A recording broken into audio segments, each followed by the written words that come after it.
The great Brahma gods, from each of the 5 pure abodes, brought the news to all beings that 100,000 years from now, a perfectly enlightened Buddha would arise in the world. Those who wish to meet up with him must maintain the 5 moral precepts and constantly develop loving kindness. Humans and deities wondered who the future Buddha might be, but no answer was forthcoming until a sign appeared, making the identity of the heavenly Bodhisattva known.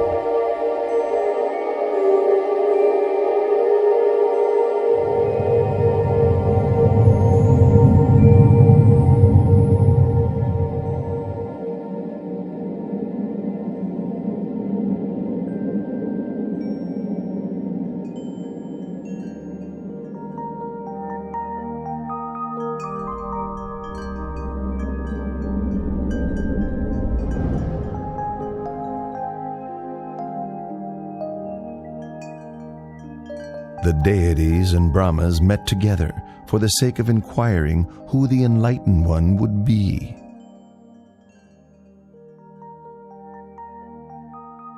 At that very moment, the answer became clear, as they all saw the 5 preliminary signs appearing in Santusita Devaputa. The 5 signs which appeared were withering of the decorative celestial flowers on his body, the divine raiment becoming discolored, sweat dripping from his armpits, his complexion becoming mottled, and a feeling of weariness with the heavenly world arising within him. Upon recognizing the 5 preliminary signs, the deities invited Santusita, the Buddha to depart from Dusita heaven and take birth in the human world. Santusita Devaputa then made the 5-fold survey of the earth to see if conditions were right for his birth.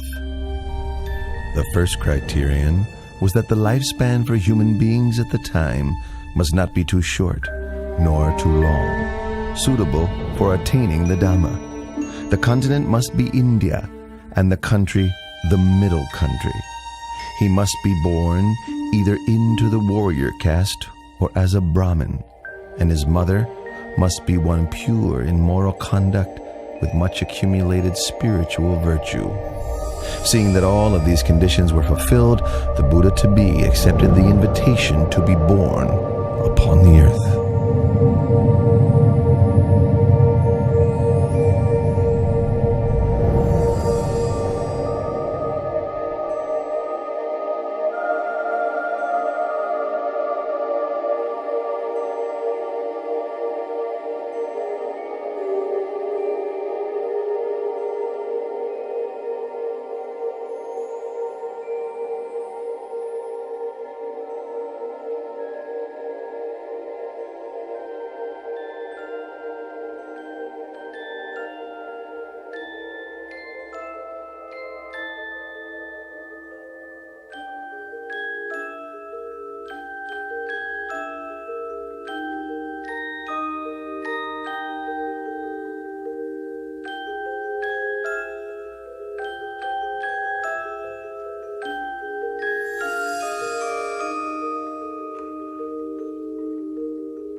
How do you Royal astrologers, interpret the Queen's dream. Your wife, the Queen's dream, indicates that you are to have a son. He will possess tremendous merit, great power and might. He will be peerless.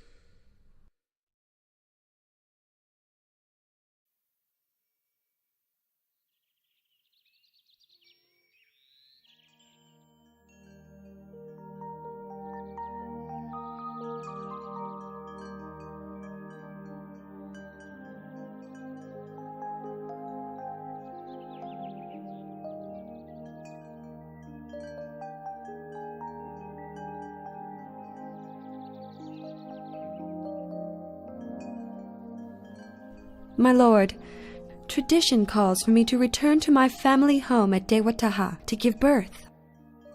You have my permission.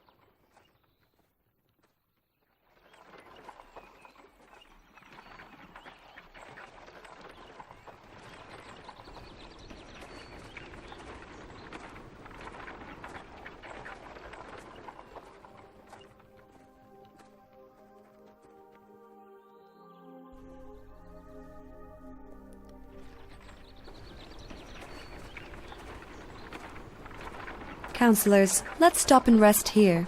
We have now completed half of our journey.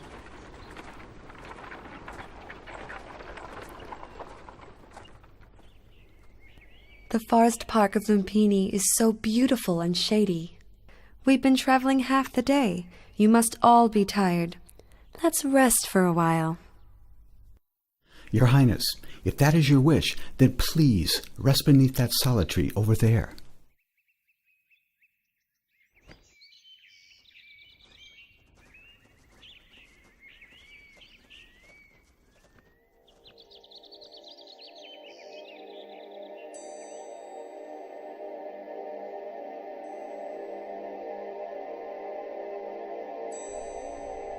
I feel as if I'm about to give birth.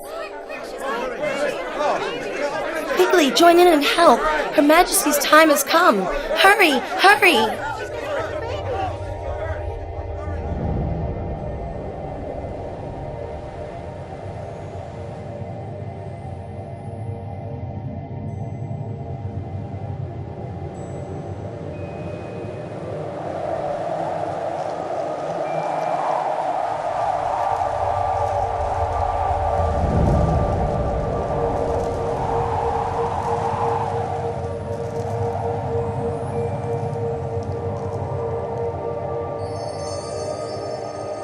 As soon as the Bodhisattva was delivered from his mother's womb, and before he could drop to the ground, 4 great Brahma gods from the 5 pure abodes spread a net of gold to receive his body.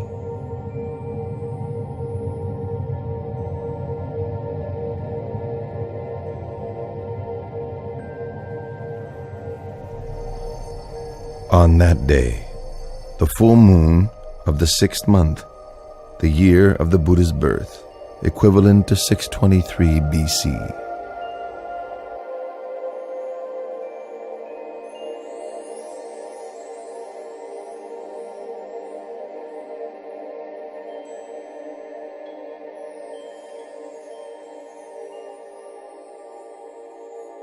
I am supreme in the world, foremost in the world, most excellent in the world. This is my last birth. There will be no more birth for me. Sadhu.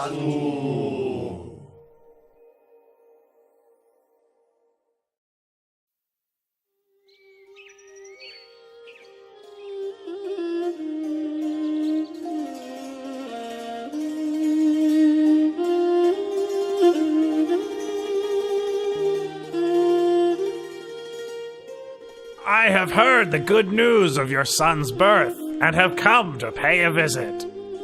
Venerable Asita, I thank you very much.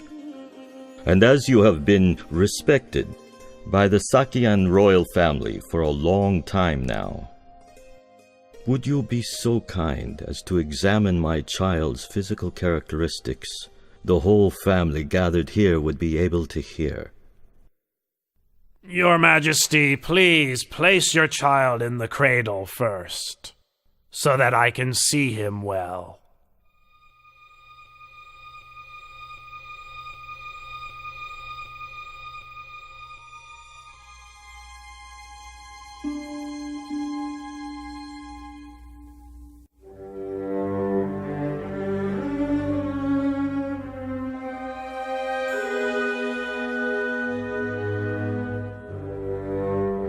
This royal child exhibits all the characteristics of a great being laid down in the ancient texts. I have never seen any being with the signs expressed to such perfection.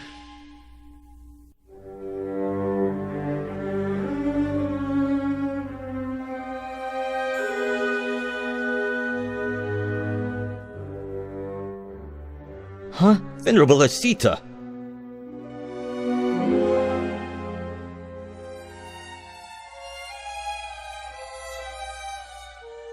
I have examined the characteristics of your newborn son. I predict that when your son has grown up, should he lead the household life, he will become a wheel-turning monarch, a great king of the world. But if he should leave, he will become a fully enlightened Buddha, supreme teacher of gods and humans. Oh, but it's such a pity. What's such a pity, Venerable Asita? It's a pity that I am too old to have the chance to live to see this great being grow up.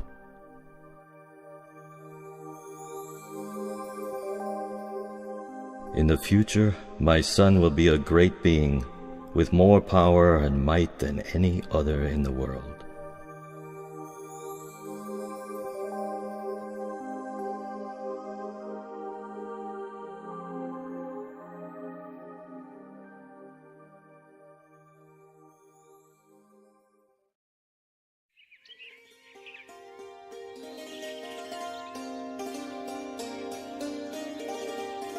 From the 108 Brahmins I invited for the naming ceremony, you 8 have been selected to interpret my baby son's characteristics. You are all proficient. Please give your prediction for my son's future life.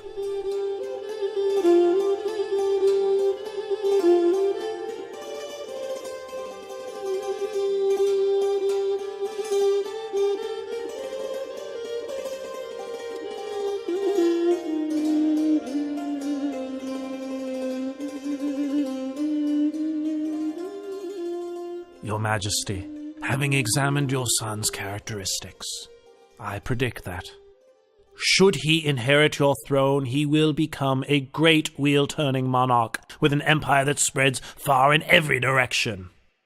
But should he go forth as a monk, he'll become the perfectly enlightened Buddha, the unequaled supreme teacher and guide to the world.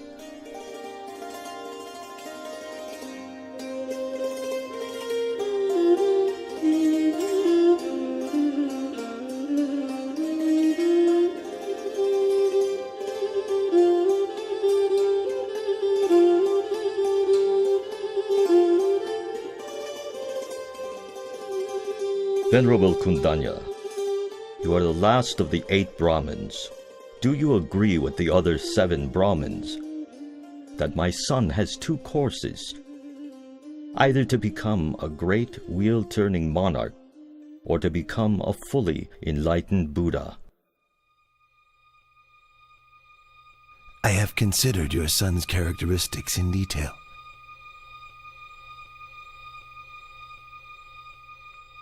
And can see only one path for him. He will certainly not live as a householder, but will go forth as a monk. Then he will become enlightened as the Lord Buddha. This is beyond doubt, Your Majesty. You predict my son will reject the household life. What would cause him to make such a decision? Your son will see 4 signs: an old man, a sick man, a dead man, and a monk. These signs will inspire him to give up the royal throne for the sake of the holy life, through which he will become enlightened as the Buddha. Well, I'd like my son to be a great wheel-turning monarch, ruling the 4 great continents, the greatest prestige for any king. From this point onwards, I will not allow my son to ever see an old, sick, or dead man, or a monk.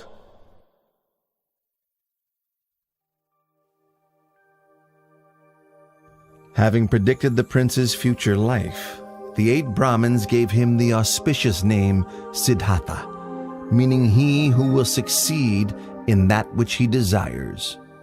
Having returned to their homes, each of the Brahmins instructed their sons that when the time comes for the new prince to leave the household life, they should go forth and follow him.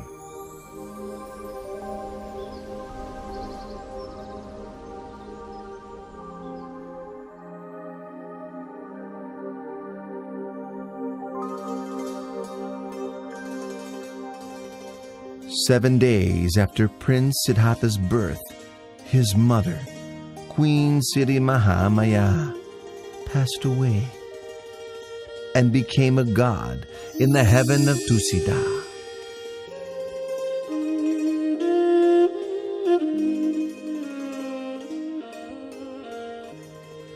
So King Suddhodana had Queen Siri Mahamaya's younger sister Mahapachapati raise Prince Siddhartha.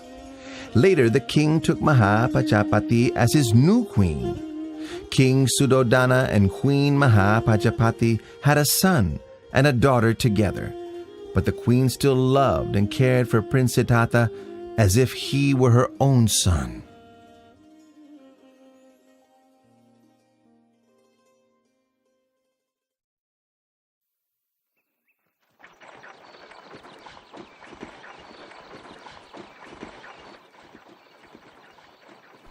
Both of you would like to go and watch the plowing ceremony, wouldn't you?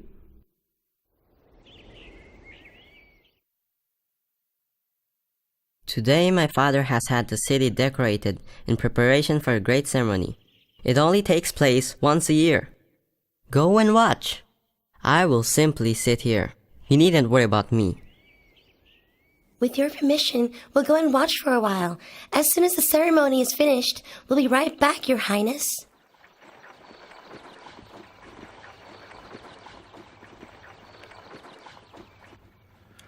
Left alone in a peaceful and shady glade, Prince Siddhartha began to sit in meditation, attaining the tranquility of the first jhana. As the afternoon passed by, the shadows of all the trees moved with the course of the sun, except for the shade of the rose apple tree under which the prince sat. It did not shift position, but remained steadily in place. When the companions returned and saw this wonder, they were startled and conveyed the news to the king, who went to see for himself.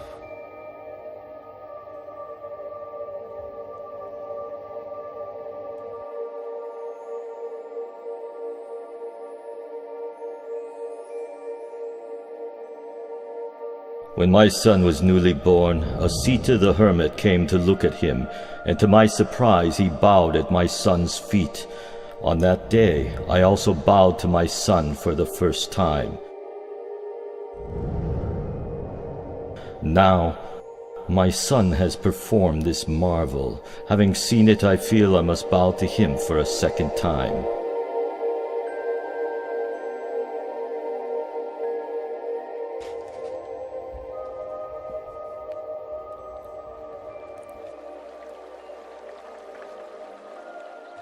When Prince Siddhartha was 7 years old, King Suddhodana had 3 ponds dug in the grounds of the palace, so that the prince could enjoy himself playing with his friends. Upon seeing that the prince had grown sufficiently to begin his education, King Suddhodana sent him to study with the renowned teacher Visavamitra. Prince Siddhartha trained in 18 arts and sciences until he was adept. He was his teacher's top student, and before too long he had learnt all that his master could teach.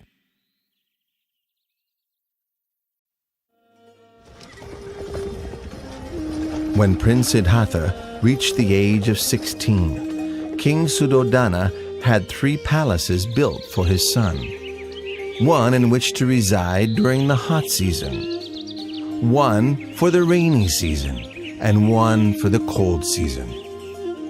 The king, wishing to prevent his son from leaving the household life, consulted with his ministers and obtained the hand of Princess Yasodhara for him in marriage.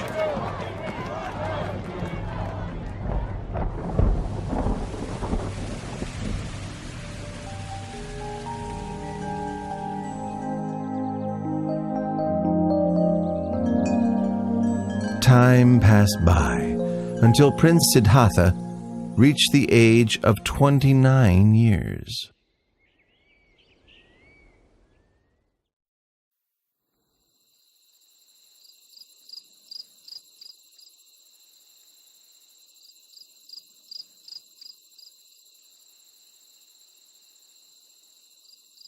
Siddhartha, there is nothing worth seeing outside of the royal palace. Since I was a child, I've not once set foot outside the great walls of this palace. I'd like to see what's outside. There's no place out there as beautiful or pleasant as right here inside our royal palace. That may be true, but I'd still like to go and see for myself. Please give me permission to go outside, Father. Well, if you really want to, I won't frustrate you, my son. I'll have a royal chariot prepared. Tomorrow morning, you may go outside. Thank you very much, Father.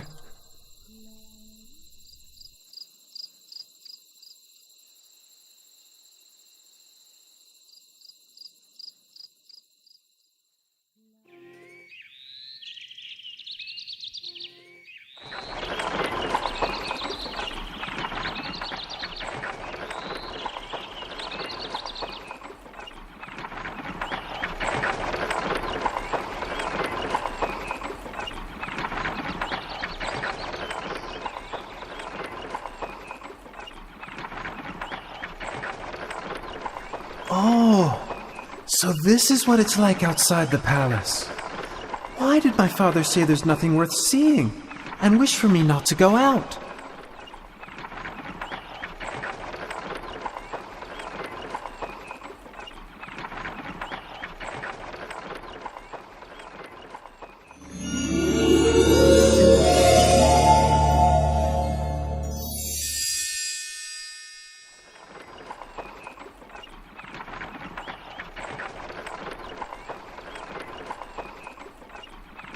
Channa, stop the chariot!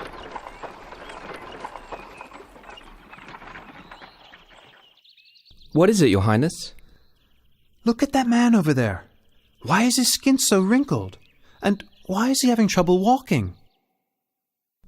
Oh, that's an old man, Your Highness. An old man? Everyone who lives for long enough will come to be like that man, Your Highness. Everyone must come to a state like that?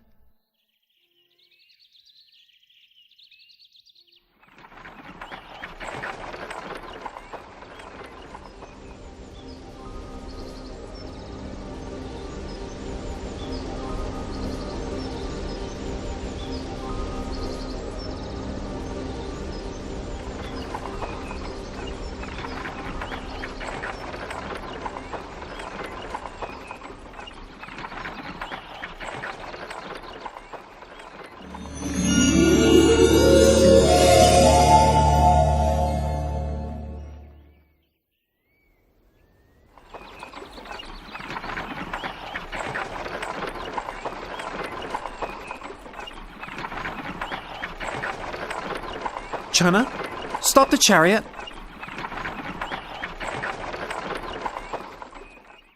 What is it, Your Highness? Why is that man sitting and shivering over there? He is sick, Your Highness. He is sick? Sickness is a natural part of life. We must all experience sickness, every one of us.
Your Highness! Your Highness!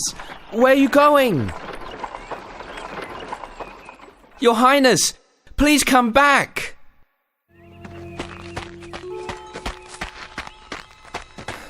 Please get back on the chariot, Your Highness.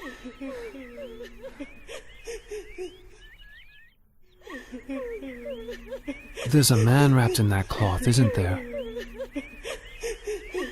Your Highness, that's a dead man. And must we all die? Yes, Your Highness. There isn't anyone that can escape death. Even me? Yes, Your Highness. Even you are subject to death.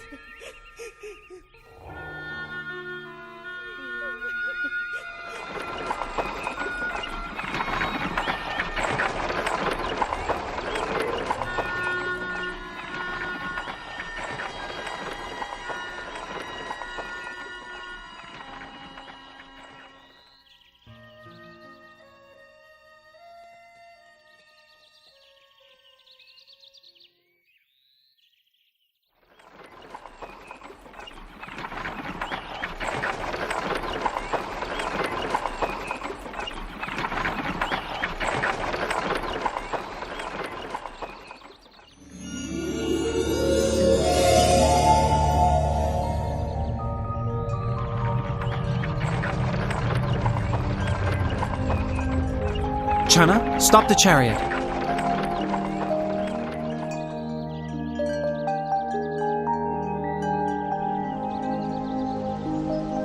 That is a monk, Your Highness.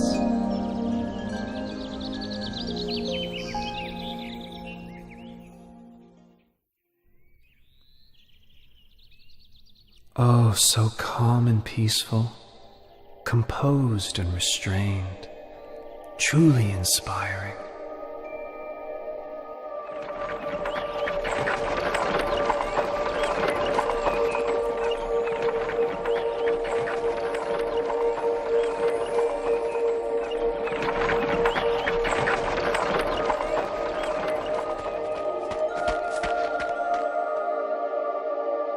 Your Highness, your wife has just given birth to a son.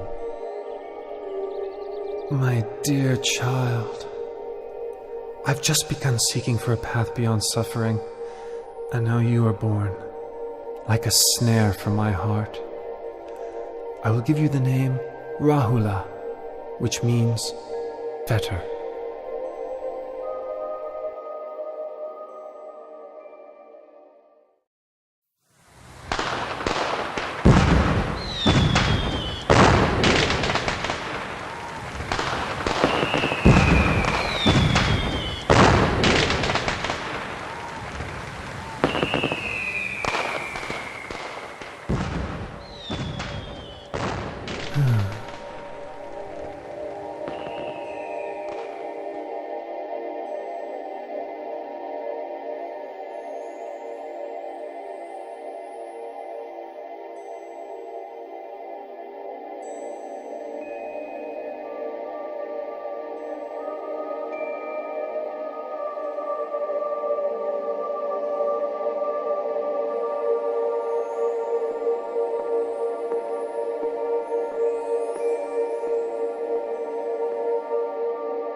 Yasodhara, you are as dear to me as my own heart. Rahula, you are everything to me. But not one of us can escape old age, sickness, and death. I must find a way for all of us to go beyond suffering, no matter how much trouble or turmoil there is in the search.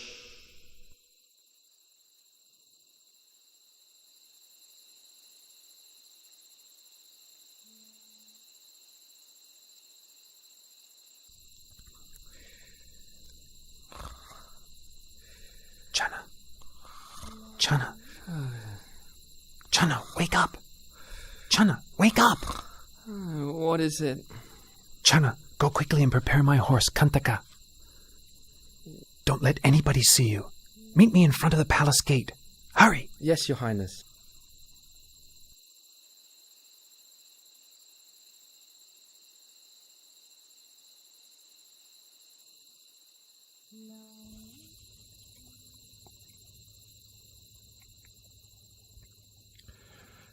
At the moment that Prince Siddhartha was leaving the palace gate, Vasavati Mara, the great deceiver, manifested. He was now worried that he could not use the prince's enjoyment of sensual pleasures to keep him under his control. Ha ha ha ha ha! Prince! Better go back into the royal palace. In there everything is lovely, pleasant, and comfortable. In just 7 days, you'll become a great wheel-turning monarch. Don't give all of this up. If you leave, you'll get nothing but trouble, torment, suffering, and sorrow. I don't want to become a great wheel-turning monarch.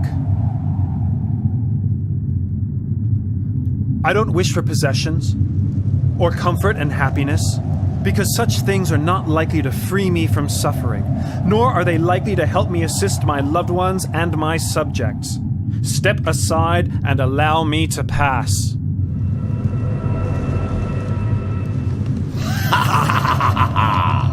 Do you think you can escape from my power? I'll be here waiting for you, you see, for a chance to overwhelm you with greed, hatred, and delusion. I'll follow you like your shadow. Let's see who will win this battle. Ha ha ha ha ha!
We've reached the river Anoma. Stop right here, Channa.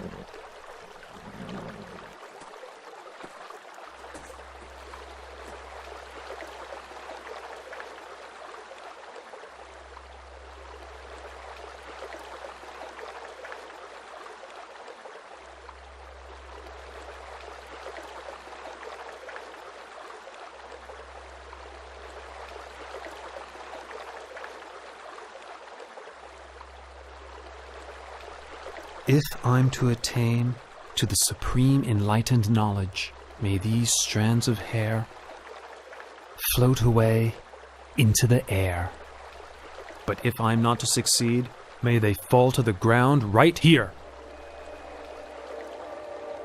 When the prince threw his hair up into the air, it floated into the sky and didn't fall down. Indra, the king of the gods, caught it in a crystal casket, which he then enshrined in the Kulamani shrine in the Tavatimsa heaven. The Brahma Gatikara offered the prince the 8 requisites of a samana and received in their place the prince's raiment, which he installed in the Dusa shrine in the Brahma world.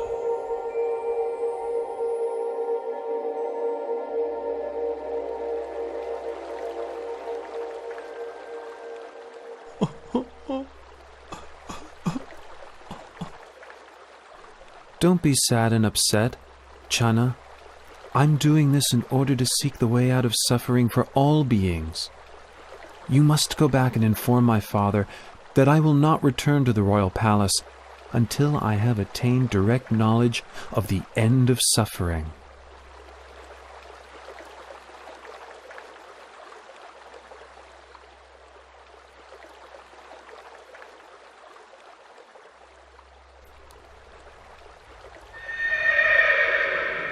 The horse Kantaka was so grieved to be parted from Prince Siddhartha that his heart gave out and he died right there.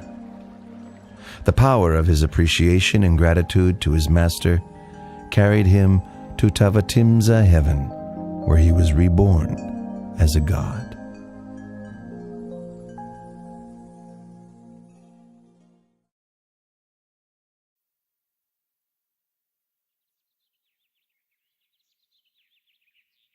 Having left Channa behind, the renunciant prince walked on to a mango grove, where he stopped and resided, eating no food for a period of 7 days.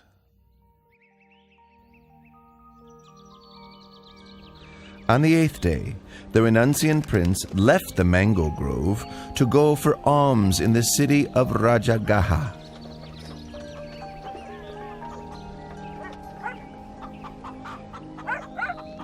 All the townspeople could see that this monk was different from other renunciants because of his radiant complexion and an effably calm demeanor.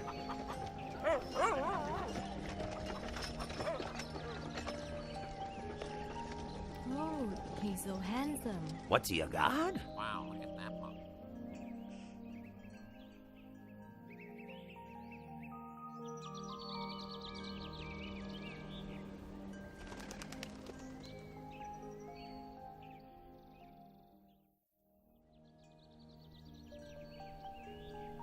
Wow, he's handsome, he's beautiful. That's amazing. Look at that guy right there. Wow, look at that. Look at him. Delighted, the people spoke to one another, praising the monk's splendor, saying that it was as if a god had descended from heaven for humans to see. Once the renunciant had received a suitable amount of alms food, he returned to his place of rest. Sitting, the prince contemplated the motley food offerings within his alms bowl, all mixed together. It was an unappetizing sight. In the past, I would partake of only the most refined and delicious foods.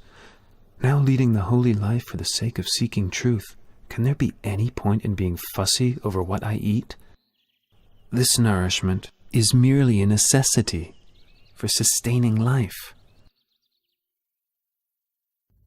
King Bimbisara of Rajagaha sent his men on the trail of this Samana, whom the townspeople regarded as splendid, like a god. He then went to see the renunciant prince for himself. When King Bimbisara saw the dignified, peaceful demeanor of the young monk, he felt greatly inspired. Then, exchanging conversation with the Samana, the delight in his heart increased all the more.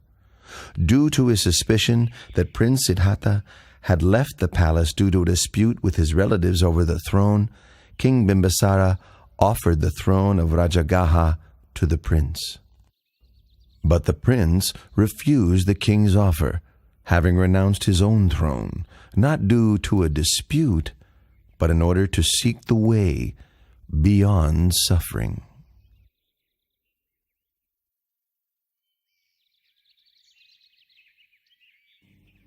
With such firm intention, I'm sure you'll attain the supreme enlightenment.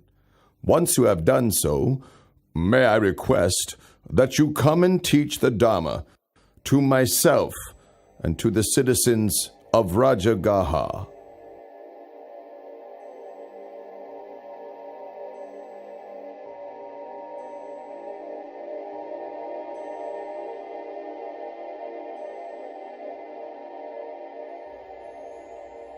The renunciant prince traveled on to the hermitage of Alara Kalama in order to study and practice under him. In a short time, he had learned all that his master could teach, and so then he traveled on to seek Udaka Ramaputta at his hermitage. Before long, he had come to the end of this teacher's knowledge too.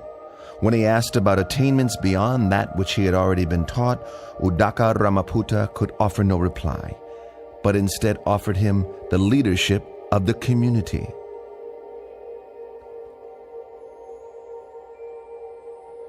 But when the Bodhisattva saw that what he had learned was not the way out of suffering he was seeking, he took his leave and moved on in order to continue his search for higher truth. The Bodhisattva came to Uruvela at Senanigama and considered the fresh coolness of its shady forest, with orderly rows of trees and a river running through, located nearby to the village. It seemed a suitable place for him to continue striving for liberation, so he ceased his traveling and settled in that spot.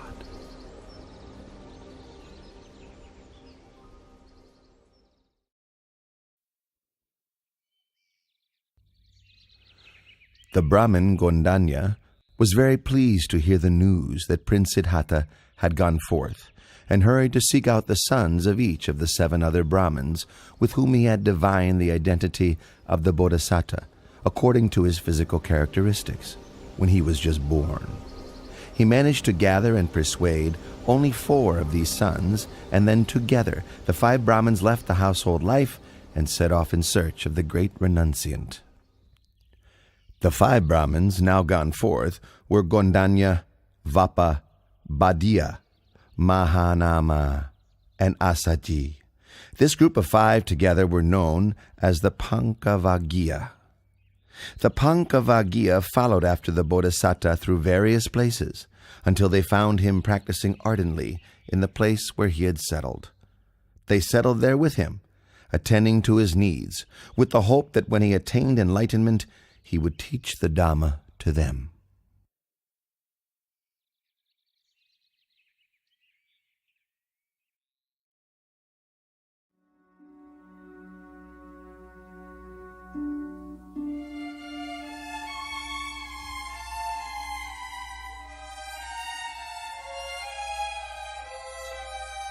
The renunciant prince was intent on seeking the path to enlightenment. So he took up 3 of the extreme ascetic practices that were favored by the practitioners of those days. For the first period, he pressed his teeth against his teeth and his tongue against his palate, so firmly that sweat ran from his whole body. The pain was as severe as if someone were gripping his throat tightly, strangling him. When he saw that this was not the way to enlightenment, he gave up on the practice and changed to another method. For the second period, he restricted his in and out breaths, stifling them until both his ears rung loudly, his head ached, and his stomach racked with pain, his body as if on fire. But no matter how great the distress, he did not give up his efforts until he saw that this was not the way to enlightenment. Seeing this, he gave up the practice and changed to another method.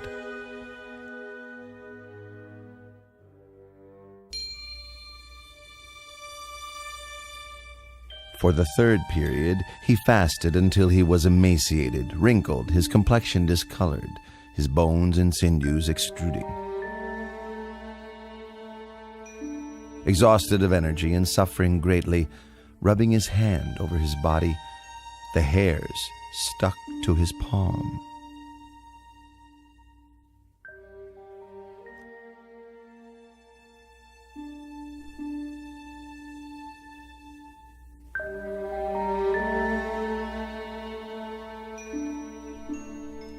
I've carried out the extreme ascetic practices, pushing the body to limits which no other could exceed. Why have I not yet attained enlightenment? Or perhaps this path is not the way to liberation. The Bodhisattva is worrying and wondering about the path to realization. What's the best way to help him?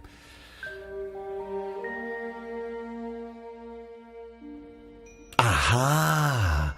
This is the way.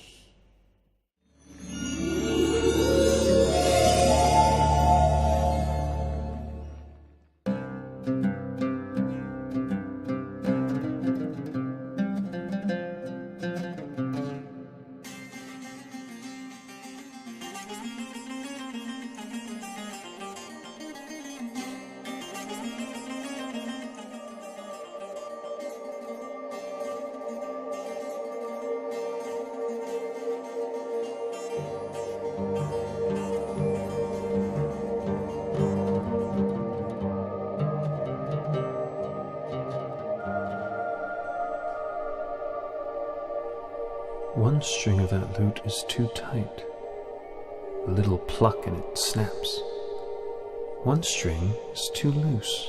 When plucked, the sound is barely heard. One string is just right, not too loose, not too tight. When plucked, the sound resonates far and wide, sweetly. Oh, it is the practice of the middle way that leads to enlightened knowledge. But the current state of my body surely can't support efforts in developing the mind along the middle path of practice.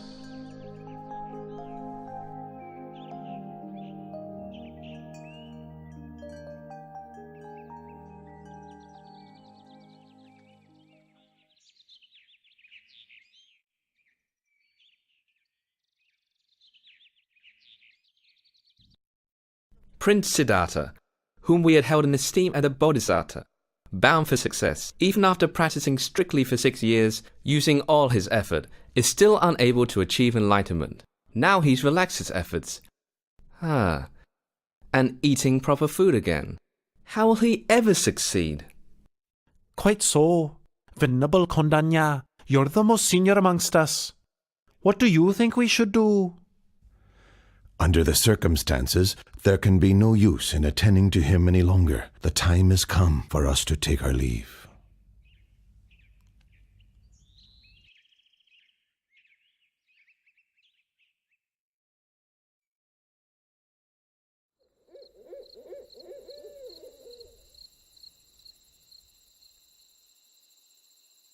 On the night of the 14th waxing moon of the 6th lunar month, as dawn was approaching, and the Bodhisattva close to waking, 5 auspicious signs appeared in his dreams.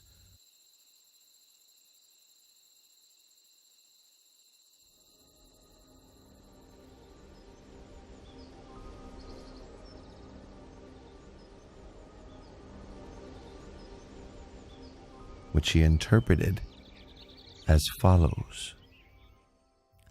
1. He would achieve enlightenment as the Buddha. 2. He would declare the true Dhamma for the benefit of all humans and deities. 3. A great number of people would come to train under him, thus establishing the Buddha, the Dhamma, and the Sangha.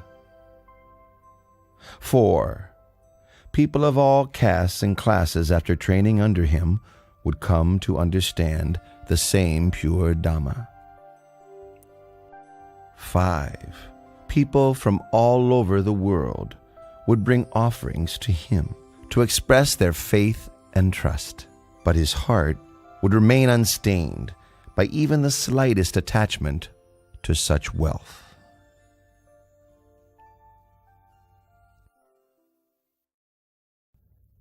In the village of Uruvela Senanigama, there lived a wealthy man's daughter named Sujata.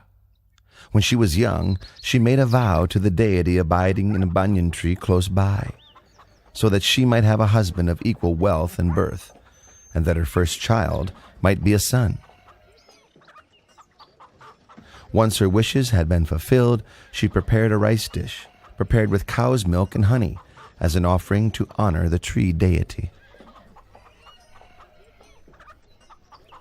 Madam Suchada! Madam Suchada!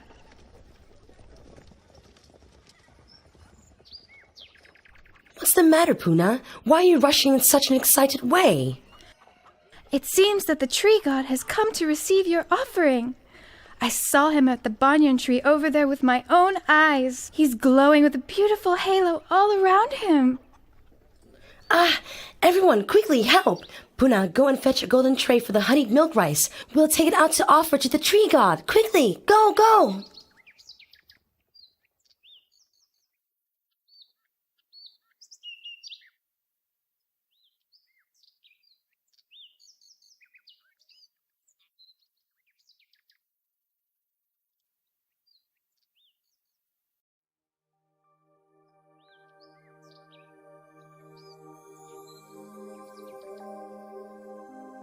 All of my wishes have been so graciously granted.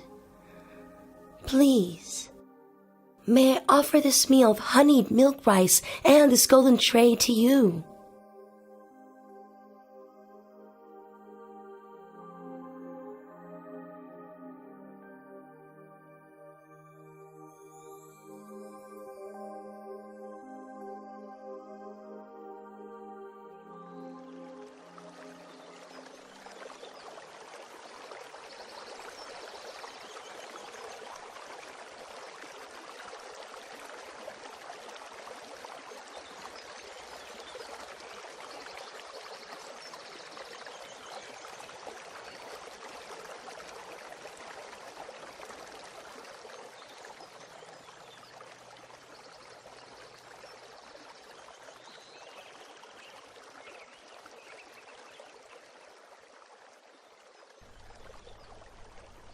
I offer this prayer. If I am to succeed in realizing perfectly enlightened knowledge, may this golden tray float up the river against the current. But if I am not to achieve my goal, may this tray float downstream with the current.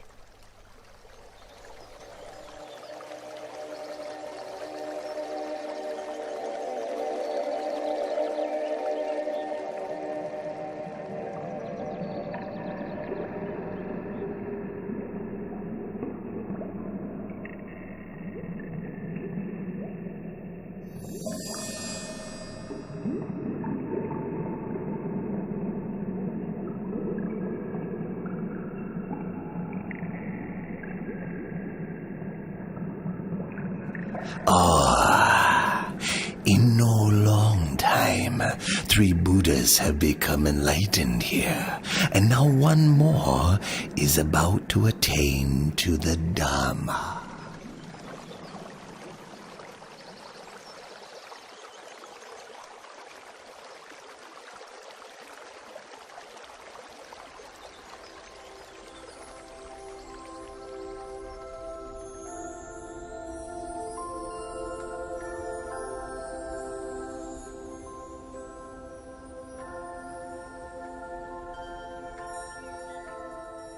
I'm a Brahmin called Sautya, sir.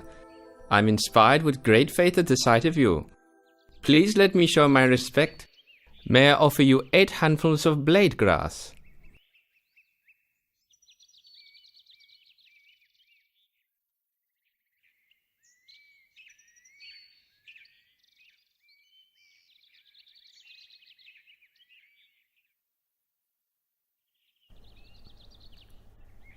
For as long as I have not yet attained to supreme enlightened knowledge, even if my blood and flesh should dry up with only skin, bone, and sinews remaining, I shall not rise from this seat.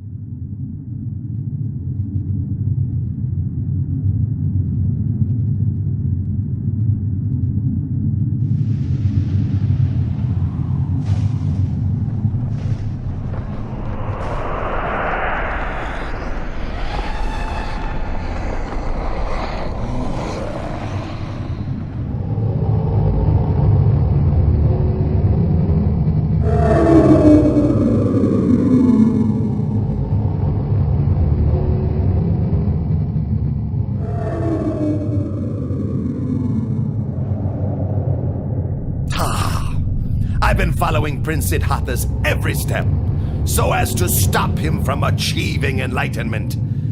If I let him go ahead with this, he'll slip out of my grasp for sure. I must cut him off now. I must destroy him. Ha ha ha ha ha.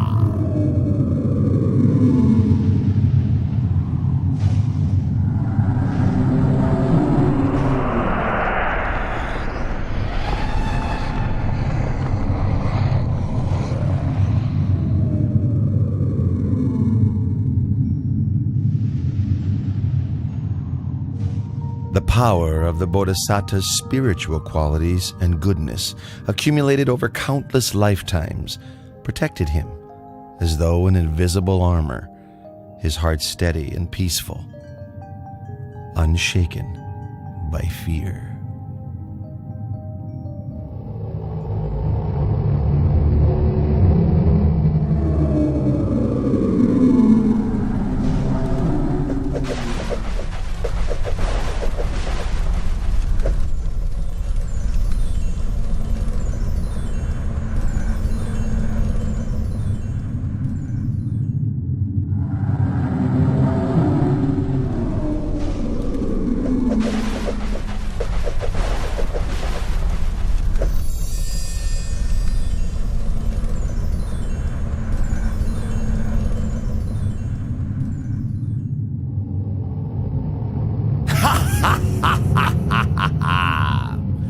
Prince Siddhartha, do you think you can escape from Vasavati Mara's control?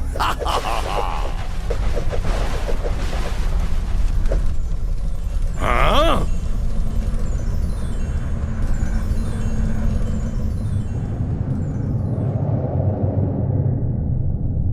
My powerful weapons cannot harm the prince.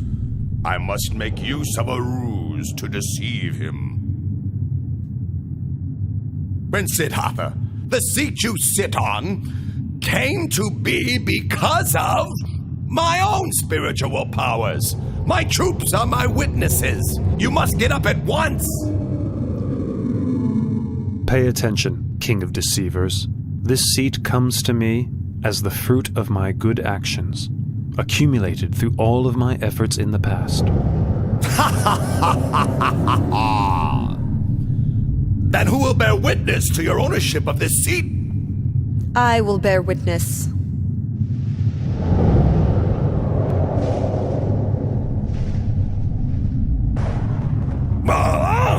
Dharani, goddess of the earth! All the merit made by his good actions in the past, even the water which he has poured on the ground in dedication of merit, soaked up by my hair and kept close to my head, is sufficient to bear witness to his virtues.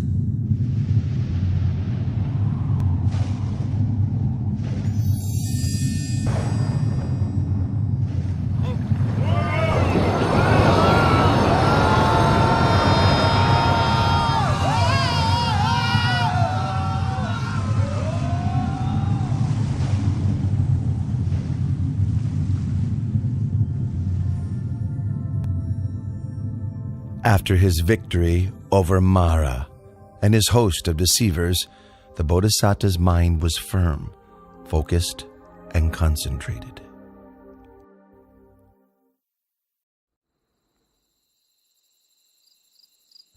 At dusk, the Bodhisattva began to develop meditative insight, attaining to the first knowledge, Pubenivasa Nusatinyana, the ability to recollect his past lives.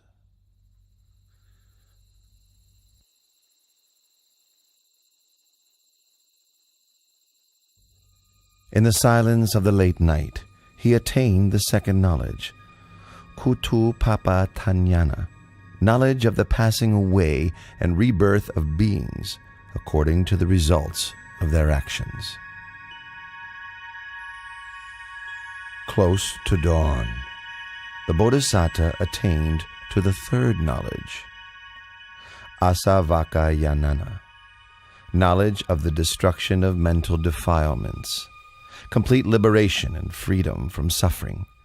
He thus came to be the fully self-awakened Buddha.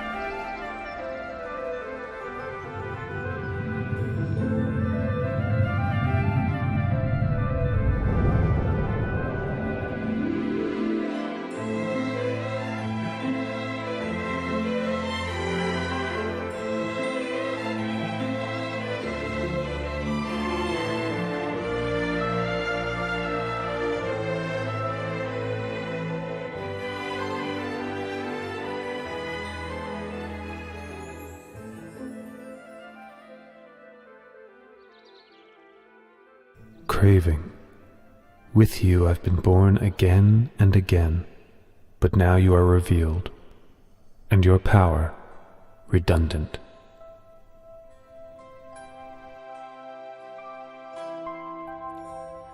After the Bodhisattva had attained to the Dhamma and become the Buddha, he sat under the Maha-Bodhi tree, enjoying the bliss of freedom for 7 days.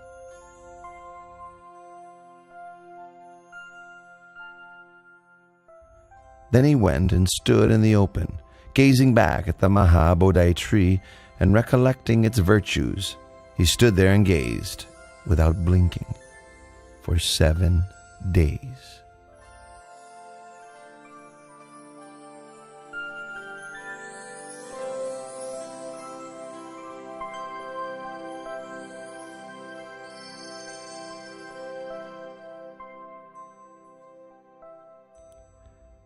After that, the new Buddha walked back and forth between the Maha-Bodhi tree and the place where he had stood for another 7 days. Having walked meditation for 7 days, for the 4th week he sat meditation in a crystal shelter prepared for him by heavenly beings. He sat and contemplated the most profound Dhamma for 7 days.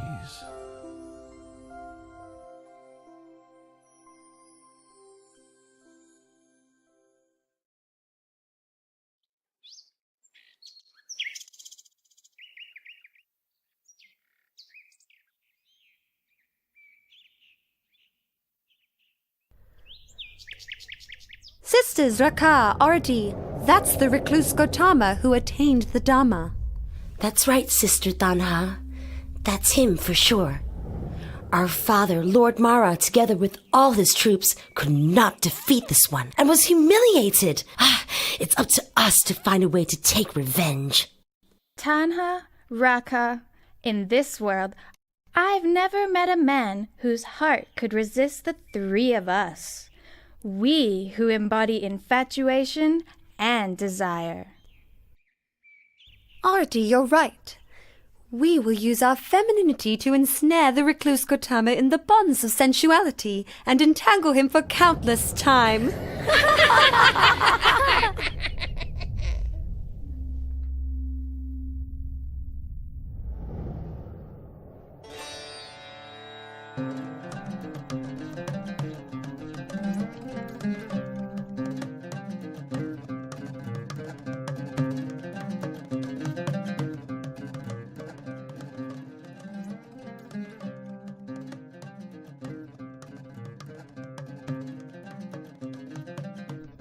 Oh, Prince!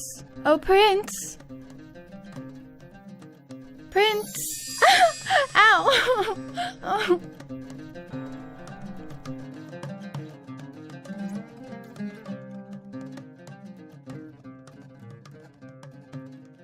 Daughters of Mara, go back. There is no way you can succeed in what you are trying to do.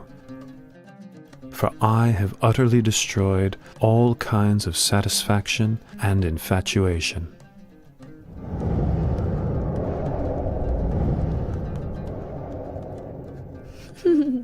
My name is Tanha, and this is Rakan Arti. We're not here to tease or deceive you, but the truth is, we are quite taken with the sight of you. Really and truly, sir, no one has ever made us feel so enamored as you. No one, sir. That's right. The three of us offer our bodies and our hearts to your service, expecting no reward. Our wish is simply that you find satisfaction in us, even if only for a short time. That would make us so very happy. I've told you already. I have utterly destroyed all kinds of satisfaction and infatuation. You will not find what you are looking for. There is nothing for you here. You should go away.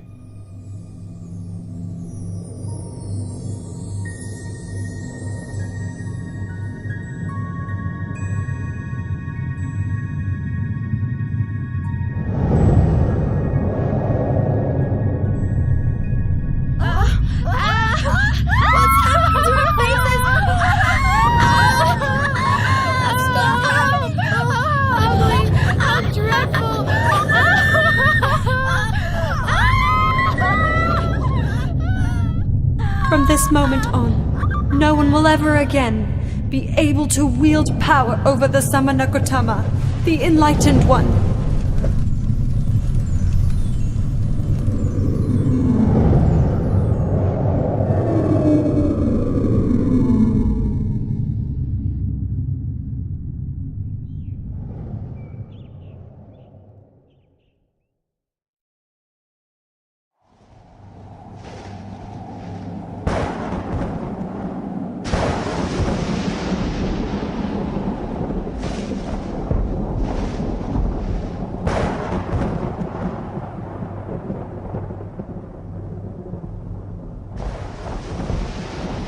In the 6th week, the Buddha sat enjoying the bliss of freedom underneath the Mukalinda tree.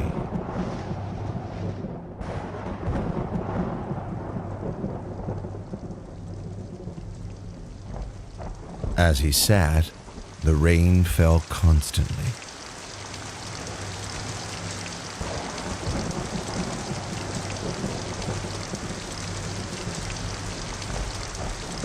A king of Nagas, called Mukalinda, saw him and was inspired with faith. He coiled his body around the Buddha, then opened his hood over the Blessed One's head to protect him from the wind and rain.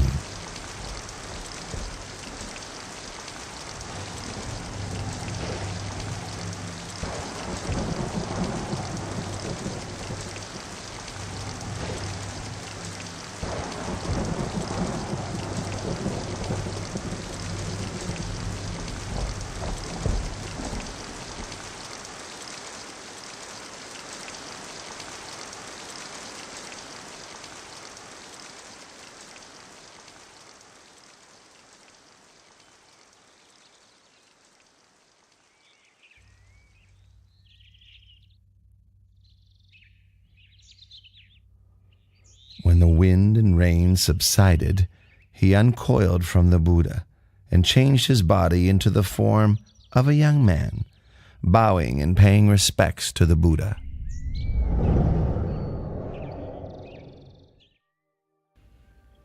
I, Naga King Muchalinda, am the Buddha's servant.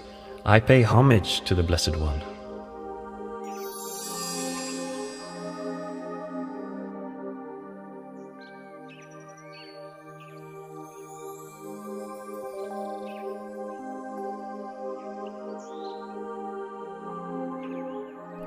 Silence is happiness for the one who has seen the Dharma. Delight in the peace of seclusion, harmlessness to all beings, freedom from lust, and overcoming sensuality. These are the highest joys in the world. Eradication of conceit is the greatest happiness of all.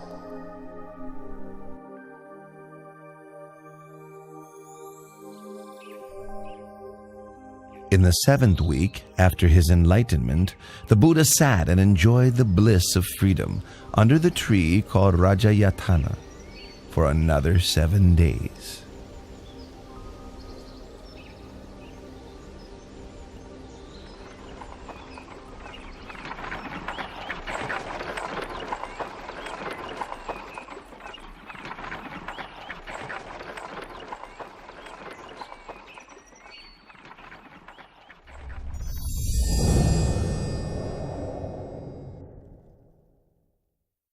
O Lord Buddha, you have enjoyed the bliss of freedom for 7 weeks without taking any food to eat.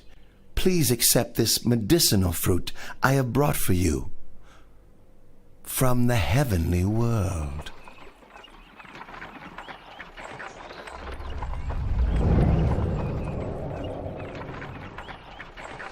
Those 2 merchant brothers made merit with me in the past.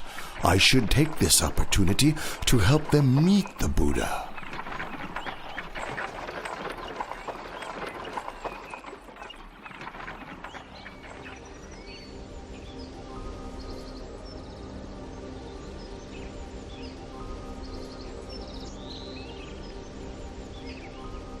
Look, Tapusa, all of our carts have stopped as if fixed to the ground. No matter how much our men work the bullocks to make them pull, the carts still won't budge. They just won't move. It's strange. Why would the... What? You 2 merchants, do you know that the just now enlightened, perfectly awakened Buddha is now sitting under the Rajayatana tree over there? You'd better go and pay your respects to him, then offer him the baked and ground grain meal you're carrying with you. It will be a cause for your benefit and happiness for a long time.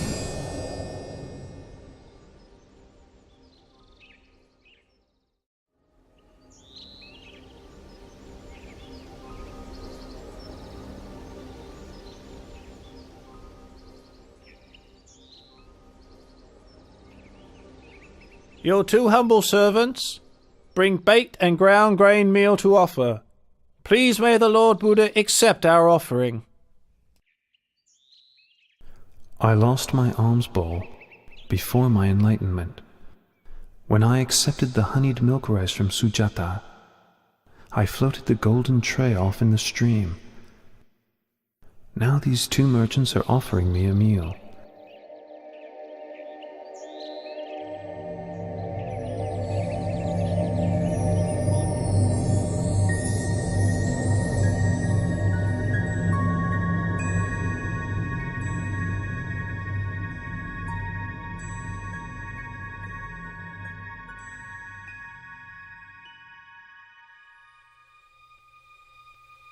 A recluse should not have more than 1 alms bowl.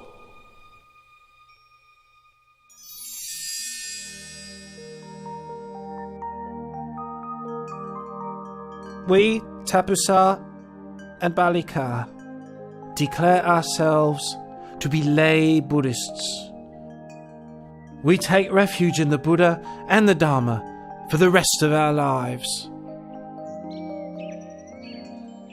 Your 2 humble servants, Balika and Tapusa, would like to ask you for some object that we may keep, to honour and revere.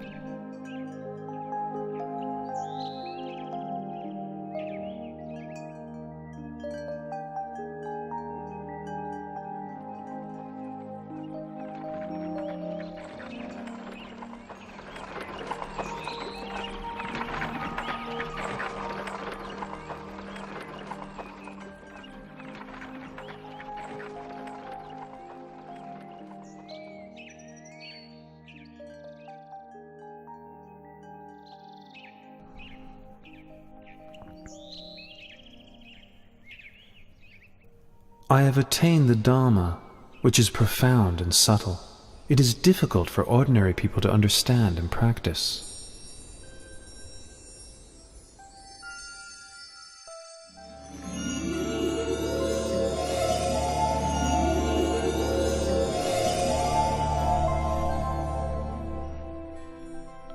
There are several kinds of people in this world. The quick-witted, upon hearing my teachings, know and understand them quickly, just like a lotus flower above the surface of the water that blossoms as soon as it receives the sun's rays. Those of moderate intelligence, having heard my teachings and then receiving some further explanation and training, are able to know and understand within a short time, just like a lotus flower level with the surface of the water, ready to blossom the next day. The slow-witted, having heard the teachings, receiving further explanation and training, persevering with faith, are able to know and understand in the end, like a lotus flower below the water, which grows upwards before finally breaking through the surface and blossoming. The final kind of person, no matter how many times they hear the Dhamma, are unlikely to grasp the meaning or understand, although their listening may be a cause for realization in a future existence. This type may be compared to a lotus down in the muck and mire, falling prey to fish and turtles, not rising up and blossoming. This being the case, I'll preserve my life for the sake of spreading the Dhamma. I will teach humankind until the Dhamma becomes firmly established and widespread for the benefit and happiness of all for a long time. Sadhu!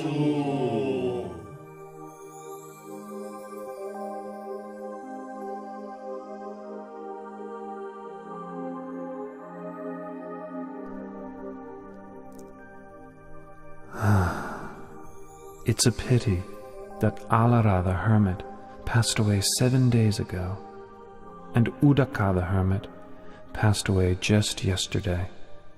If Alara Galama could have lived for another 7 days, and Udaka Ramaputta just one more day, they would both have surely attained enlightenment.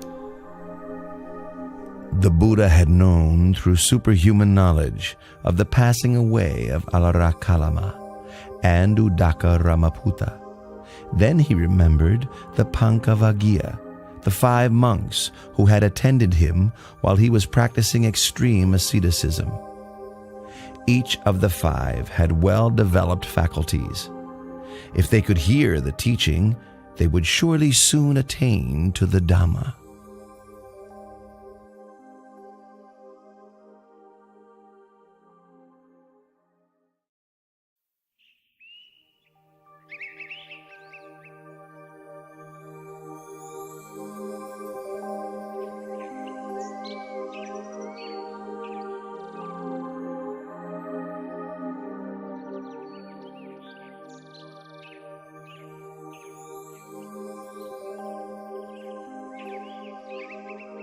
Ah, that's Gautama, the recluse, the one to whom we formerly attended.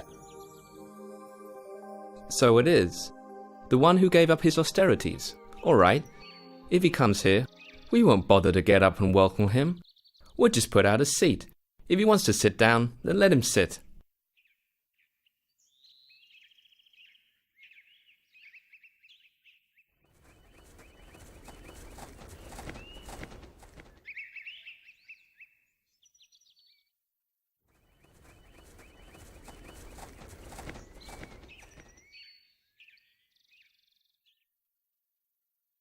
Look, we're so glad to meet with him again that we've forgotten our agreement to show no interest. Even I, myself, forgot it completely.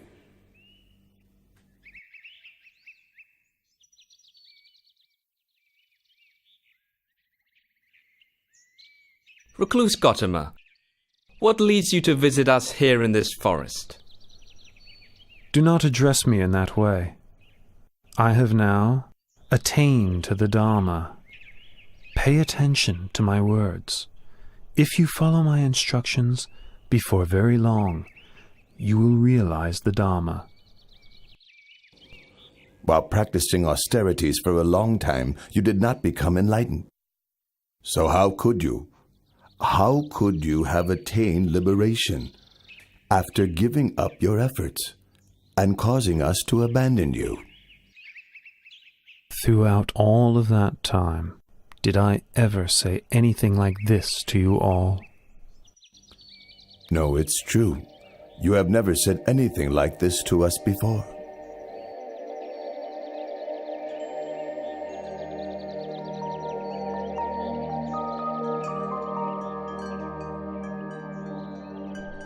Entangling oneself in sensual indulgence, tormenting one's body with hardship and pain, these are ways a renunciant should not undertake, for they stray from the path of enlightenment.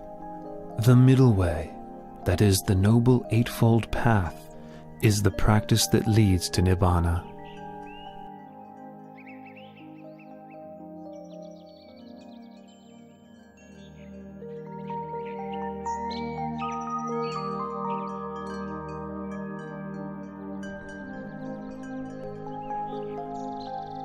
There are 4 noble truths as follows. Suffering, disease of the body, disease of the mind, should be understood. Craving, which is the cause of suffering, should be abandoned. Cessation of suffering should be realized. The path of practice leading to the cessation of suffering should be developed. Once the Buddha had given his first Dhamma teaching, the Venerable Gondanya gained the vision of Dhamma and thus became the first stream enterer. Anya Kondanya, Kondanya knows the truth. Lord Buddha, please grant me ordination as a Buddhist monk. You are now a bhikkhu. Well taught is the Dharma. Practice the holy life and put an end to suffering.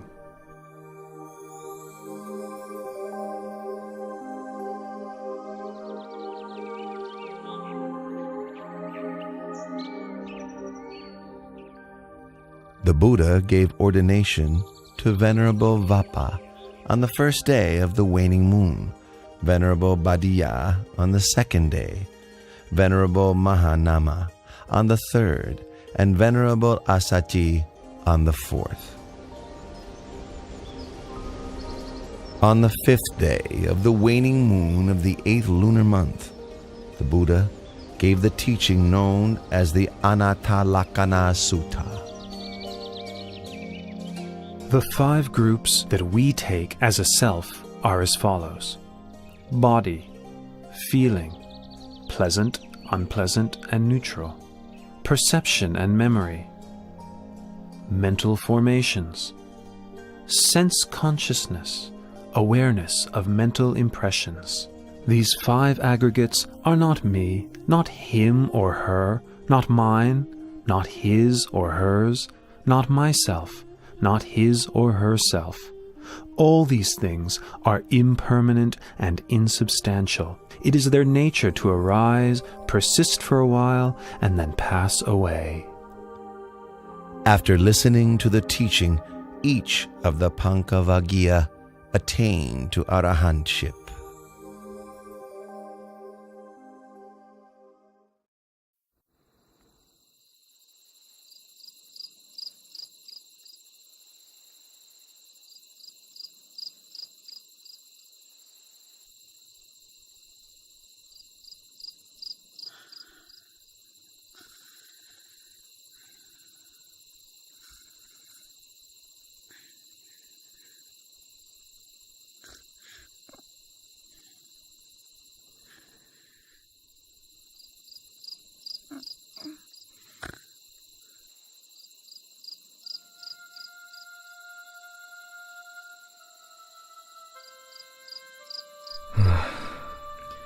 Actually, these women are not so attractive at all.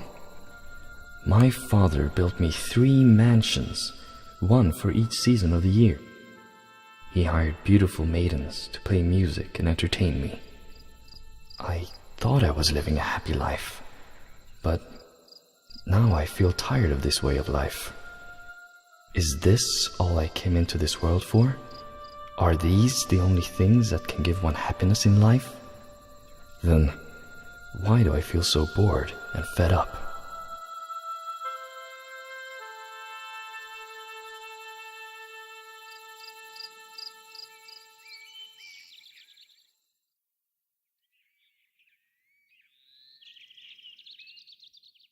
How troubled I feel. How frustrated. How troubled I feel. How frustrated. It is not troubling here. It is not frustrating. Come this way, Yasa, and I will teach you the Dharma.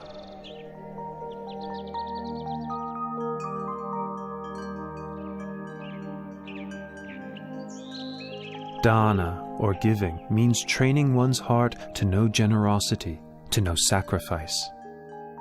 Sila, or morality, means establishing one's heart within the full doctrine of goodness. Heaven is the reward for a wholesome heart. The harm of sense pleasures is the heat and worry that comes with attachment to the sense of a self. The benefit of renunciation is that present suffering can be abandoned, with no other suffering taking its place. After the gradual teaching, the Buddha taught the 4 Noble Truths. Once he had given this teaching, Yasa attained to the fruition of stream entry.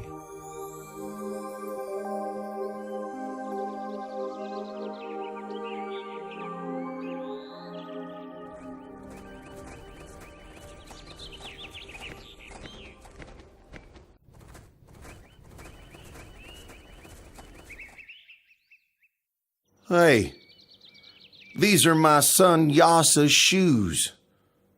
Wait here, all of you. I'll go after him myself. Here comes the father.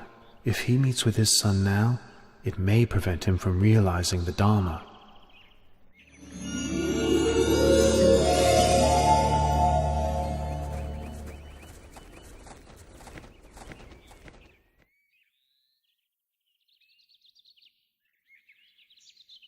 You sitting there, have you seen a young man named Yasa? He's my son. Please take a seat first, and I will teach you the Dharma. And after that, you will meet with your son. Then the Buddha gave the same Dhamma teachings that he had given to Yasa.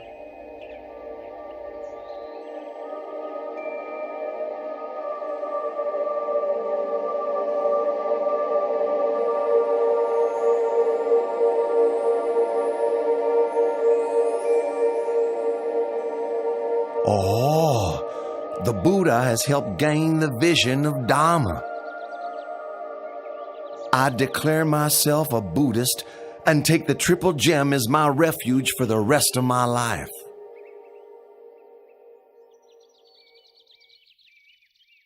Yasa, hurry back home. Your mother doesn't stop crying out of worry for you. Let's go back now, my son.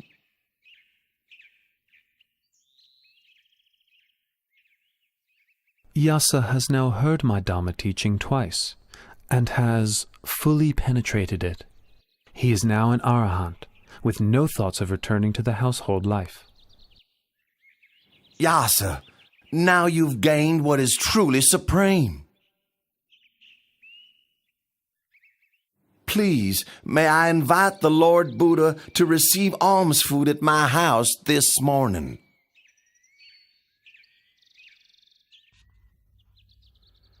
Once the wealthy man had left, Yasa requested ordination as a bhikkhu.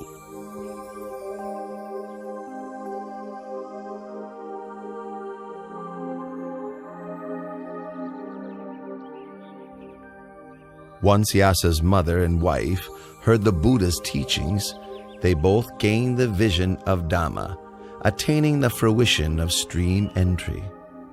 They declared themselves as Buddhists and took refuge in the Triple Gem, becoming the first female followers of Buddhism.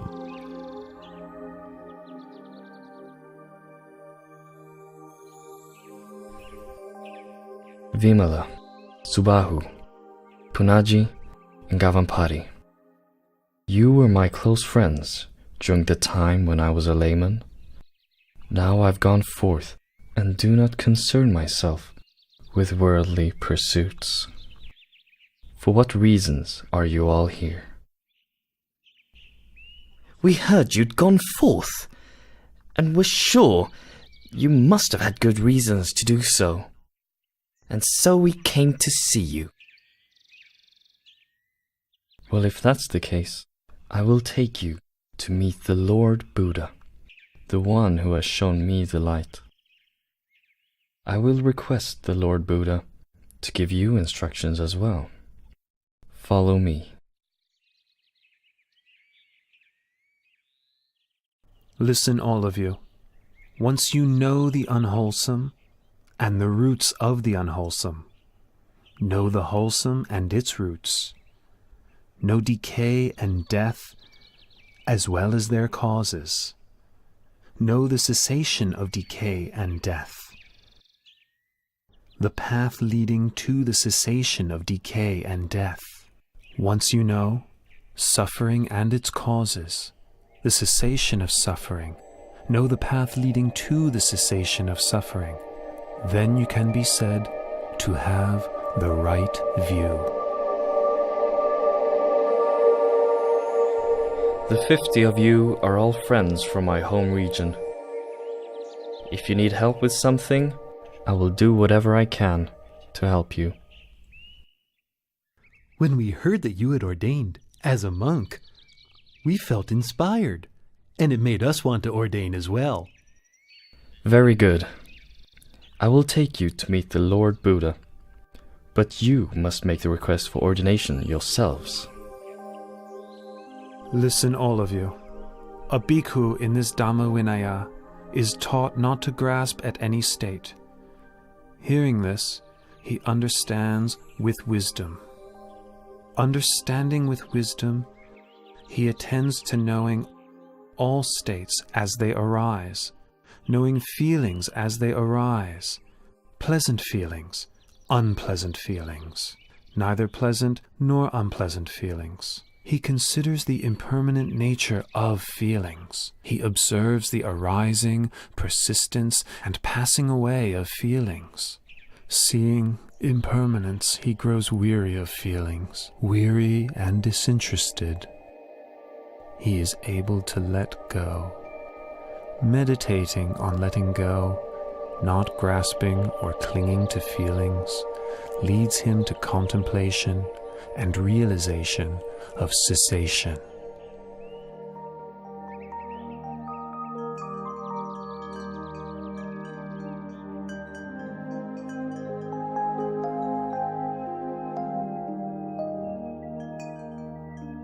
Bhikkhus, you have now attained the sublime Dhamma. So go forth and travel from place to place, spreading the Dhamma. Proclaim Buddhism for the benefit of the many, but let no two travel on the same route. As for myself, I will go to Uruwela Senanigama to spread the teachings there.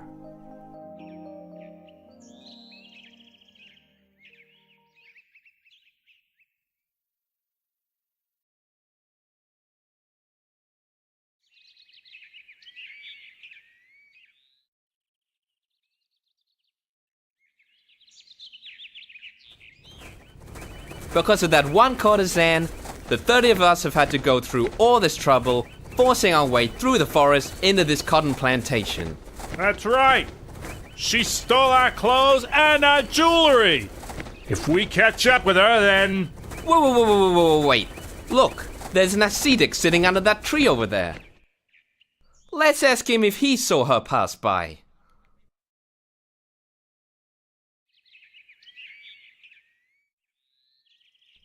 Ascetic, sir? Did you see a courtesan dressed in green pass by here? Please, sir. She took off with our clothing and our jewelry. So now we're searching for her, but we can't seem to find her. O Badavagia, is it better for you to seek for this woman, or to seek for yourselves? I guess it would be better to seek for ourselves. In that case, I will teach you the Dhamma. The wise person rids himself of infatuation and preoccupation with the 5 sensual pleasures. He sees that life is short, and to be distracted by such pleasures is like being snagged and bound up, just as a fish is caught by a hook. Having taken the bait, it's a cause for much suffering and struggle thereafter.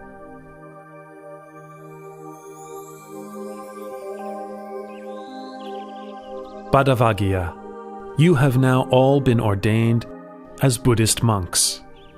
So go forth and proclaim Buddhism by spreading the Dhamma for the benefit and happiness of all.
Ascetic, sir, why are you coming into my hermitage?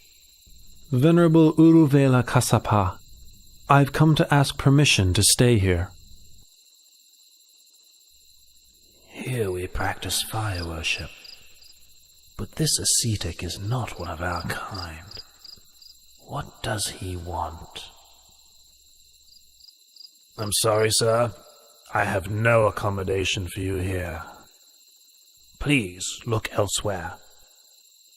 But I would suggest that you travel in a different direction from this. This bank of the Naranya Jara is occupied by we 3 Jatila brothers. My name is Uruvela Kassapa. The surrounding area belongs to myself and my 500 followers. Further on down the river is the hermitage of my younger brother, Nadi Kassapa, and his 300 followers. The area beyond that is occupied by Gaya Kassapa, my youngest brother, with his 200 followers.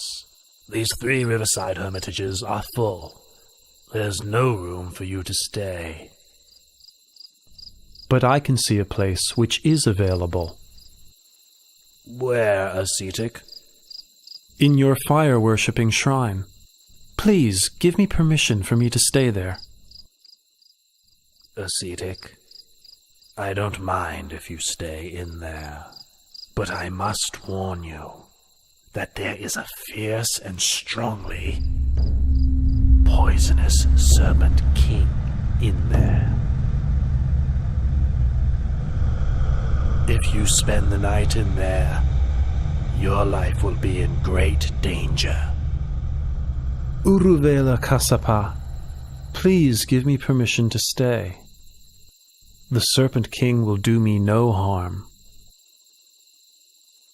If you say so, please make yourself comfortable in the fire-worshipping house.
by now. The recluse must have been burned up by the fire of the Serpent King.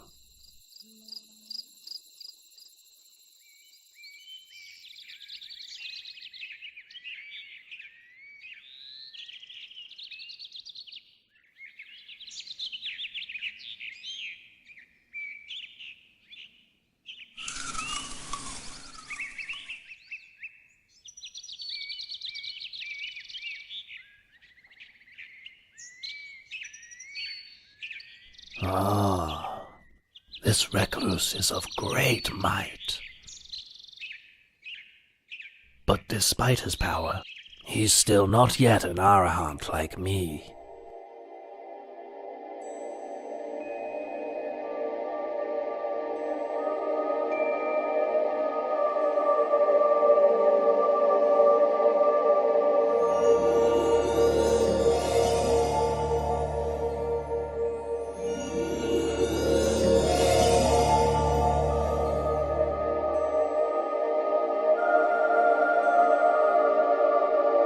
This ascetic is indeed of great might.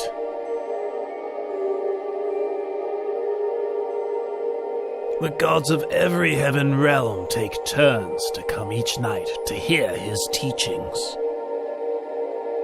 But despite his power, he is still not yet an Arahant as I am.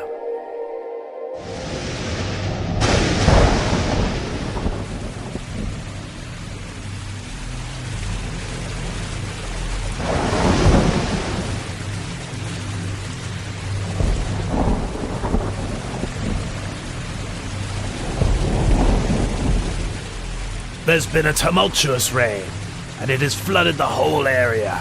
Surely the ascetic has been washed away or drowned. Master, sir! Master, look over there!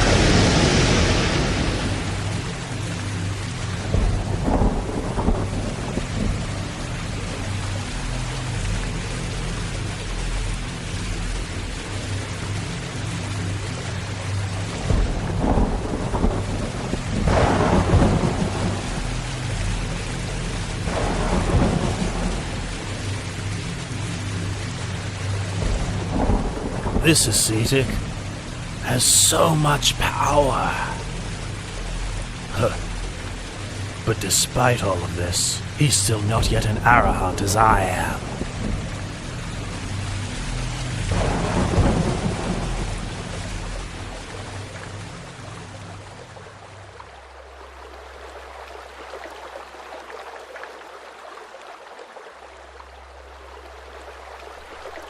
This fire worshipper is so proud and conceited. He insists he's an Arahant. How stubborn he is. Uruela Kasapa, your way of practice does not lead you to the path and fruit. So why do you consider yourself an Arahant? Having deceived yourself, you deceive others. If you could give up your pride and practice according to my teachings, in no long time you would truly be an Arahant. Oh, I realize my fault.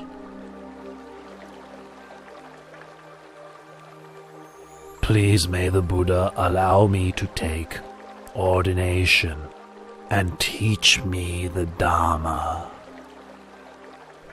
You are the master of a great hermitage with many followers. You should make this known to all of them.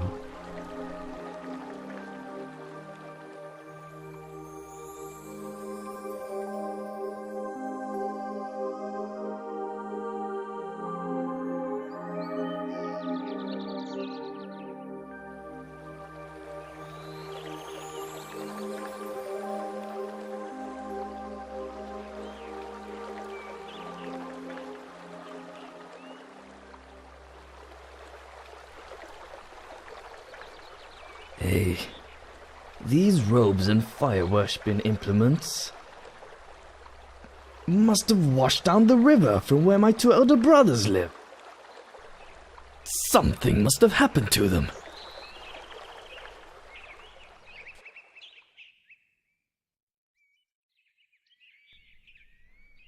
Brother Urvela, Brother Nati!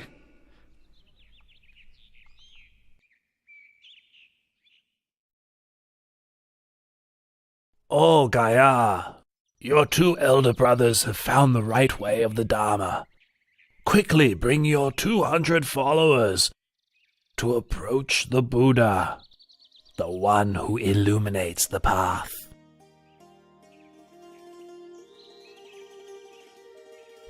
O bhikkhus, all things are burning. Contact with the eyes, ears, nose, tongue, body, and mind are burning. Feelings, mental formations, and consciousness, whether pleasant, painful, or neither pleasant nor painful, are burning. Burning with lust, hatred, and delusion. Burning with birth, aging, and death. Burning with sorrow, lamentation, pain, grief, and despair. The well-taught noble disciple, seeing this, becomes weary of thoughts and feelings. Being weary, he releases his clinging. Releasing his clinging, his heart is freed.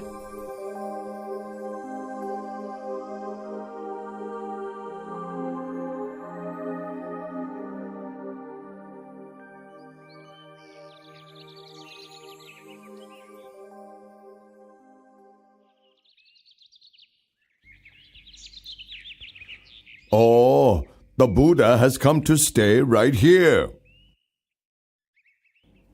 When I was a young prince, I made 5 wishes.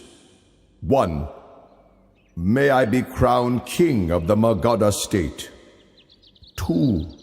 May the Buddha come to my land. 3. May I have an audience with the Buddha. 4. May the Buddha teach me the Dhamma. And 5, may I realize his teachings. It seems that all of my wishes are about to be fulfilled. Follow me. We're going to seek out the Buddha and ask for his teaching.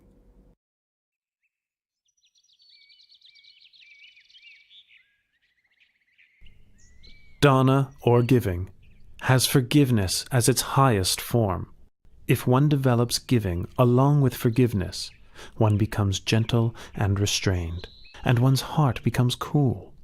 This is because one has to let go of one's attachment to material things and to one's sense of self.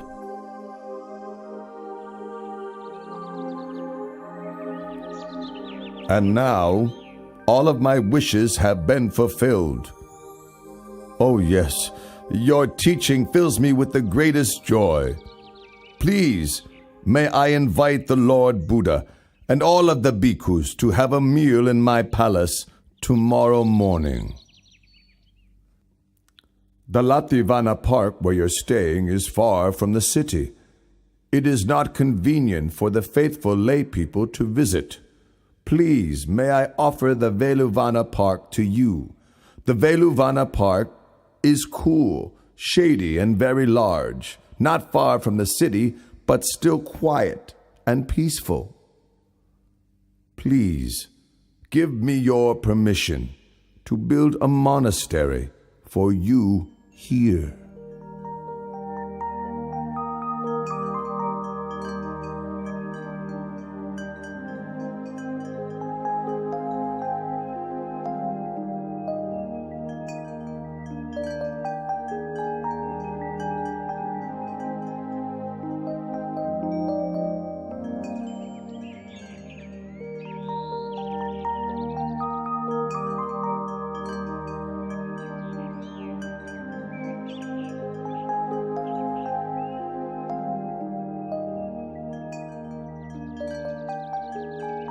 Oh, this is the great Velvana Monastery. A solid foundation for Buddhism has now been laid. Since I, Asaji, left the Buddha at the Deer Park in Isapatana in order to go and spread his teachings, I've not met with him at all.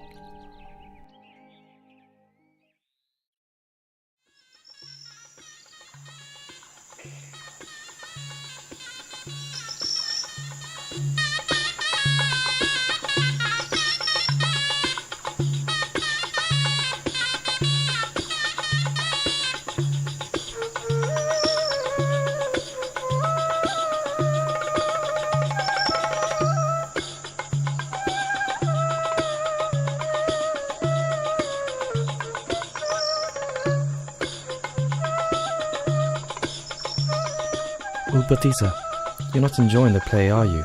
You seem completely indifferent and uninterested. Ask yourself the same question, Kalita. You seem quite unimpressed yourself. Neither the actors nor the viewers will live for more than 100 years. In no long time we'll all be dead. We're absorbed in watching entertainments, seeking fun, but for what benefit? Surely it would be better to seek the path beyond all suffering. I've been thinking the same way as you. All right then. Let's seek out a teacher under whom we can live and practice. To which hermitage should we go? Which teacher should we seek out?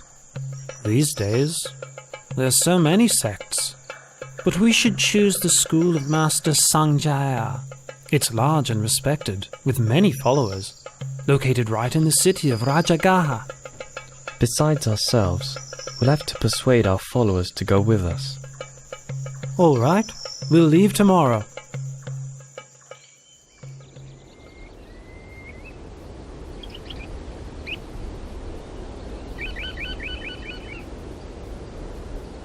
The two of us have trained under Master Sanjaya until he has nothing more to teach us. Quite so. And it's clear that his doctrine does not teach the way to deliverance that we are seeking. If that's so, we have to seek out another hermitage, another master. We have been friends for a long time. It's best if we make the promise that whichever one of us discovers the path out of suffering first, will seek out the other and inform him. Agreed? Agreed.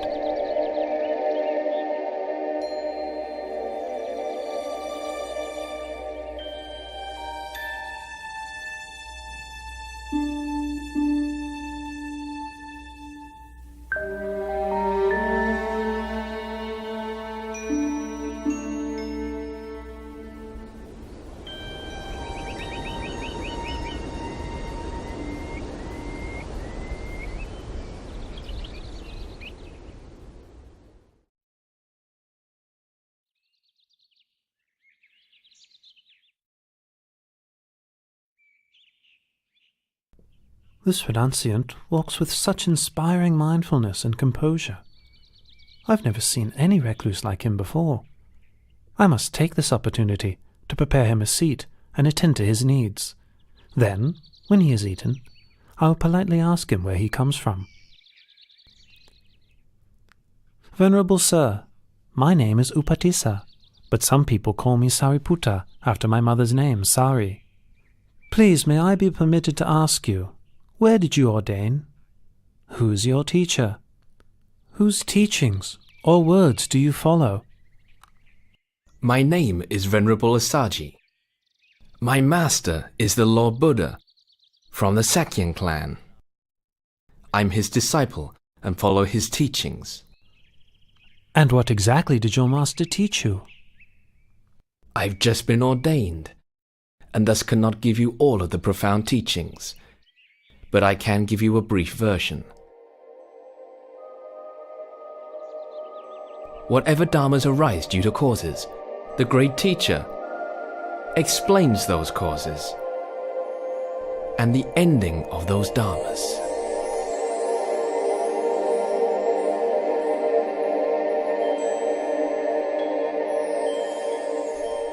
Oh, Upatissa, you repeat to me such short teachings that you heard, and it's enough for me to see the Dharma. Quickly, let's go and persuade Master Sanjaya to seek out Venerable Asaji's teacher.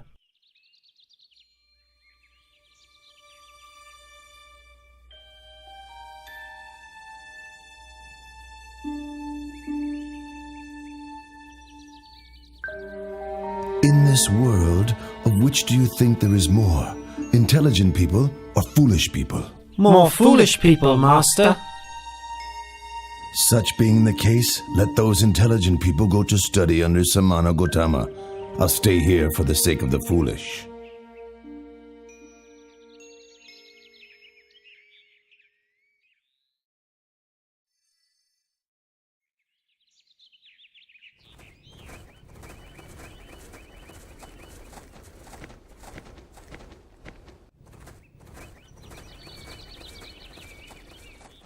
Bhikkhus, those two friends walking in here together are to be my pair of foremost disciples.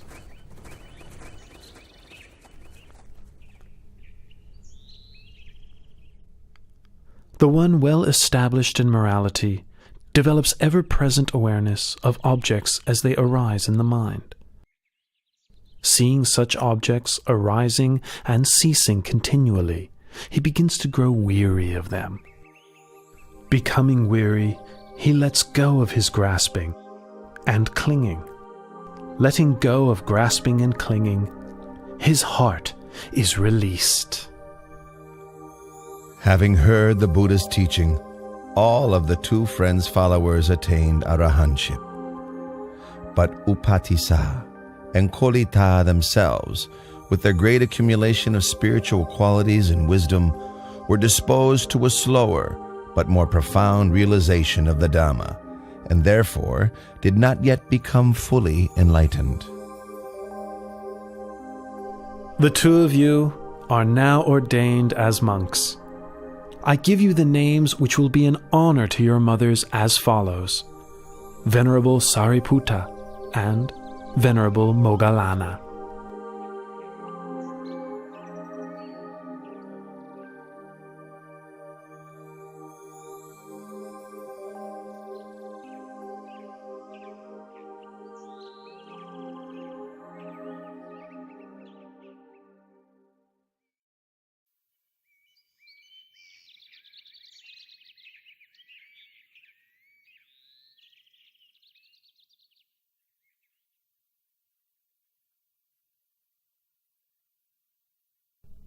Moggallana.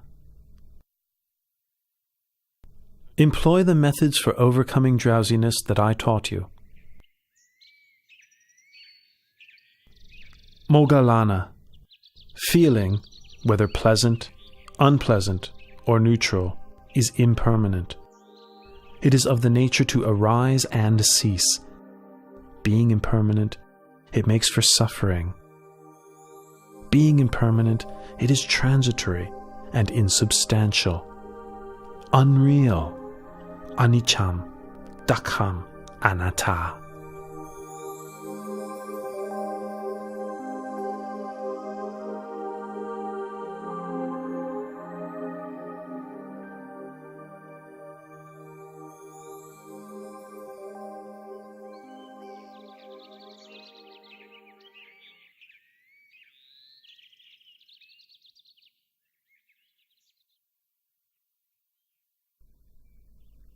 Venerable Buddha, sir, I take the view that all things are disagreeable to me. I do not delight in anything. That being the case, you should not delight in your view, should you? Dighanakha. Some people have the view that all things are disagreeable to them. Some have the view that all things are agreeable to them. And others have the view that some things are agreeable and some things disagreeable to them. Each of these views are based on grasping and clinging to the notion of a self.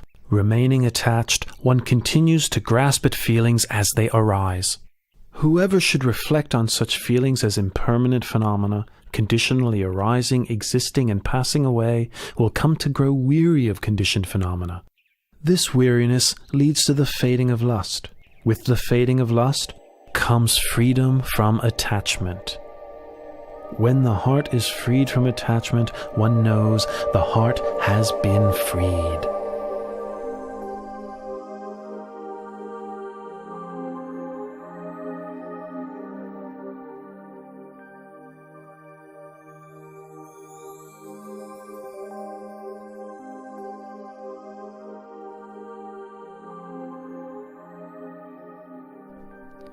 Hearing the Buddha's teaching uprights that which was overturned, reveals that which was hidden, shows the way to one who was lost, shines a light in the darkness. I take the Buddha, Dhamma, and Sangha as refuge for the rest of my life.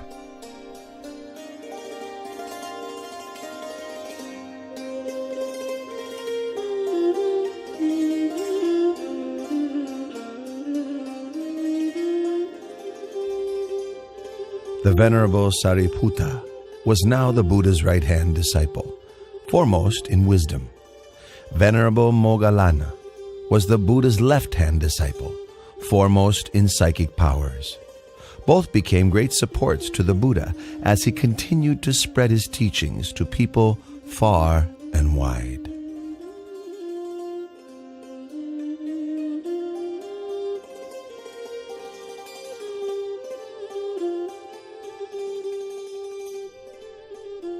Oh, Venerable Assaji, today has brought such a wonder.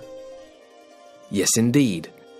Many of the Buddha's faithful disciples, hearing that the Lord Buddha was staying at Velvovana Monastery, traveled separately to meet him and pay their respects.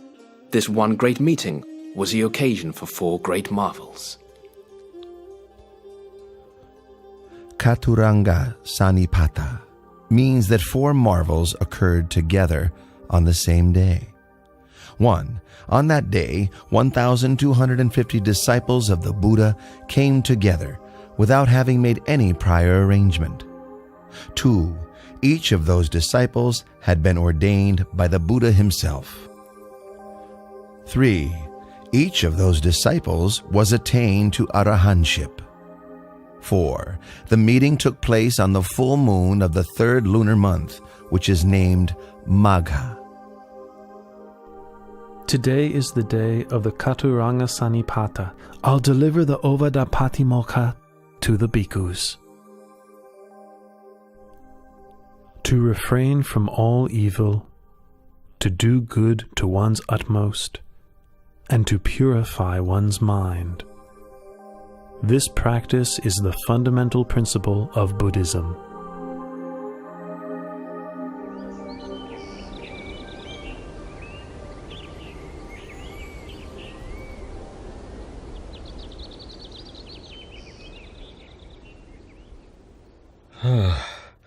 Kalodaihi, my senior counselor, ever since I first heard that my son had attained enlightenment and become the Buddha, I've been wishing to meet him.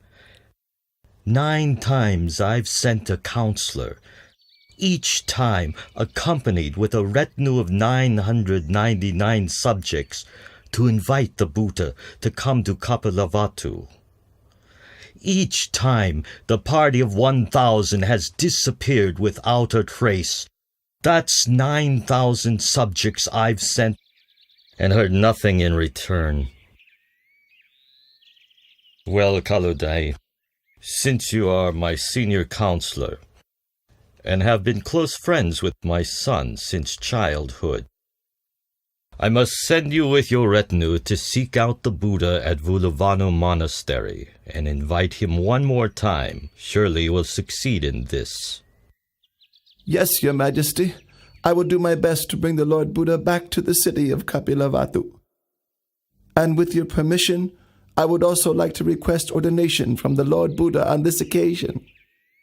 I give you my permission, Counselor Kalodai. Please make your journey as quickly as possible. I'll be waiting to hear news from you.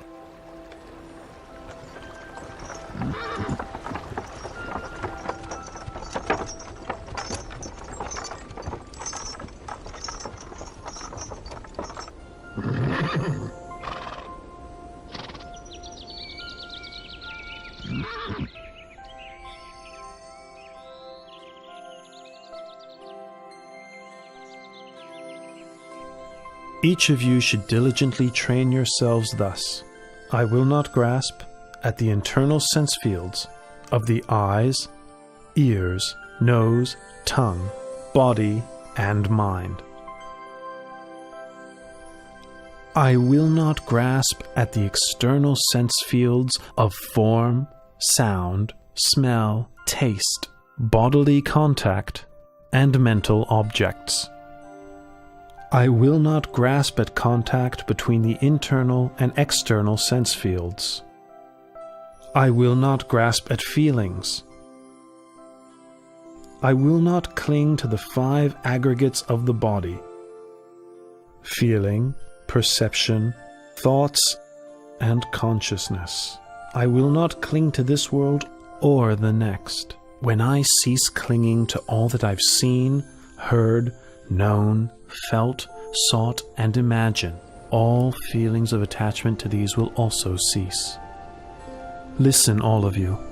A person's heart may be purified through consistently applied efforts in practice, through wisdom, through Dharma, and through morality, not by means of one's class, family, or property.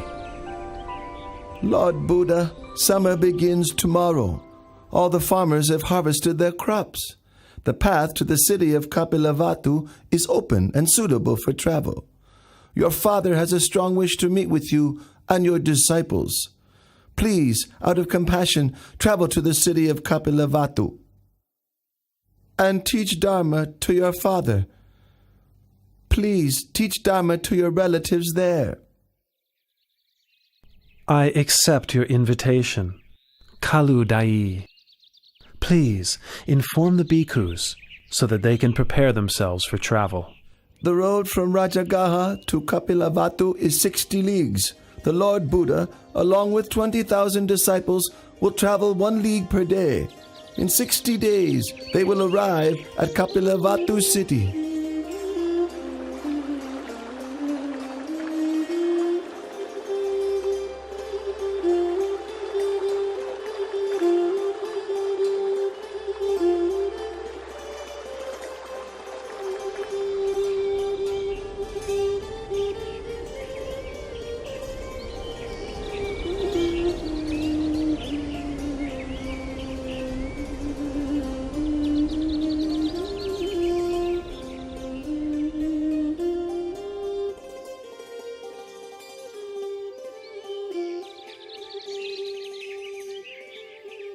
My relatives chose this banyan grove to build Nigrota Monastery as an offering to the Buddha.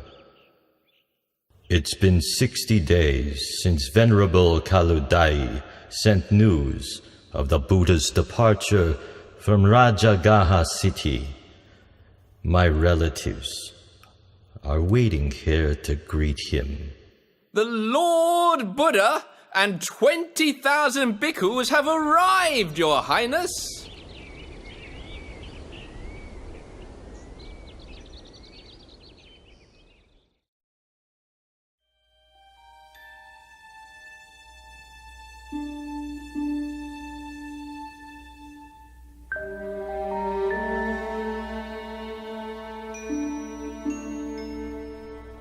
The Lord Buddha's relatives are clinging to the view that the Buddha is junior to them because he is younger in age.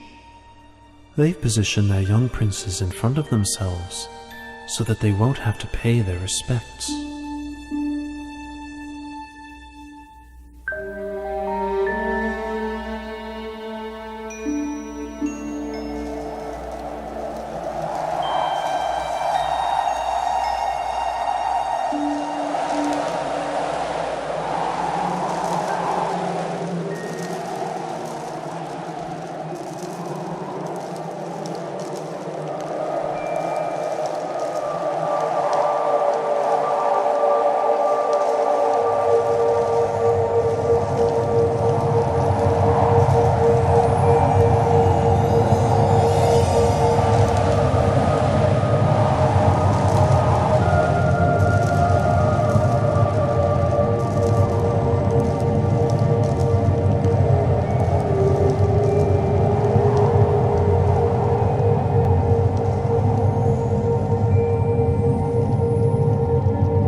When my son was newly born, and Asita the hermit bowed to him, at that time I also paid homage for the first time.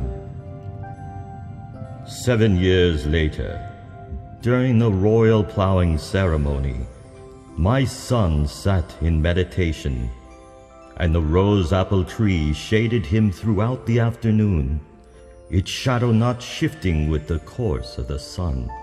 Witnessing this, I paid respects to my son for the second time.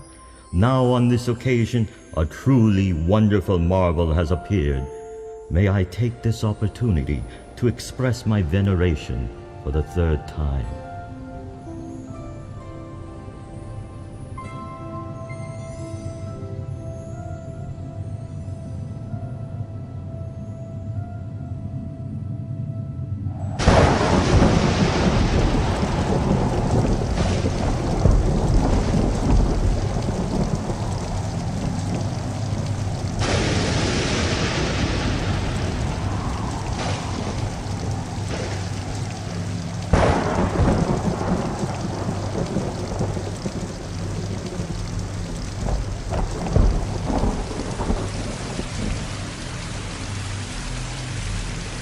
This is Pokaravasa, the red rain.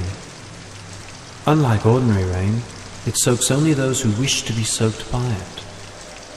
For those who wish to remain dry, every drop will roll right off, just like water drops roll off of a lotus leaf.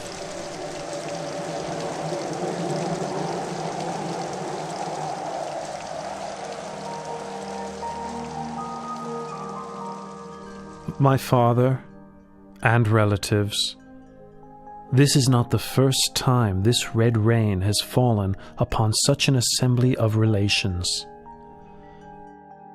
In the past, when I was born as Vesantara, Pokaravasa also rained down on a congregation of myself and my relatives. Listen, all of you. Whoever upholds morality will have happiness in this world and the next. Whoever upholds morality will be blessed with riches and good fortune. Whoever upholds morality has an unobstructed path to nirvana. Therefore, may you all uphold the purity of morality.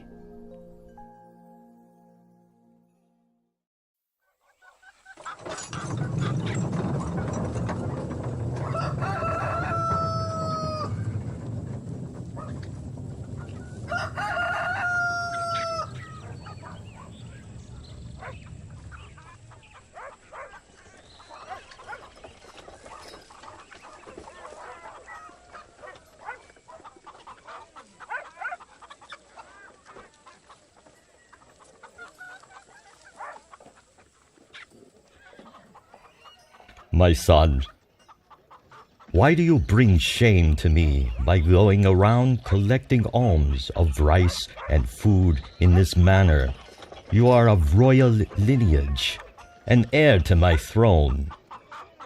Or are you of the opinion that I cannot afford to provide you or your disciples with enough food myself? Father, at the moment of my enlightenment, I departed from the Sakyan royal family lineage and was established in the lineage of awakened Buddhas. My going for alms round is in accordance with the tradition of all Buddhas. The Venerable Sangha also practiced this Buddhist convention.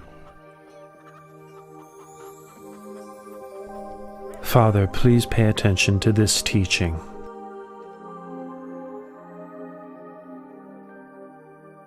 When a person clings to and indulges in form, feeling, perception, mental formations, and sense consciousness, that person is bound by the snare of Mara and burdened with the whole mass of suffering.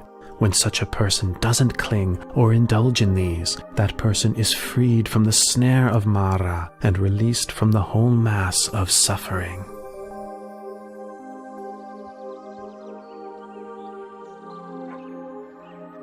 Please, may I invite you and all your disciples to receive alms food in the royal palace tomorrow morning.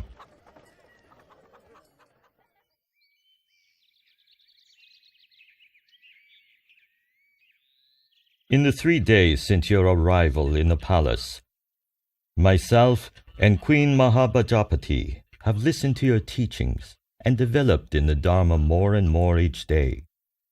However, Bimba, who was your wife, has not yet emerged from her room to approach you. She has stayed right there the whole time, immersed in misery. I would like to invite you to please go and speak to her, so that she also may benefit from your teaching. Father, I will go to teach Bimba, taking Venerable Moggallana and Venerable Sariputta, my left and right hand disciples, with me.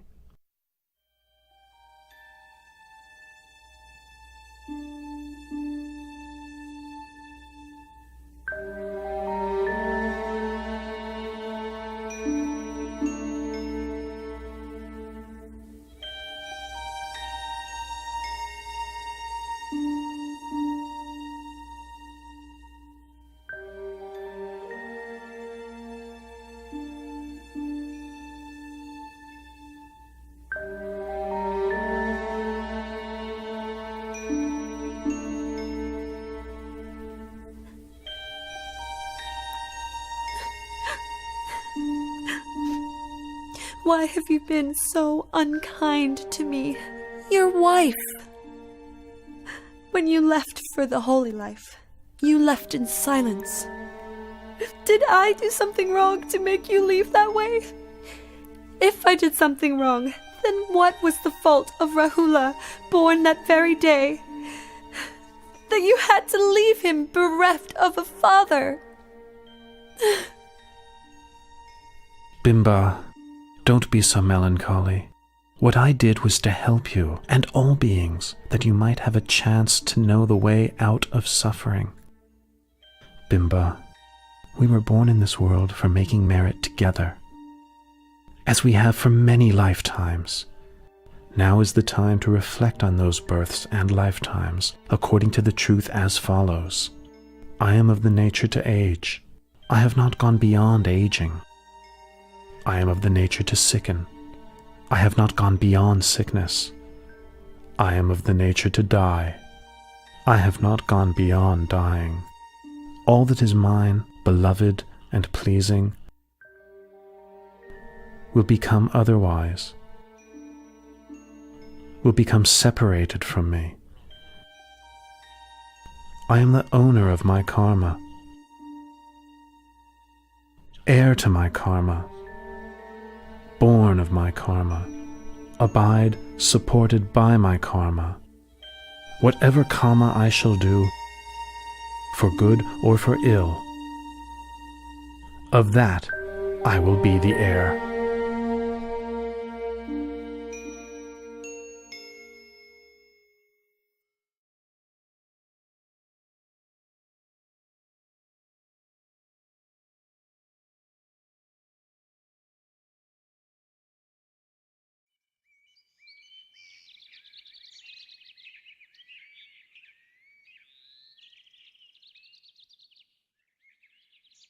My mother tells me that you have great treasures, you have great wealth. But since ordaining, you have no desire for royal wealth. As your royal successor, I wish to request my inheritance, which is mine by right.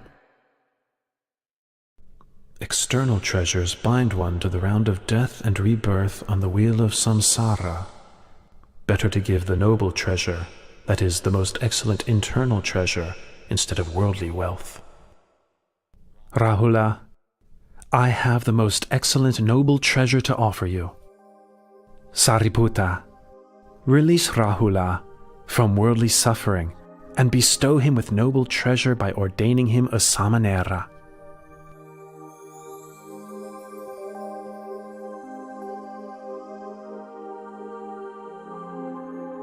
Rahula, from this point on, you are a Samanera Rahula.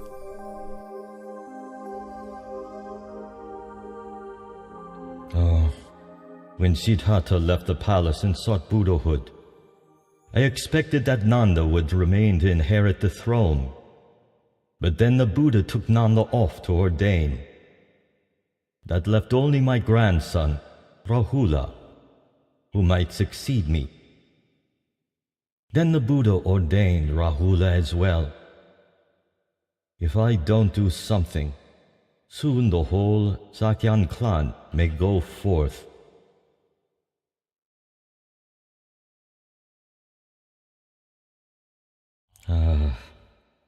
I must quickly go to the Nigrota monastery and plead with the Buddha.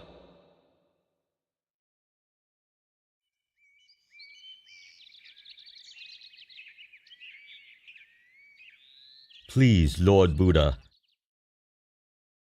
from this point on, should any householder's son wish to ordain, in the Buddha's dispensation, if his parents don't give their consent, please don't give the ordination. Father, I agree to your request. Tomorrow I will leave, together with the Venerable Nanda, Samanera Rahula, and the Bhikkhu Sangha, for the Veluvana monastery in the city of Rajagaha.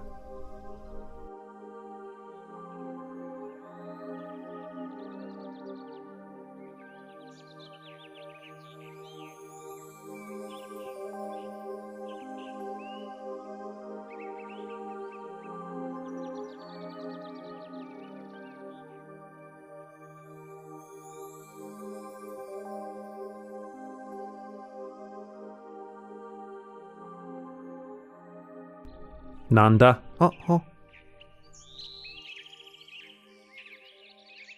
Since you were first ordained, you have not been intent on the practice of Dhamma or the living of the holy life. All your thoughts are of returning to the household life. My heart is constantly yearning for my wife, Janapada Kalyani. There's not a moment spent when I don't think of her. Nanda, come with me, and I'll show you things that you've never seen before.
Nanda, those are Apasara goddesses in heaven.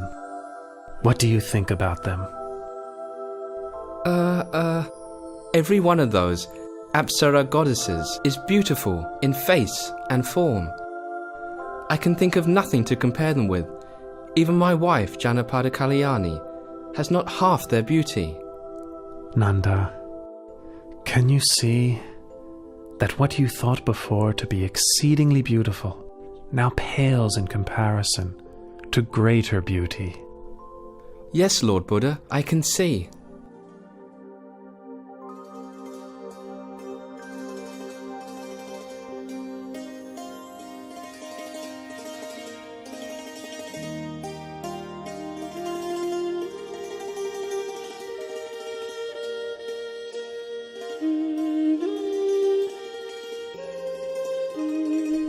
From this point on, I'll make up my mind to practice the Dharma.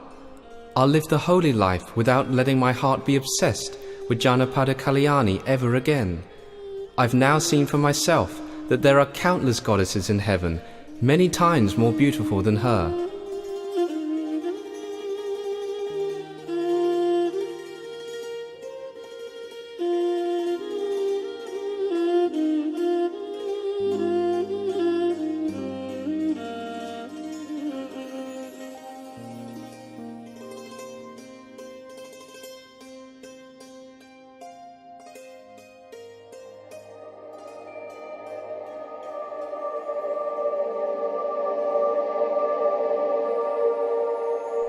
Nothing can ensnare a man's heart more tightly than a woman. Nothing can ensnare a woman's heart more tightly than a man. In truth, love is like a noose which binds one to obsession and infatuation.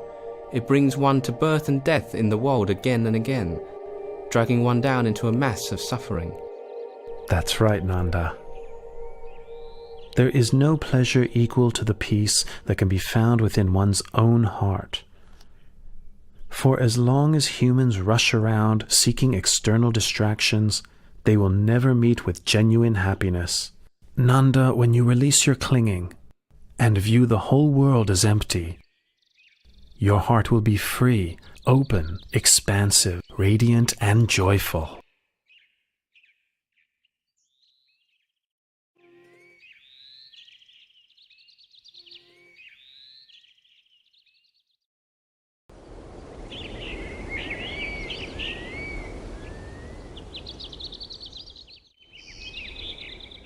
Uttara, why did you send someone to ask for such a large sum of money from your father?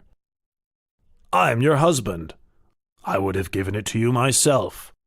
There was no need to bother your father. Dear husband, since our marriage, I have had little opportunity to make merit.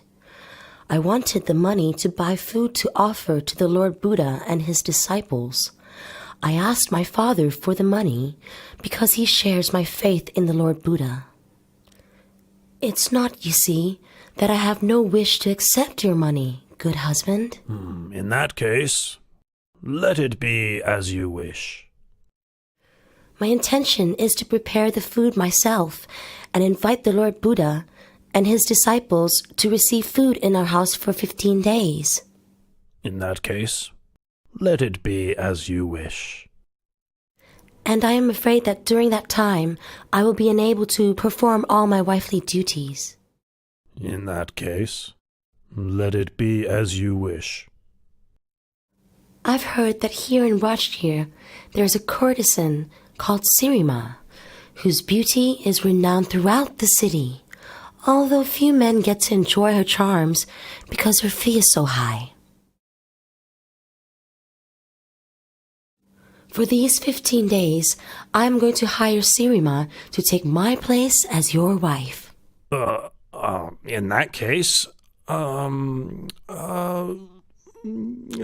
it be, as you wish.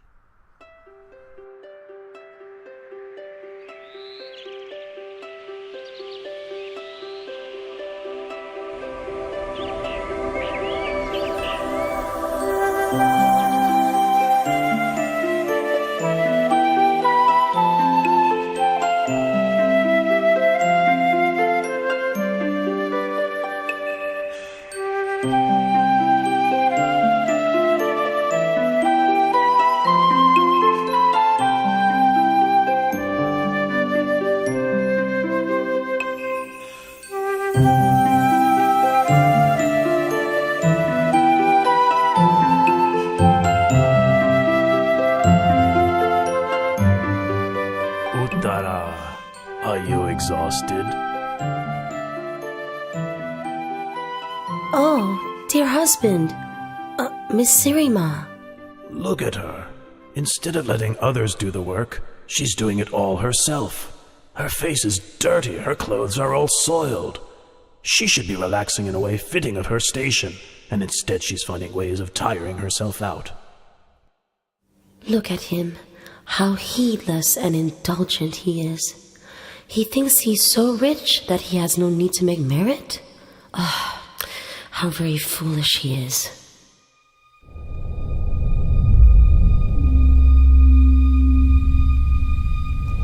Look at Uttara. She's looking at me with a smile of contempt. It's as if she's scolding me with her eyes. It's sickening. I'm not putting up with this. You.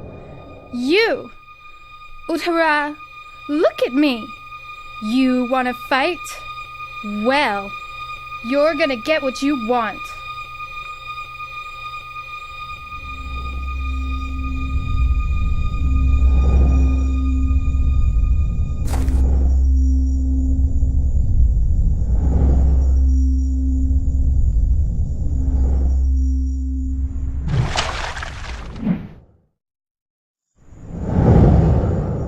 Sirima, I owe you a debt of gratitude because you agreed to take over my place as wife temporarily, allowing me to fulfill my wish to make merit. No matter how you treat me, I will not become angry or vindictive.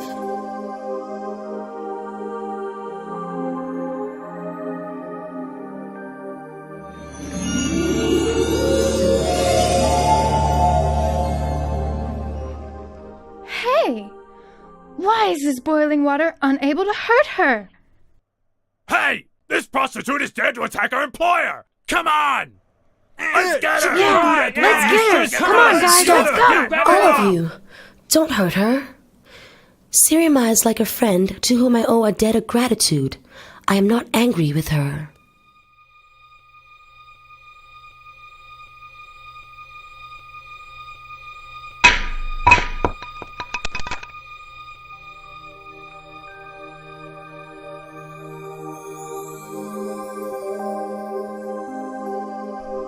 Uttara, I am a courtesan who you employed.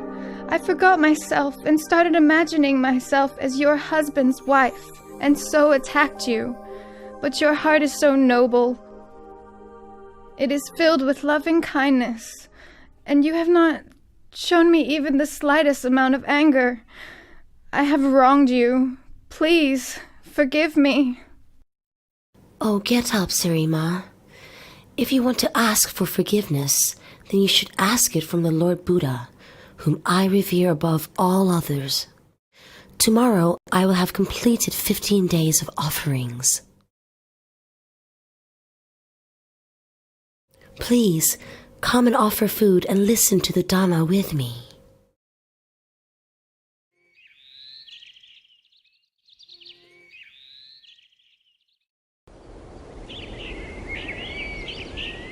A person should overcome anger with non-anger, overcome evil with goodness, overcome stinginess with generosity, overcome careless speech with words of truth.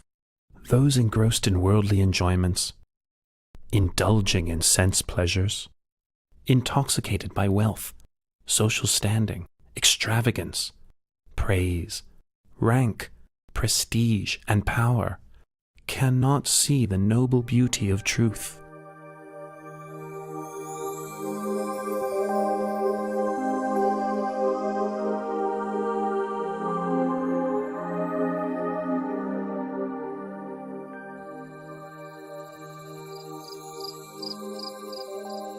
Oh, she's still so young and beautiful, too young to die.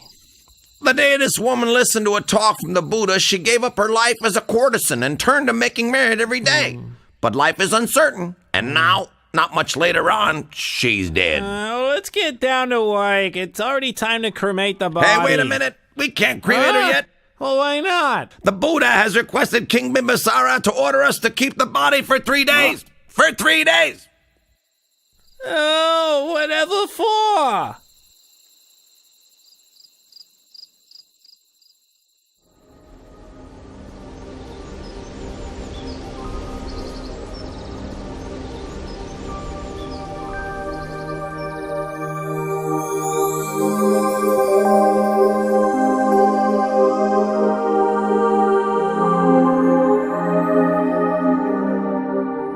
When Sirima led her life as a courtesan, all the men in Rajgir were infatuated with her. Everyone wanted to sleep with her. Now she is dead. I would like to sell her to the highest price. I will start at the price she charged for her body during her lifetime, 1,000 kahapanas. Who wants to start the bidding? Sirima's been dead for 3 days. Her corpse is starting to decay. Fluids are flowing out of her body. The smell of the corpse fills the whole cemetery. Somebody would have to be crazy to buy the body. Hey! King Bimbisara is reducing the price to 900 kahapanas. 800! Ha ha! 800 kapanas for a rotten 700! Half the original price, and still no one is making a move! 100 kahapanas. If nobody is going to buy this corpse, then I will give it away for free.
It is the nature of all conditions to arise, persist for a while, and then pass away.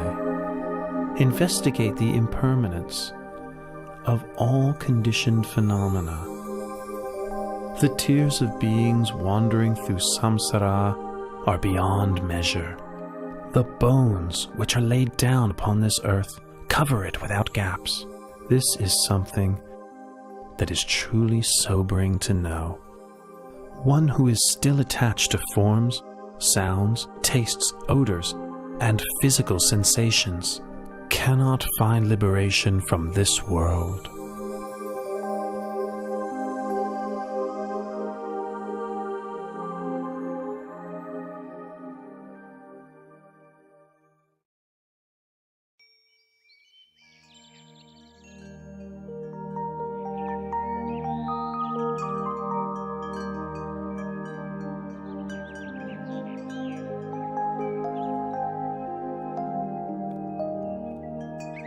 Sometime later, the Buddha went to stay in the Anupiya mango grove, the place where he had stayed overnight when he first went forth.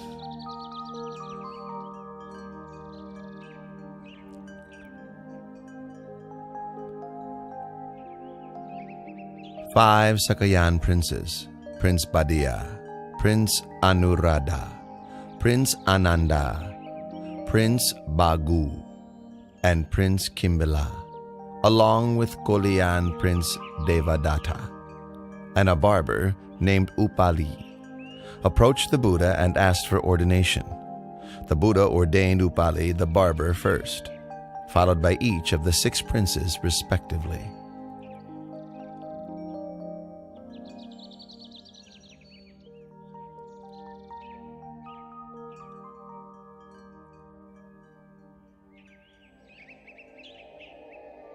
Not long after their ordination, Venerables Upali, Badia, Anuruddha, Bagu, and Kimbila attained arahantship.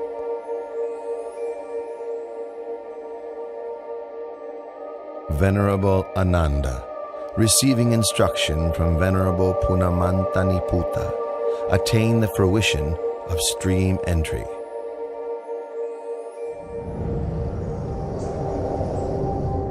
Venerable Devadatta achieved only the mundane attainments of various psychic powers.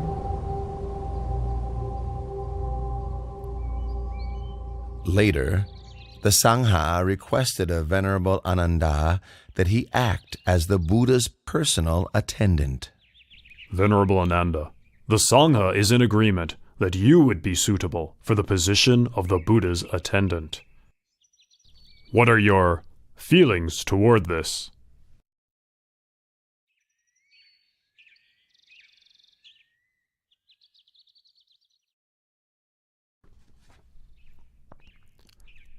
O Lord and great teacher, I am ready to serve and attend to you. But please, may I make 8 requests of you? Very good, Ananda. Make your requests. My 8 requests are as follows. 1. May the Lord Buddha not give me good quality robe cloth. 2. May the Lord Buddha not give me good quality alms food. 3. May the Lord Buddha not have me stay in the same dwelling as himself. 4. May the Lord Buddha not have me accompany him on meal invitations. 5. May the Lord Buddha attend all invitations that I accept on his behalf. 6. When visitors come a long way to seek an invitation, may I have permission to take them to see the Buddha straight away. 7. May I be granted permission to ask questions of the Lord Buddha whenever I am in doubt. 8. On whatever occasion the Buddha gives a teaching of the Dharma, with myself not present, may he repeat it to me afterwards. Very good, Ananda. I consent to your requests.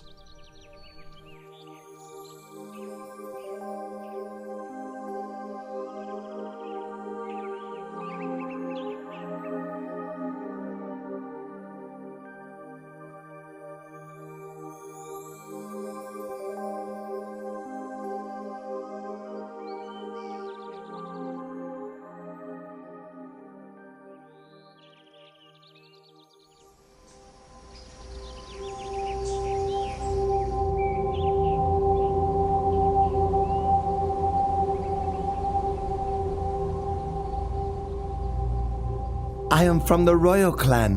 Why are the laity respectful and devoted to other monks, and not to me? Ah, Prince Ajatasattu, son of King Bimbisara of Rajagaha. He is still young, doesn't yet know right from wrong. I'll display my supernatural powers and gain the devotion of the young prince. Then whatever I may wish for, he'll find a way to get it for me. Ha ha ha ha ha!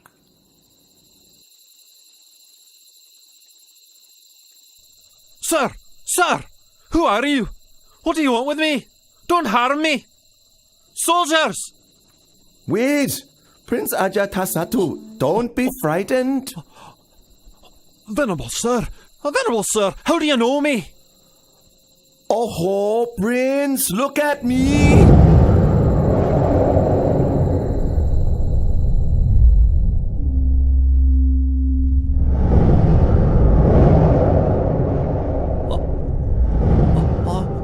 Venerable sir!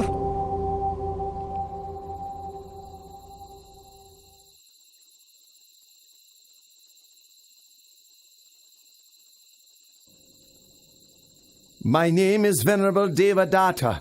I wish you no harm. I am here to help you. To help me? To help me with what? You will know when that time comes. Farewell for now. Just a moment.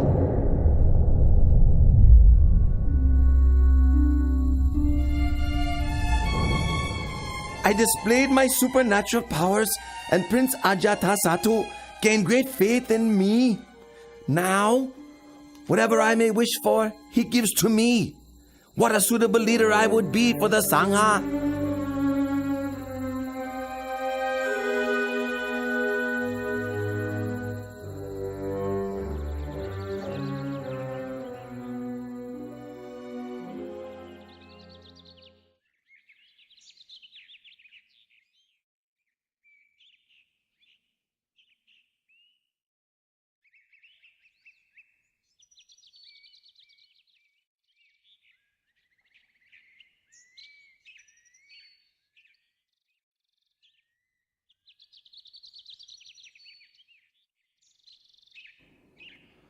Lord, you are now getting very old.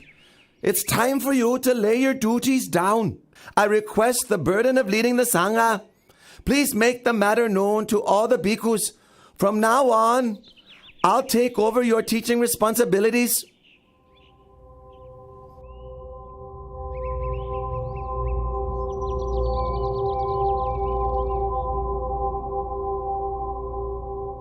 Absolutely not, Devata. But Lord!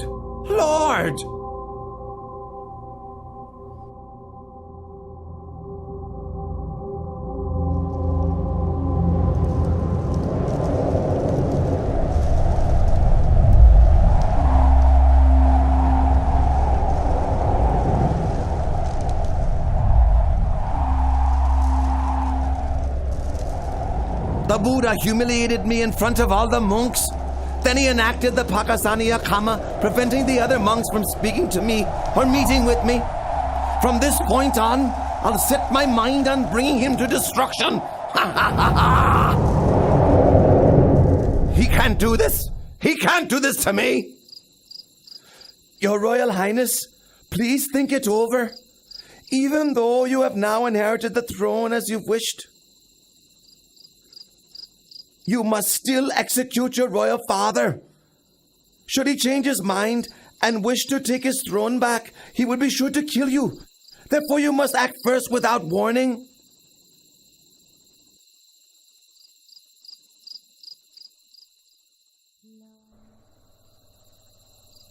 That can be arranged. I'll keep him imprisoned until his life comes to an end. It's your decision, Your Royal Highness.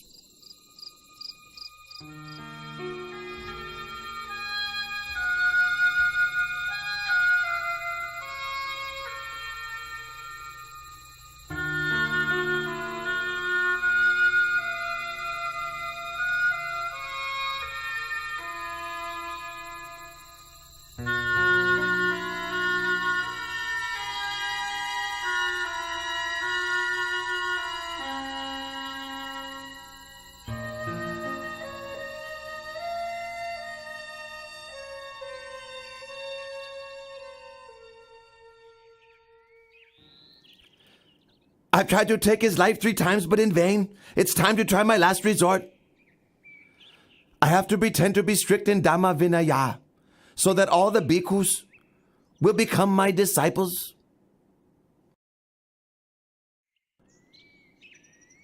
In order that the bhikkhus in the Buddha's dispensation may inspire greater faith of the lay people, may I request that the Buddha approve the following 5 rules to establish strict practice guidelines for all monks. Number 1. A bhikkhu must live only in the forest, not in a town or village. Number 2, a bhikkhu must live only on food given on alms round. Meal invitations are not to be accepted. Number 3, a bhikkhu must wear only rag robes. He must not accept an offering of new robes. Number 4, a bhikkhu must live only at the foot of a tree, not in a man-made construction. Number 5, a bhikkhu must not eat any kind of meat. Should any bhikkhu break any of these rules, he must face punishment. What does the Lord think about these rules? Devata, I deny my permission. This Dhamma Vinaya is not slack in its rules. What you are asking for would create inconvenience for all bhikkhus in terms of maintaining their livelihood. Let all these observances be voluntary. As for the rule against eating meat, I allow meat which is pure in 3 aspects: not seen, heard, or suspected, to have been killed specifically for the sake of oneself. My bhikkhus, who do you think is superior? My rules are stricter, aren't they? Whoever agrees should come and live with me. Devata, don't do this. Breaking up the Bhikkhu Sangha is a very heavy, evil karma.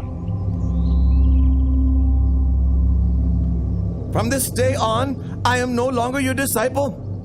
I'll be carrying out formal acts of the community only with my own monks.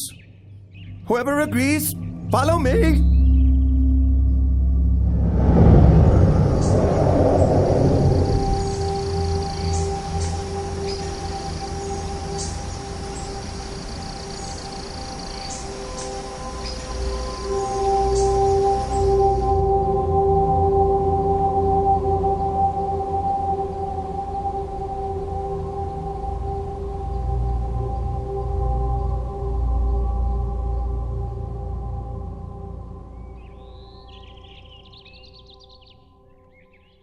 Devadatta, can't you see that you're not a suitable leader for the Bhikkhu Sangha?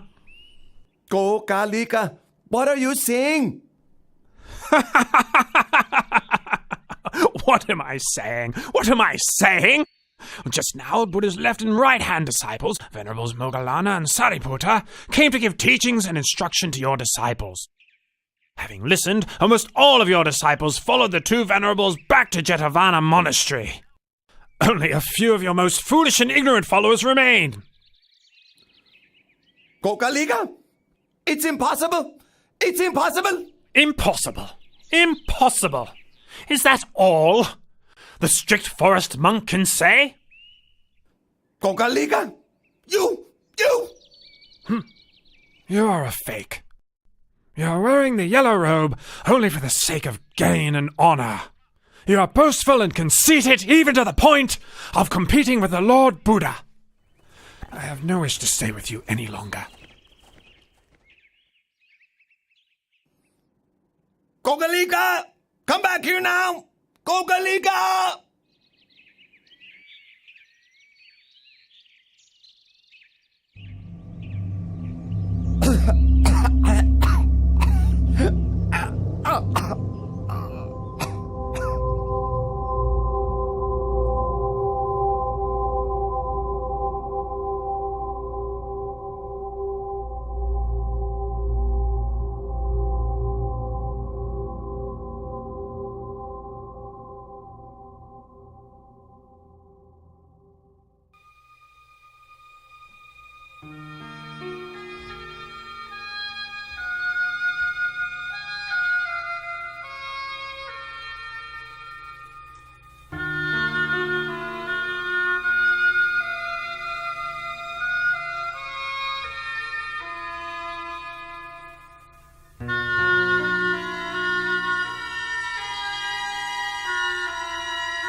I've been seriously ill with no improvement for a long time.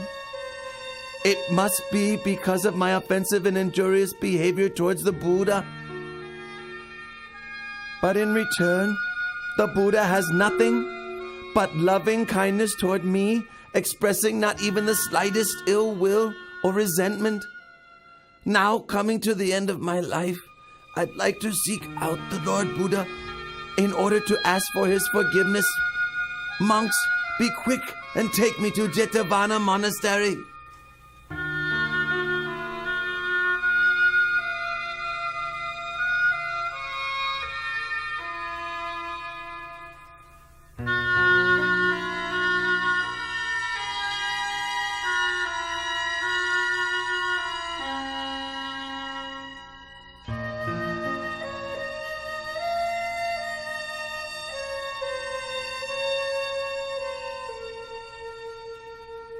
We're getting close to Jetavana Monastery.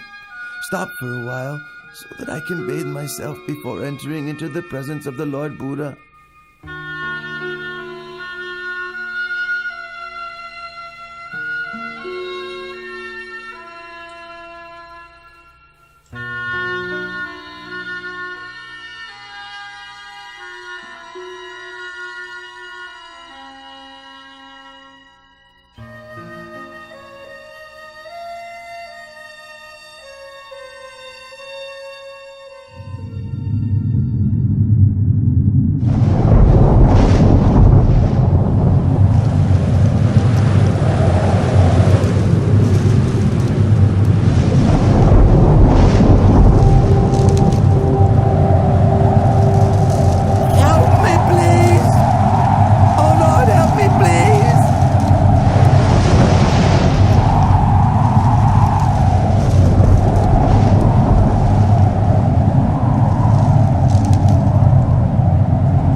In knowledge and conduct, Great One, teacher of gods and humans, I leave my chin bone as an offering to the Buddha, and I take the Lord Buddha as my refuge forever.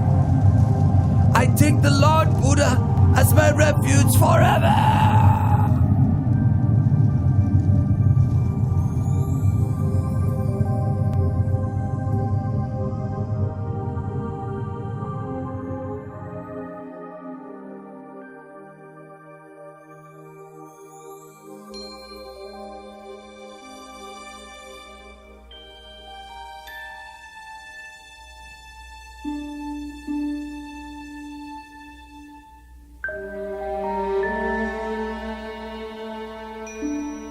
Venerable Devadatta has performed gravely serious evil karma. Even coming so close to Jetavana Monastery, he still was unable to catch a glimpse of the Lord Buddha. Rather, he was swallowed up by the earth and sank down into hell.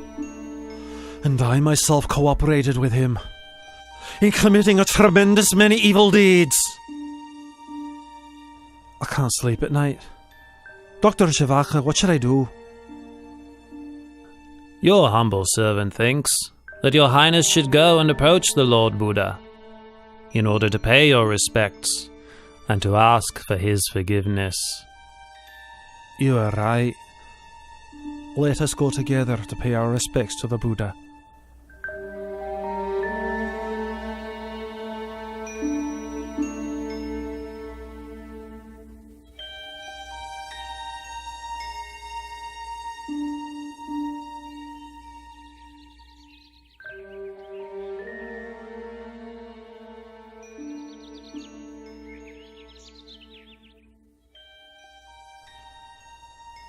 O Lord, I was duped into believing what Venerable Devadatta said. I thereby committed gravely serious wrong actions which affected the Buddha. I now realize my mistake. Please, may I beg your pardon? Please forgive me. I promise I will never do unwholesome deeds like that again.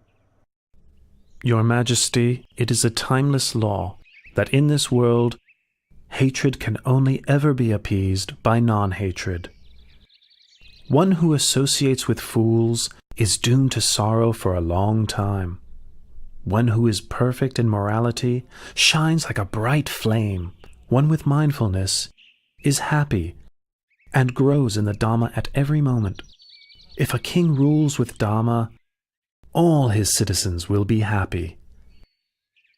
Bhikkhus, all conditioned things are of the nature to arise, persist for a while, and then pass away. Therefore, we should consider such things as impermanent, uncertain, unreliable. The tears of beings who wander from birth to death on the wheel of samsara are countless. Their corpses pile up to cover every inch of the earth. It's such an enormous pity, and worthy of sadness. Those who cling to attachment to the forms, sounds, smells, tastes, and touches of this world have not the slightest chance of ever going beyond it. I declare myself as a Buddhist lay practitioner and take the Triple Gem as my refuge for the rest of my life.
The king has no alternative but to receive the heavy results of his terrible deed, murdering his own father.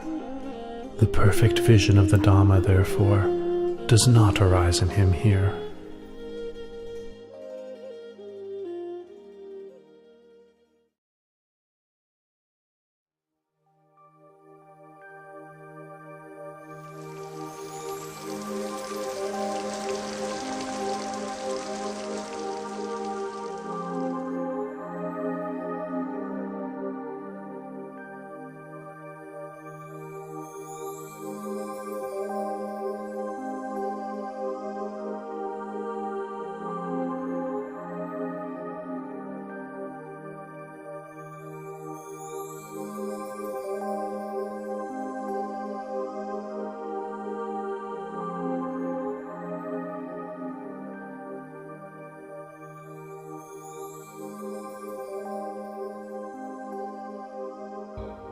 birth, aging, sickness, death. Oh, greatness, striving, struggle, conceit, suffering. Your Majesty, the Lord Buddha has arrived at the royal palace.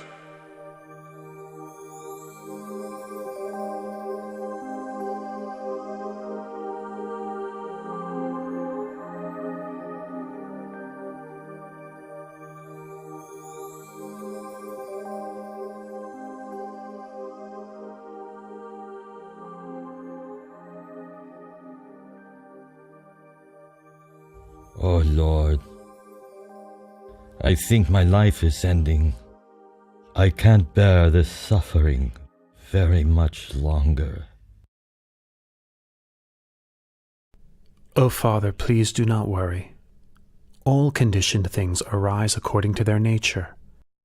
Having come into being, they persist for a while. Having persisted, it is their nature to pass away. It is only suffering arising, existing and ceasing, nothing other than suffering. There's no woman, no man, no us, no them.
Throughout the last 7 days, Lord Buddha, you have taught me the Dharma day and night. I have been liberated from the round of rebirth and attained to Nibbana. I have very little time remaining. I wish to express my veneration and then enter Nibbana for whatever faults I have committed through body, speech, or mind. Please, through your great compassion, forgive me. Now, I ask your permission to take my final leave and let me pass into Nibbana.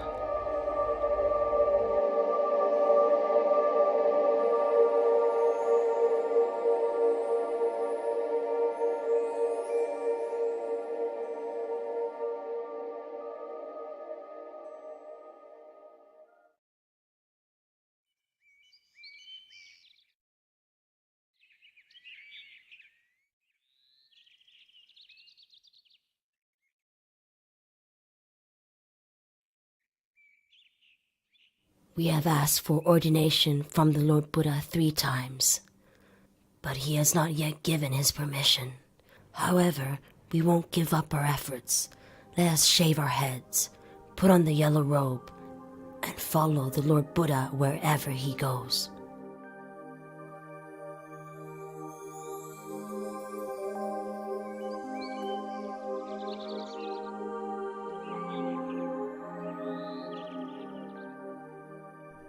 O Lord, if women were allowed to ordain in the Buddha's dispensation, could they attain to the level of arahantship? Ananda, if women were ordained in the Buddha's dispensation, they could attain to arahantship exactly the same as men can.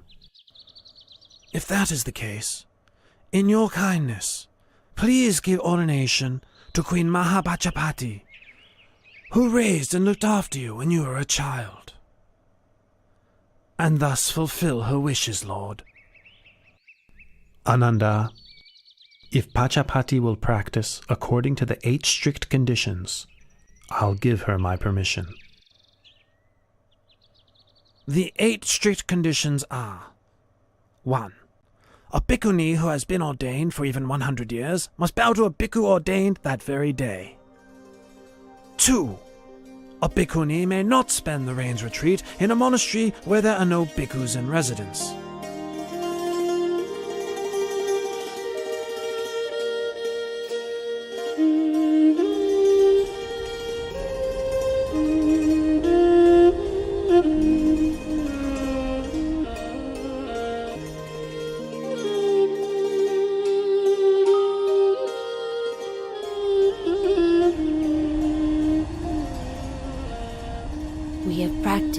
8 strict conditions for the period of 2 rains retreats. Please, may the Buddha consider our ordination. I permit your ordination.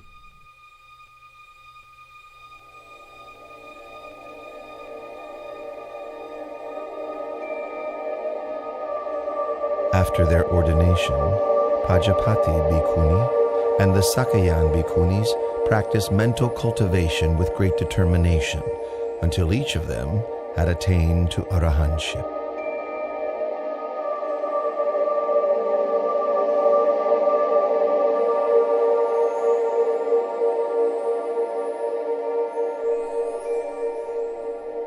Now King Mahanama of the Sakyan clan has inherited the throne of Kapilavatthu.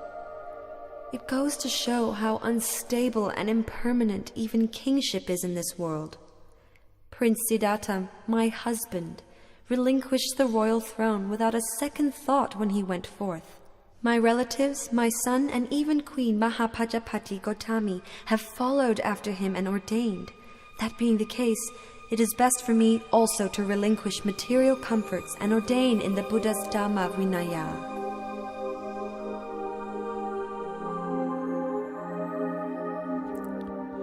Princess Yasodhara and a great number of her ladies of the court traveled to Jetavana Monastery in Savatthi. After practicing the 8 strict conditions for 2 rains retreats, Princess Yasodhara was ordained as a bhikkhuni. She practiced mental cultivation with great dedication and attained arahantship. Her ordained name was Venerable Badakacha Nateri.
Having performed the twin marvel, the Buddha arose from his crystal seat and stepped forward with his right foot.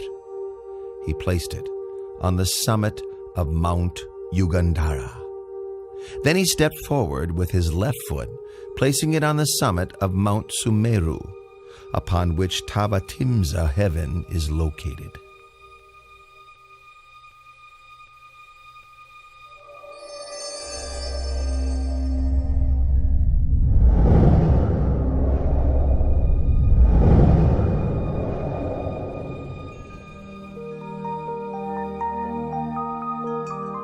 With his third step, the Buddha ascended into Tavatimsa heaven. He seated himself upon the Pandukambala stone, the seat of Lord Indra, the god of Tavatimsa heaven. His purpose was to teach the Dhamma to his mother, in accordance with the tradition of past Buddhas.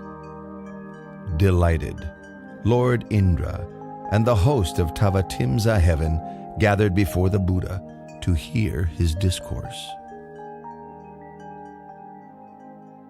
Tell me, have you seen my mother? O Lord, your mother was reborn, Santusita Devaputa, in the higher realm of Tusita. I will quickly go and invite your mother down.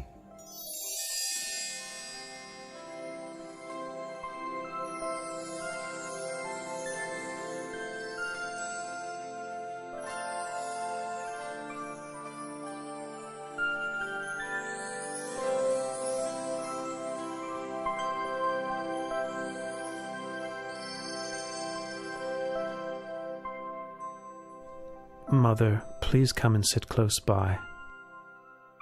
The kindness you showed me in your past life was great beyond measure.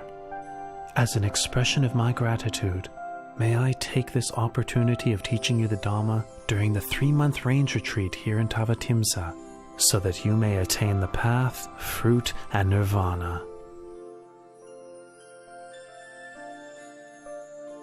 Mother, please listen.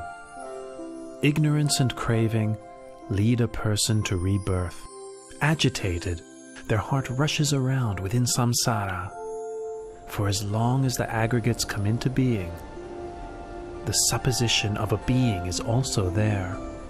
In truth, such conditioned things are not worthy to be called a being. There is only suffering which arises, and suffering which decays and ceases. Aside from suffering, nothing arises. Aside from suffering, nothing ceases.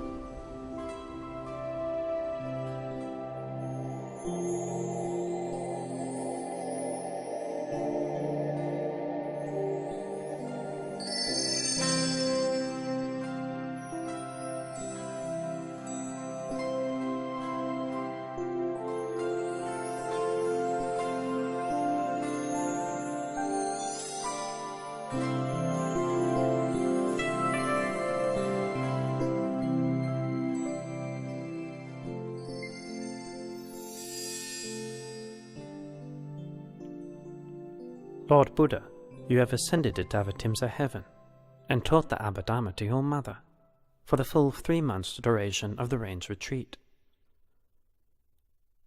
The people of the world are now wondering, when will you depart from heaven and descend to the human world? Moggallana, please let the people know that I will descend from heaven in 7 days' time, arriving at the gates of the city of Sankasa.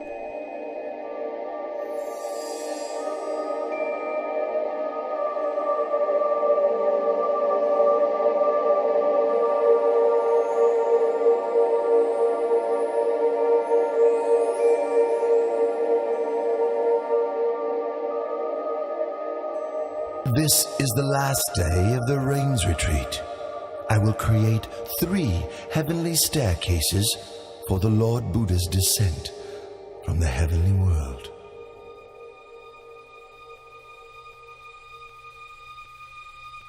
The crystal staircase for the Lord Buddha is in the middle. The golden staircase on the right is for myself and the other deities.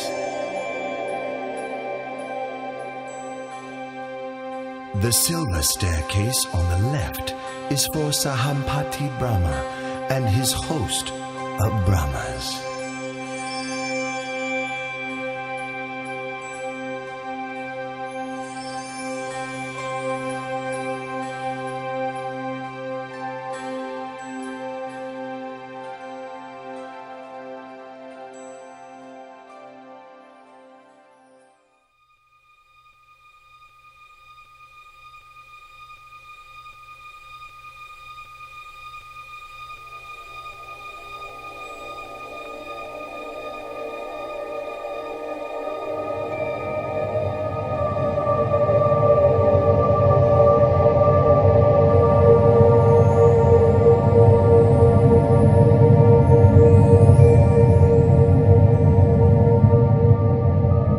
As he descended from heaven, the Buddha performed the marvel called Loka Vivarana, making the realms of heaven, earth, and hell visible to all.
Having revealed this amazing sight, he stepped down to earth at the gates of the city of Sankasa.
Oh, this renunciant has a very noble appearance, fitting to be a great man. Here in Kuru, it's very hard to find a husband suitable for my daughter, Magandia, but today I found one. Venerable sir, my name is Magandia. I have a daughter who I would like to get married. But here in Kuru, I can find no suitable husband. And then I saw you today. I am very pleased by your appearance. Please accept my daughter as your wife. Oh, and don't worry that she's ugly or unattractive. There's nobody in this whole country more beautiful than Magandia. Please wait here.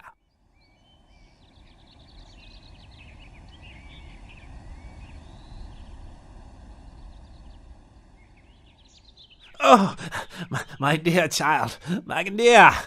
Oh, I'm exhausted. Hurry up. Make yourself as attractive as you can. Now, right now. Quickly, my daughter. If you're tired, then sit down and take a rest, husband. And why do you want our daughter, Magandia, to dress up prettily? Come on, please. Sit down and rest? No. Magandia, are you ready yet? Hurry up. I'm ready, Father. Right. Go quickly. I've met him. Met who? I met him. Hey, where's he gone? What's this all about? You brought me all this way and I still don't know what you're talking about. I've met our daughter's future husband. That's what I'm talking about. I told him to wait for me here, but he's disappeared. Ah, there, you see? His footprints are still there. You're knowledgeable in the texts dealing with the interpretation of footprints. Have a look at them.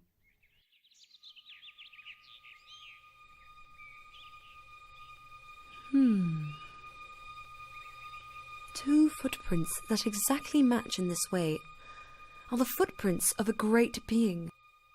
They show that he is beyond craving, beyond anger, beyond delusion, without defilement. Such a one is not interested in household life. No defilement? What? Every man likes beautiful women. Let's see what happens when he sees our daughter. The main thing is to find where he's gone to.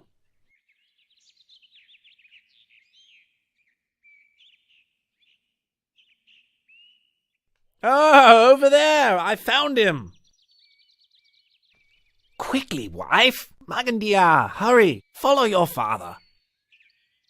Venerable sir! Venerable sir! Venerable sir, this is my wife, and this is my daughter Magandia, who I'm going to offer to you. Brahmins, I rejected sensual pleasure on the day of my enlightenment. I've seen the root cause of your existence, karma. You arise from sensual thoughts. Those thoughts arise in me no longer. Your karma will appear no more. Brahmins, listen to this teaching. The wise person must put effort into raising his mind out of attachment to sensuality, freeing himself from Mara's snare, steadying himself with the hook of mindfulness. He is able to master himself. He is able to have victory over himself.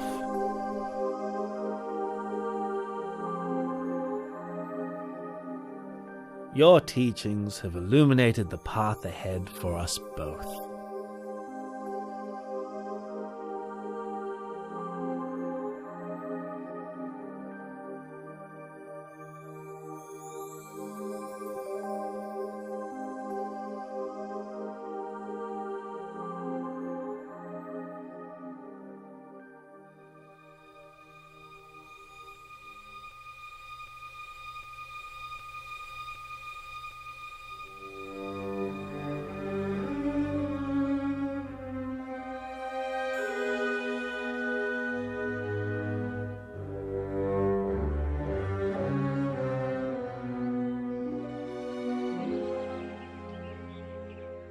Lord, do not hold it against our daughter. Magandia is still very young. We ask permission to go to my younger brother, to give him all my wealth and ask him to take over as guardian of our daughter. As for my wife and me, we will ask permission to join the monastic order, so that we may, in time, realize enlightenment.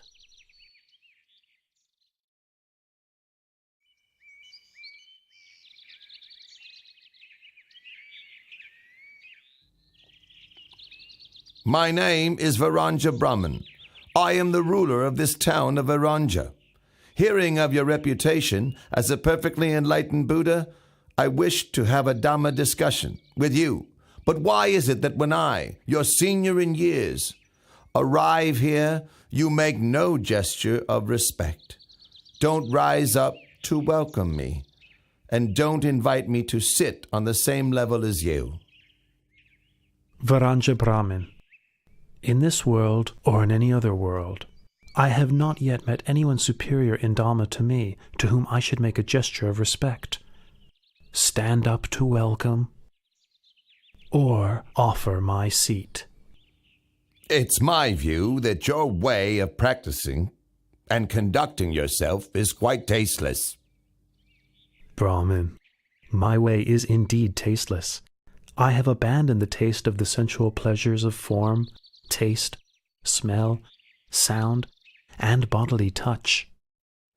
But I am not tasteless in the way that you understand it. You have no assets. You teach non-action and praise annihilation. And furthermore, I would say that you are loathsome. Brahmin, I have no assets or wealth, because such things consist of forms, tastes, smells, sounds, and touches. Venerable Brahmin, I teach non-wrong action, non-evil action by body, speech, and mind. I praise the annihilation of lust, hatred, and delusion. Brahmin, loathsome is bodily misconduct, verbal misconduct, mental misconduct. I loathe all that is evil and unwholesome. But I am not at all loathsome in the way that you believe. You teach eradication, destruction. You teach non-arising and non-birth. Brahman, I teach the Dhamma for the eradication of lust, hatred, and delusion, and for the eradication of all unwholesome states. I teach the destruction of bodily misconduct, verbal misconduct, and mental misconduct, because these are things which are worthy of destruction. I have attained the state of non-arising and non-birth by abandoning the causes of birth and becoming. I speak only the truth in response to your comments. The truth is not as you understand it to be. Pay attention, Venerable Varanja Brahmin, and I will teach you the Dhamma. Sending your mind outside and seeking faults in others is a cause for suffering. Reflecting internally, developing awareness of one's own mind, is the path. Nirodha, the end of suffering, is its fruit.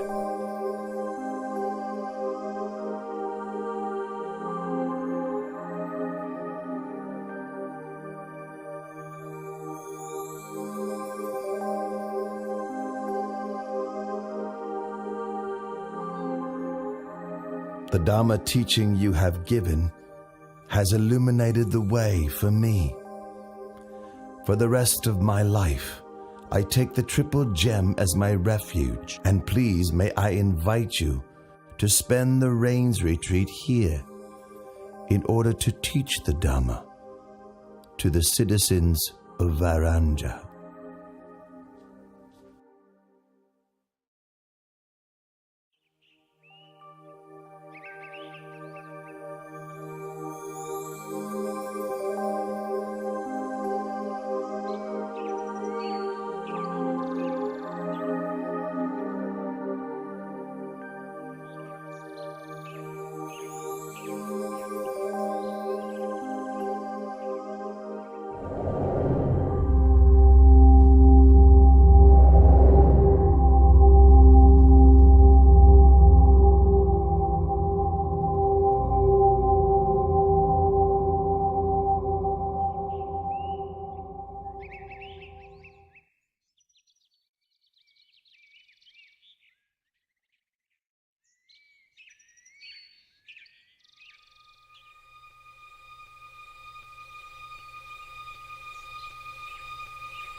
Who is that? Come out where I can see you right now. Otherwise...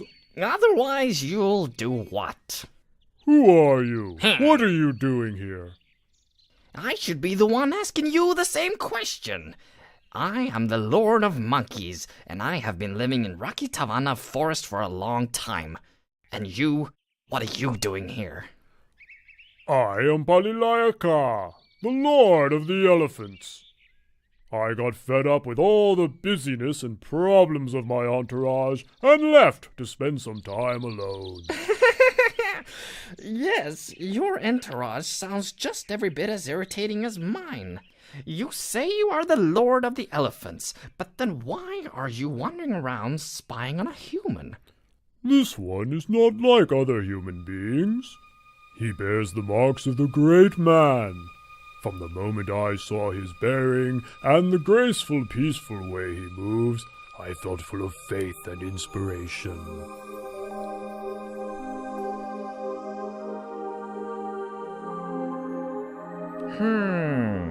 Well, if that's the case, let's go and ask him some questions.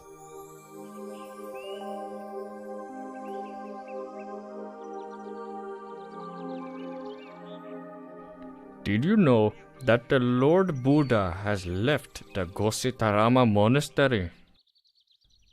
Well, he has probably gone to give teachings in another city. Not at all. I have heard that one of the senior monk expert in the monastic discipline has had a falling out with a senior monk expert in Dhamma teaching over some small matter of the discipline.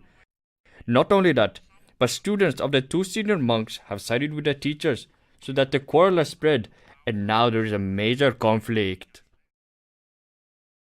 It's got so bad that even when Lord Buddha himself admonished the monks and urged them to give up their conflict, they wouldn't listen. And so he left the monastery alone. That's terrible. Those monks are really stubborn and intractable. How long will it be before we will be able to hear the teachings from the Lord Buddha again? That's the point. The monks' dispute means that all the rest of us aren't able to listen to the Lord Buddha teach. The Lord Buddha must be fed up with the disobedient monks. From now on, we shouldn't make any more food offerings to them. Oh, good idea. Let's encourage all the other lay supporters to do the same.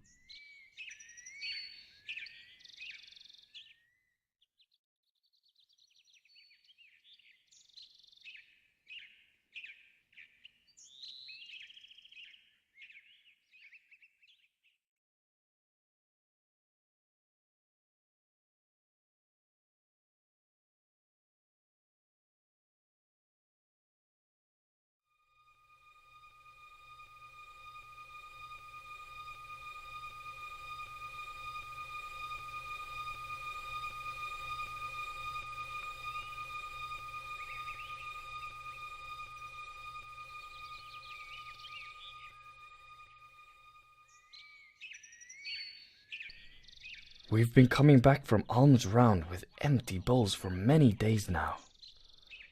Nobody in Kosambi is filling our bowls with any food offerings anymore. If this continues, how will we survive? What will we eat? The lay people are unhappy that we are continually arguing and in conflict, and that by ignoring the Lord Buddha's admonition, we made him leave. And where has the Lord Buddha gone to reside now? Even though we've come to our senses, we have entered the rain's retreat period, and it's not possible to go off in search of him.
Venerable Ananda, I, Visakha, and my wife, along with all the wealthy families of Savatthi, have come to know that the Lord Buddha is currently living alone in the forest.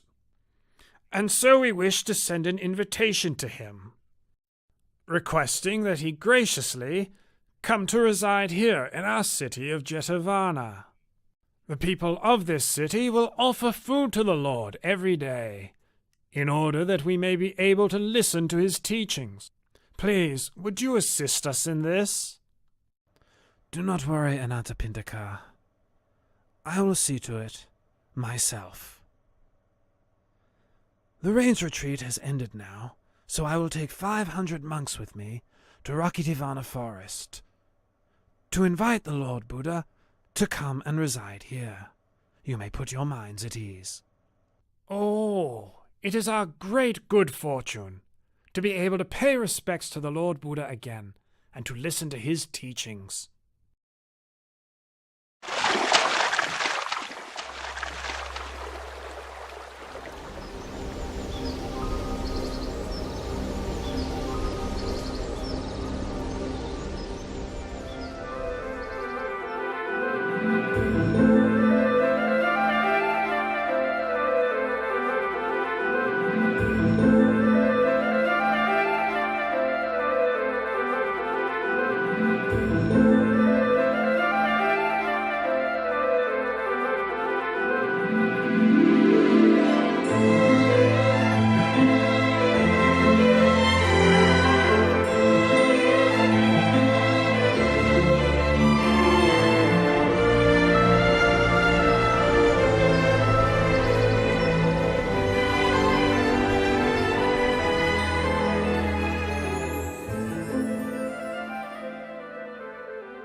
Palilayaka, that is Venerable Ananda, my personal attendant, and those monks accompanying him are my disciples.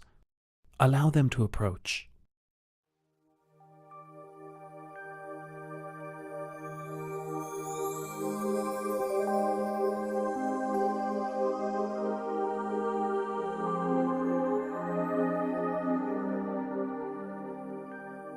Lord of Elephants, Lord of Monkeys, allow me to kindly thank you for your service to me in looking after me in this forest. Now is the time for me to return to Jeta's Grove Monastery.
How many tens of thousands of years more must pass before another such great being appears in the world? It has been our great fortune to have had the opportunity to serve the Lord at such close quarters. What a great shame The Lord has to leave after such a short time. It will be very unlikely that we will have such an opportunity again. We will probably never see the Lord again.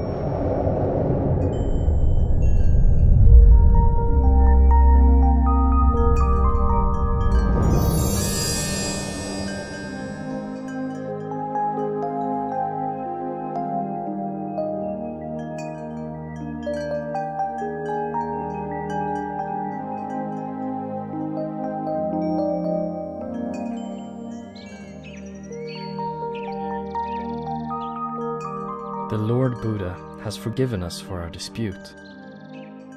It was good that we saw our fault and swiftly made our way from Kosambi to pay our respects to the Lord Buddha in Jedda's Grove. You're right. The Lord is going to give us a Dharma talk. Pay attention. Know this, monks. This flourishing or decline of this teaching is not dependent on the actions of outsiders, but depends upon the fourfold assembly of monks and nuns, laymen and laywomen. Consider the fool whose acts of body, speech, and mind cause harm to self and others. You have all entered the Sangha and have been training in the well-expounded teachings that I have given to you. Be diligent in your efforts, so that you may realize the fruits of the training that you have not yet realized, that you have not as yet fully penetrated, so that you may become truly noble.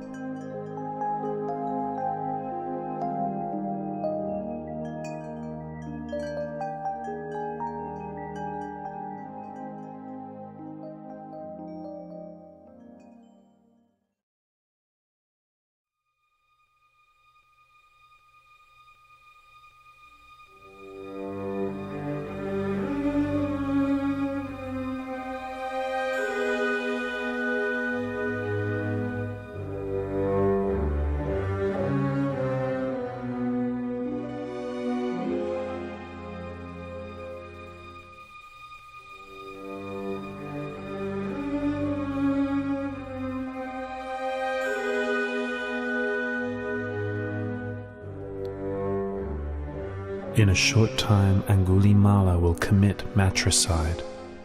He will kill his own mother. This is a very heavy karma, which prevents one from attaining to the path, fruit, and nibbana. But this outlaw does not kill with malicious intent. He does so out of ignorance. This being the case, he should still be able to attain to the Dharma. I'll help him to escape from the deadly snare of his own foolish mistake.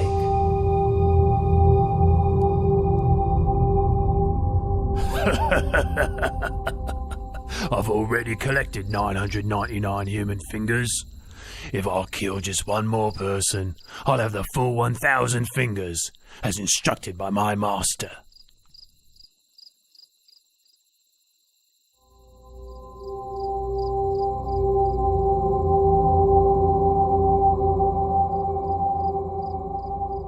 There is a recluse walking alone. He's about to meet his doom.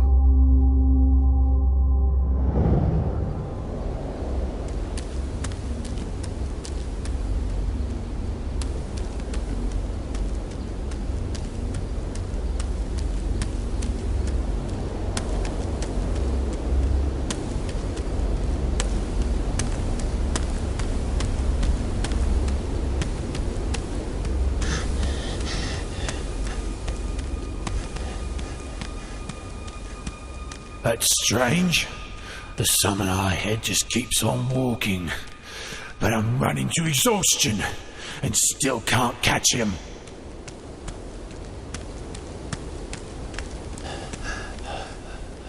Oh! Stop there, summoner! Summoner, stop there!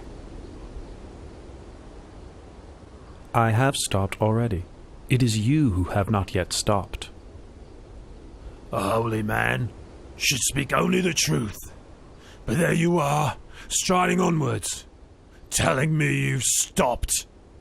Here I am standing still, and you tell me I haven't stopped?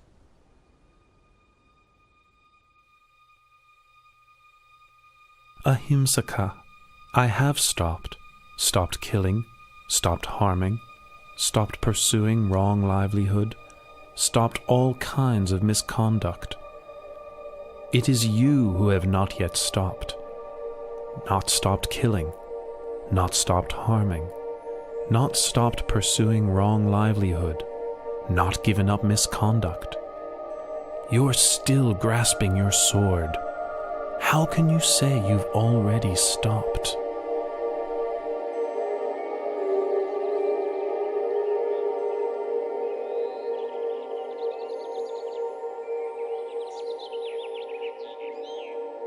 The words you have spoken are immortal and true, but never before heard, even in my master's hermitage. Ahimsaka, all things which arise are of the nature to eventually cease. The sword which you were carrying has now been laid down. So let go of the mental defilement associated with your wrong actions. Should your heart dwell on those actions, it will soon become spoiled. Focus on recollecting your good actions. Your heart will become increasingly cheerful and radiant. Be industrious in making merit, maintaining morality, and brightening your mind in every single moment.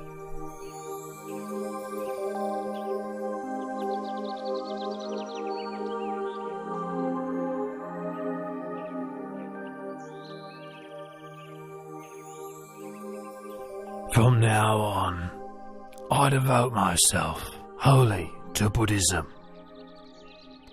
Please give me ordination in your excellent dispensation. I agree to give you ordination. Follow me back to Jetavana Monastery.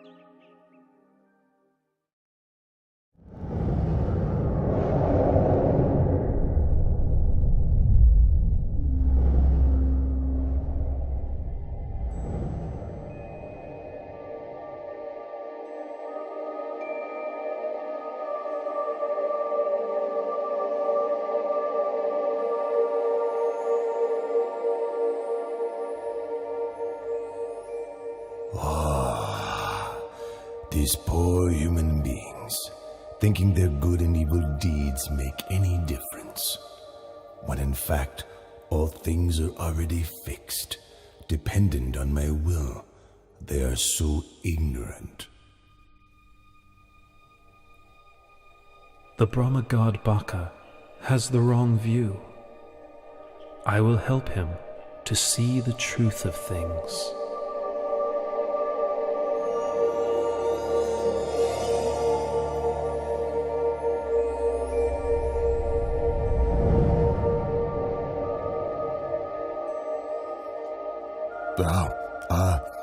Lord Buddha, please sit down.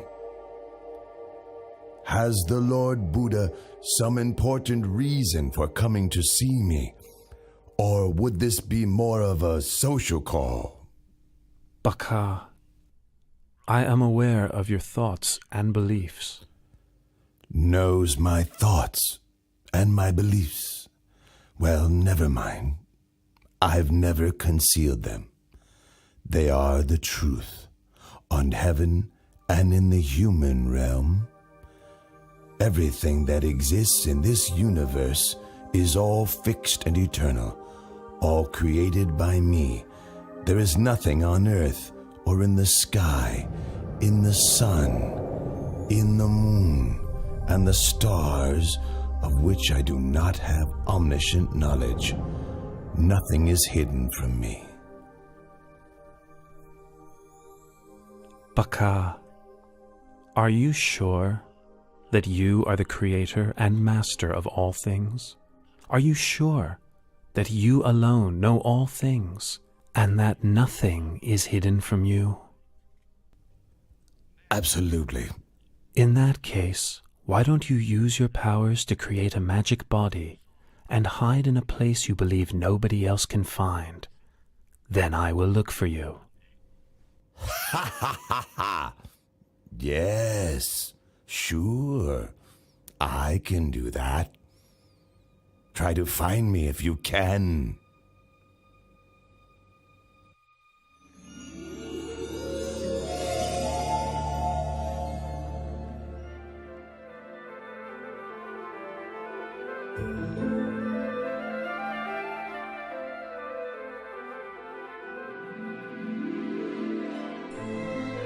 Baka, you want to be a bird, do you?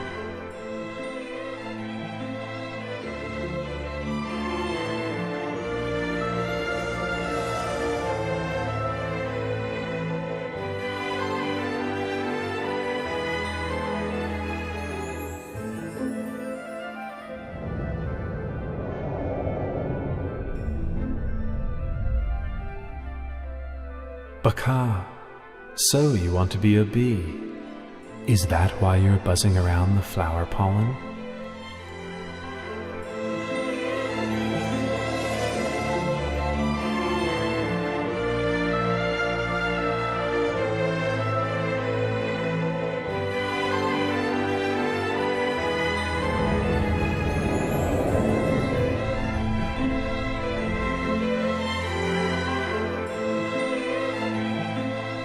Baka, do you not want to enjoy the happiness of the Brahma realm any longer? Is that why you have made yourself so fine and mixed yourself with the sand grains on the sea floor?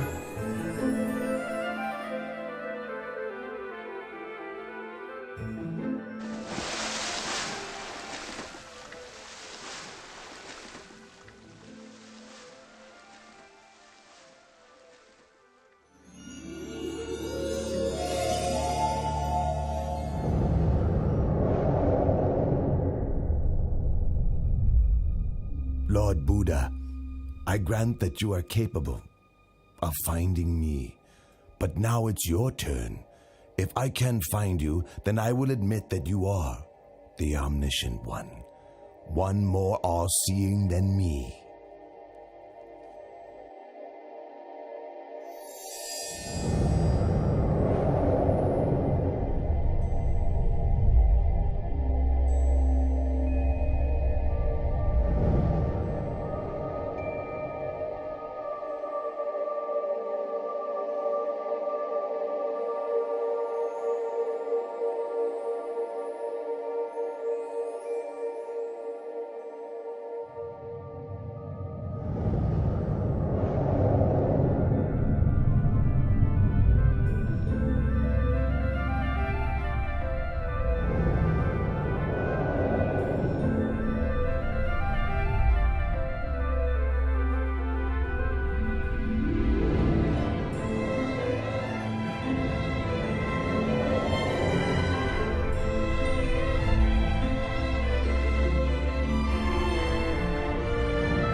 All right, I give in. Whatever world system, whatever universe you've concealed yourself in, please show yourself. Baka, I did not conceal myself in any world system or universe. All the time that you were searching for me, I was walking up and down above your head.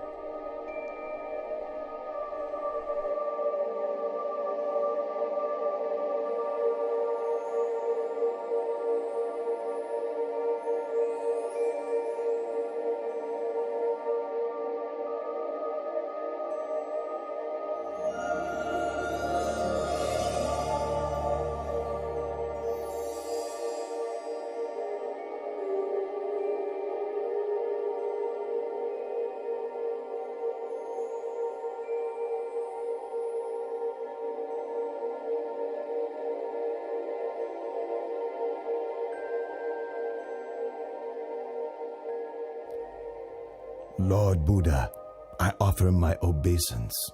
The powers that you have shown to me exceed those of all the deities and Brahma gods. Baka, pay close attention to this teaching. The power and pleasures in this Brahma realm are very long-lasting. They encourage you to think that all things are permanent. In fact, all phenomena have the nature to arise, persist for some time, and then pass away. All things exist in dependence on causes and conditions. All beings are born of their actions, heirs to their actions, are related to their actions, have actions as their refuge, are owners of their actions. Whatever actions are performed, good or bad, we must receive the results.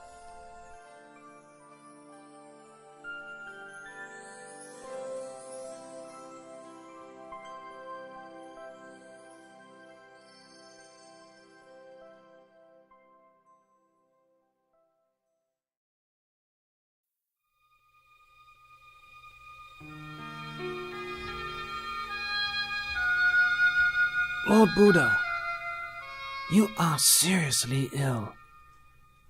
You are in tremendous pain. Yet, you maintain great composure. You withstand your discomfort with great patience, and tolerate your illness with determination. It fills me with great faith that the Lord Buddha will live a long life, with disciples and followers forever. Ananda, at this moment I have reached 80 years of age. My body is growing weak, like a dilapidated old wagon, held together with pieces of bamboo. It is not strong enough to last forever. But I am focusing my will to keep my body going and make this travel possible. You should be mindful to take care of yourself. In this universe, there is nothing that is more important than yourself.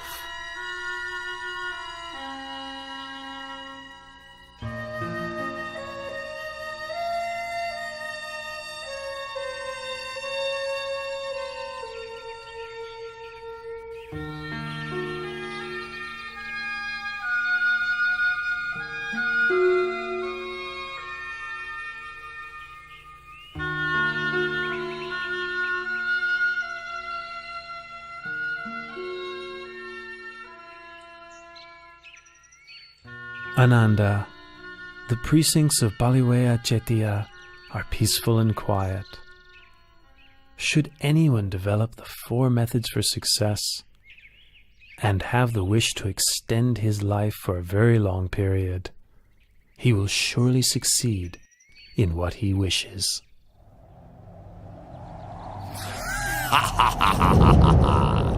The Lord Buddha has displayed the light omen to Venerable Ananda, in order that Venerable Ananda might invite him to extend his lifespan and continue teaching the Dharma for a longer time. Don't count on it! I must obstruct Venerable Ananda's heart and prevent him from understanding so that he will remain silent and appear indifferent to the light omen. Ha ha ha ha ha!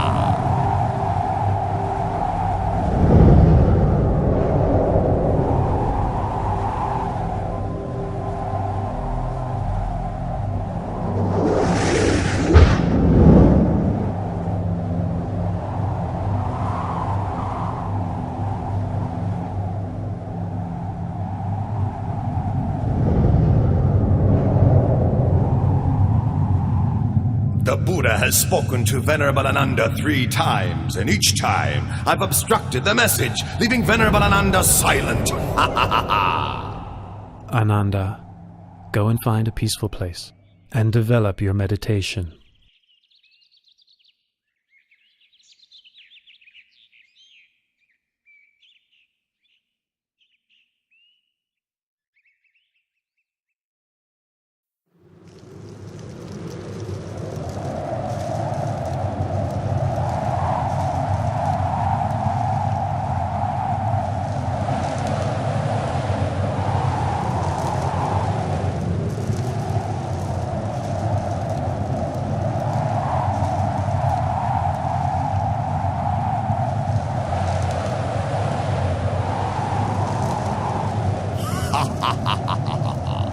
Do you remember that after you had attained enlightenment, you said that for so long as the assembly of ordained and unordained Buddhist men and women had not yet become established in Dhamma, humans and gods had not yet attained to the path and fruit, and Buddhism had not yet spread widely in all directions, you would not yet pass into Parinibbana.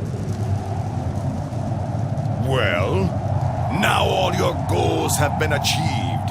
You may as well pass away this very day. Why trouble yourself further with benefiting sentient beings?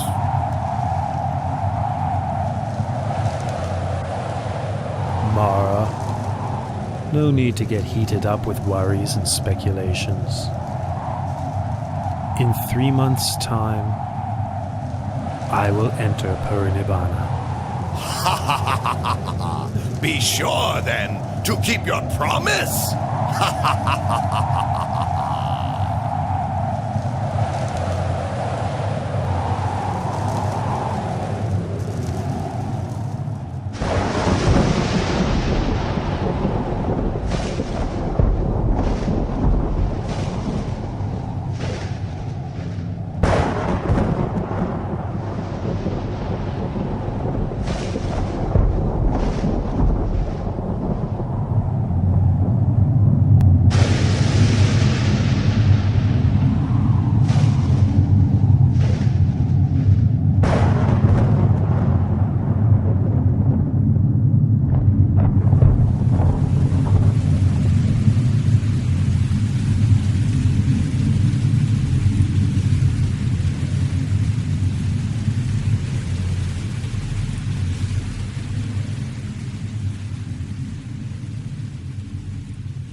Oh Lord, what was the cause of that sudden unexpected earthquake?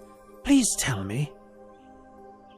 Ananda, there are 8 possible causes for such an earthquake. 1. Movement of the winds. 2. A person with psychic powers. 3. The Bodhisattva departs from the heaven of Tusita and enters his mother's womb. 4. The Bodhisattva is born. 5. The Buddha becomes enlightened. 6. The Buddha gives the first teaching, setting the wheel of Dharma in motion. 7. The Lord Buddha lets go of the life principle. And 8. The Lord Buddha passes away. I have now let go of the life principle. In 3 months' time, I will enter Parinibbana. This is the cause for the earthquake which just occurred. Oh, Lord Buddha, please live on to the end of this eon to teach the deities and humans. Lord Buddha, please live on to the end of this eon to teach the deities and humans.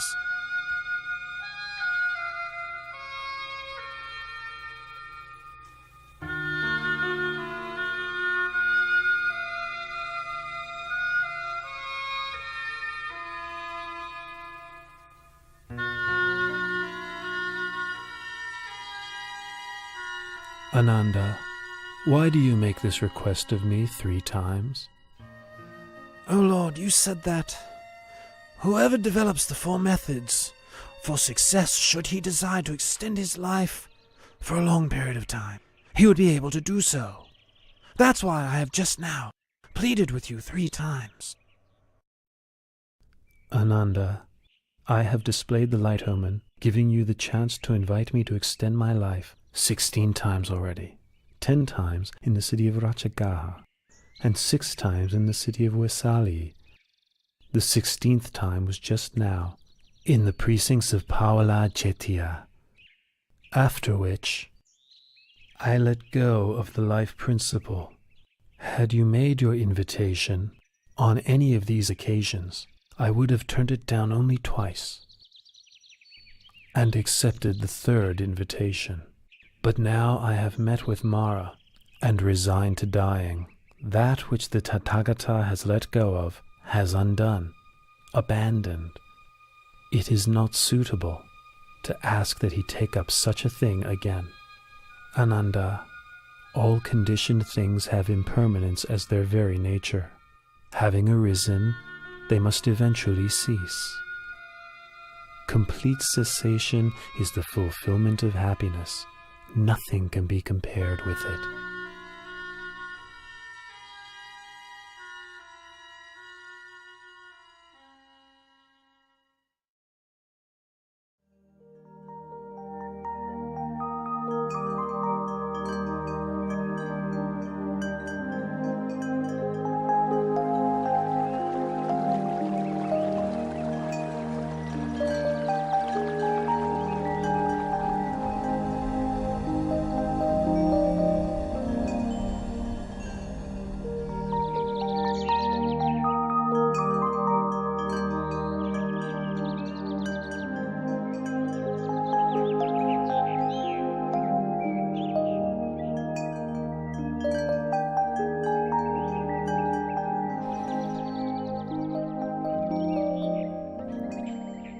A wise person should lift his mind out of longing for sensual pleasures.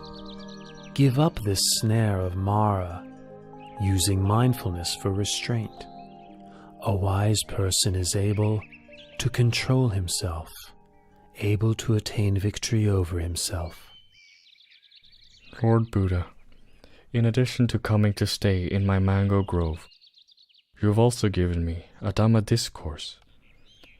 You have shown such kindness to me, Junda, the goldsmith's son. Tomorrow morning, please accept my invitation to receive alms food at my house.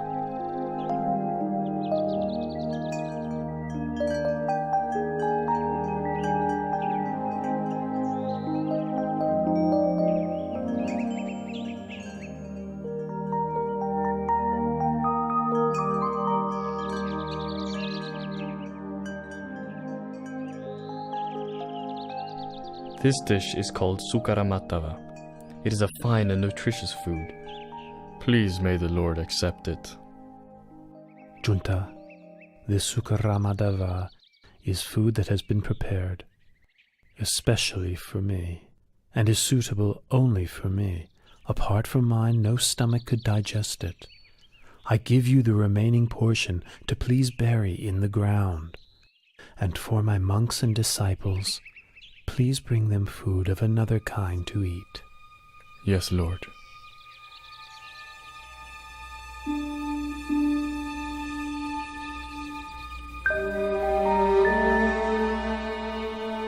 Ananda, my disease is now getting worse again.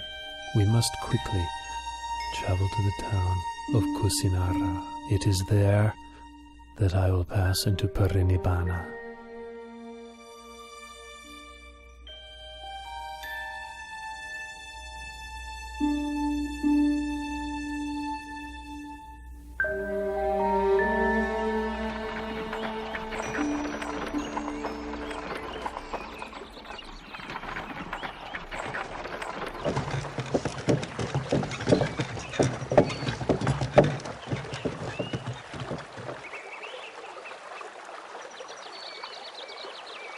Ananda, let us stop and rest under this tree. And please fetch me a little water to drink, will you? This river is drying up, and a caravan of carts has just crossed. The water is muddy and unsuitable for drinking. The river Kakudara is not far from here. Its water is clear and cool. Please, travel on a little. It's not very far. You can drink and bathe there.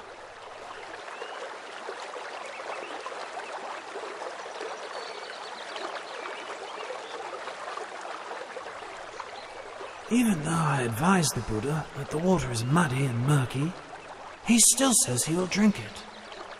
Well, the Buddha must have his reasons. This is the first time the Buddha has stopped for a drink mid-journey.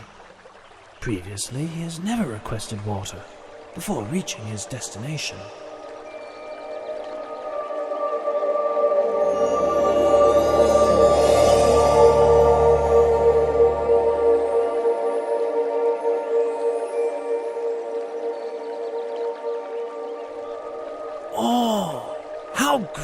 is the Buddha's power.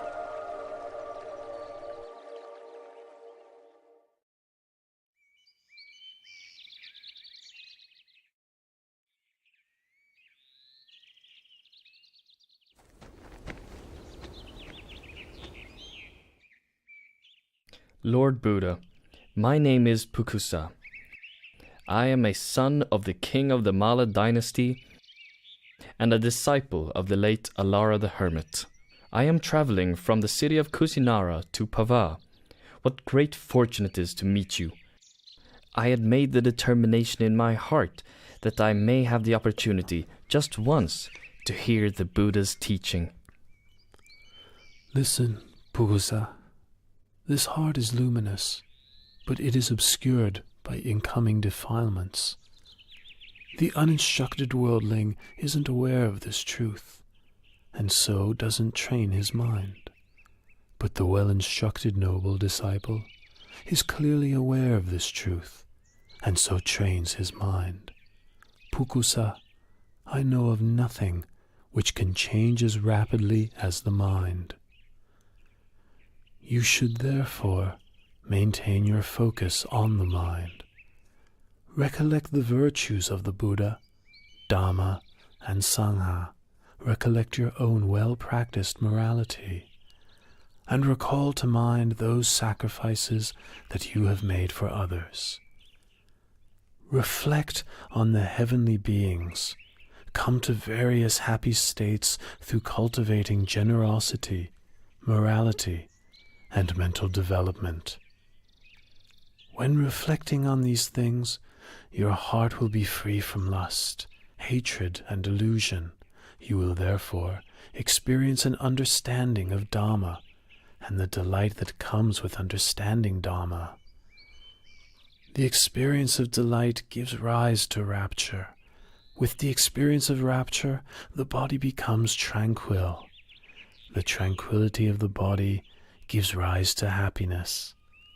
With happiness, the mind becomes firm and stable. This is called peace, non-suffering. The mind is ready to enter the stream of Dhamma.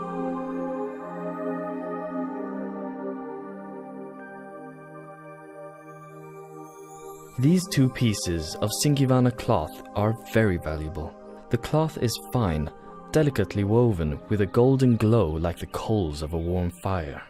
May I offer these cloths to you as a gesture of worship? Please accept them, Lord Buddha. Pukusa, I would like to accept just one of your cloths. The other, please offer to Venerable Ananda, my attendant.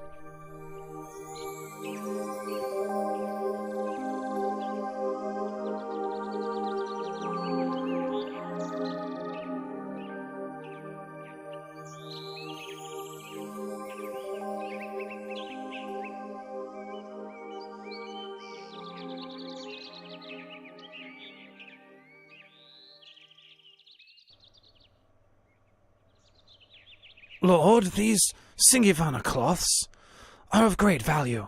Please accept them both, and wear one as a lower robe, and one as an upper robe.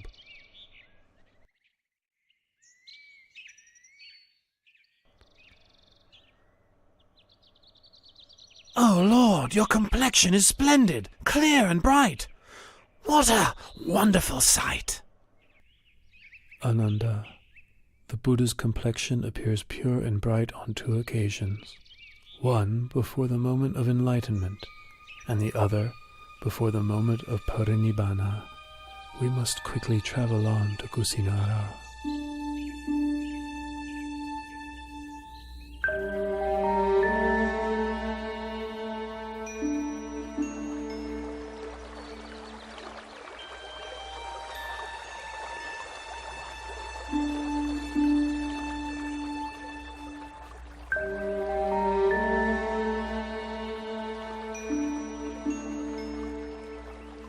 Junta gave me my last meal, but unless I make the matter clear, people may think that his alms food was the cause for my passing away.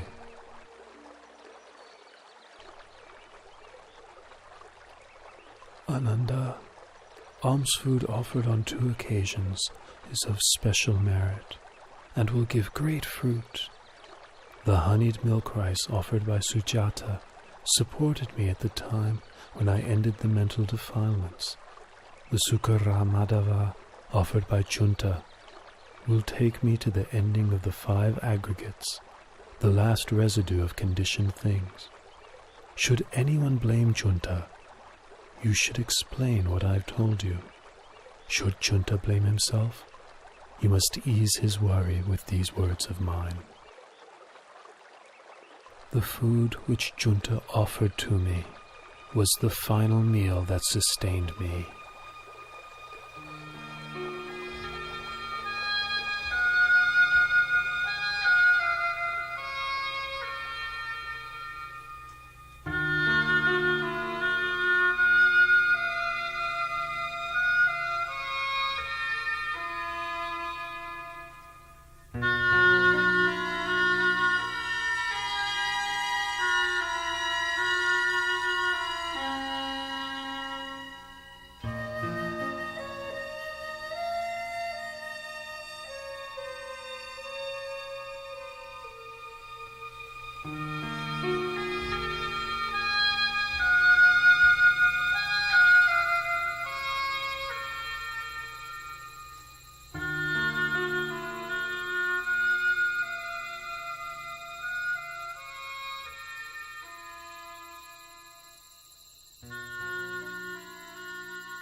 Ananda, from now on, I will not rise up from this place again.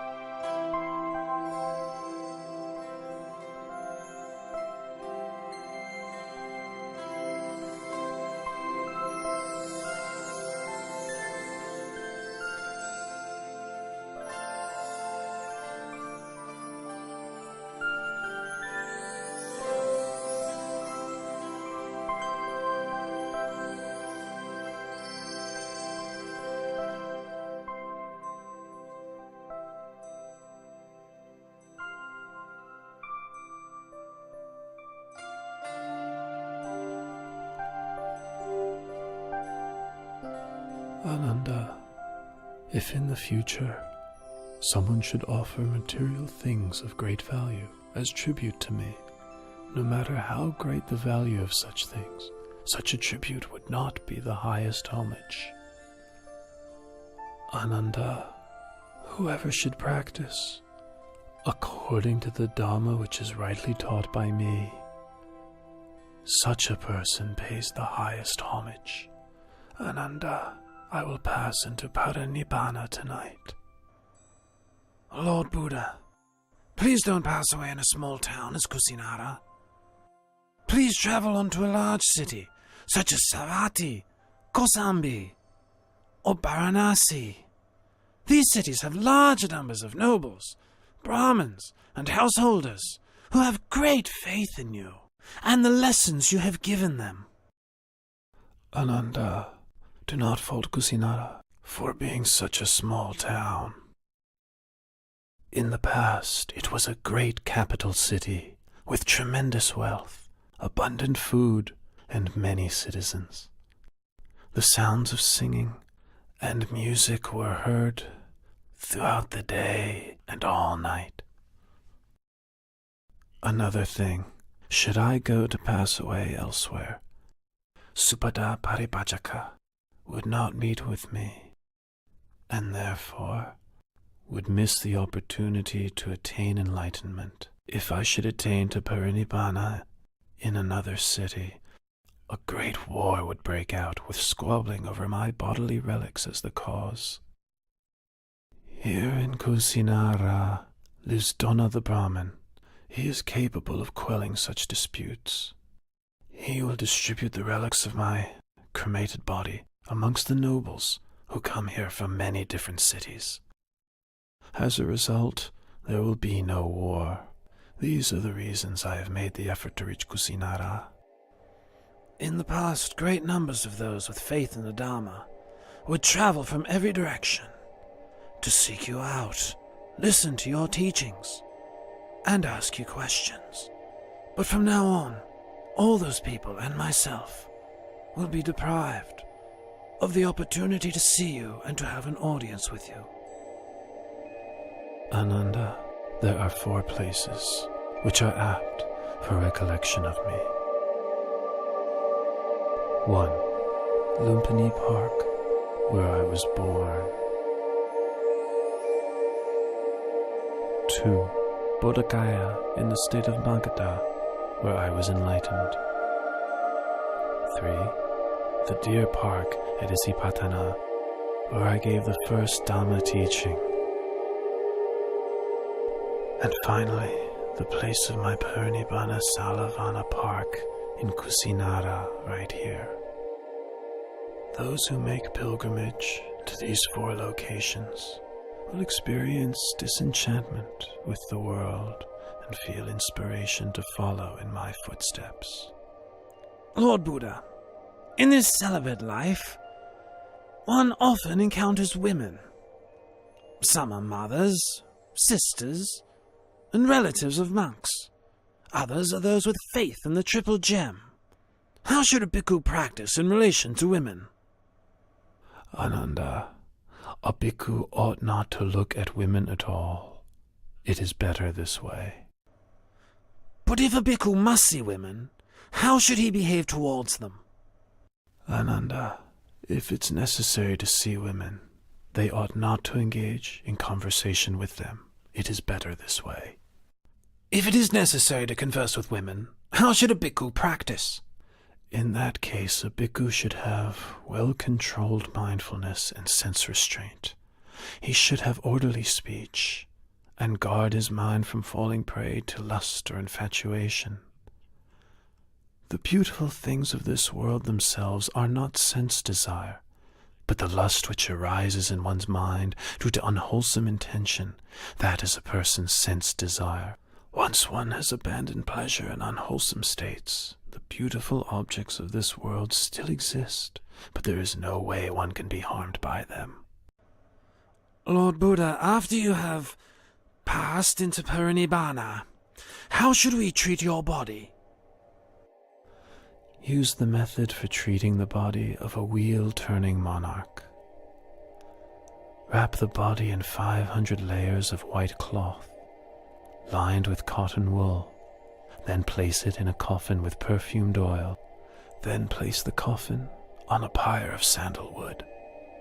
Once the body has been cremated, enshrine the relics in a stupa, which is to be built at a crossroads, so that people can pay their respects there for a long time to come.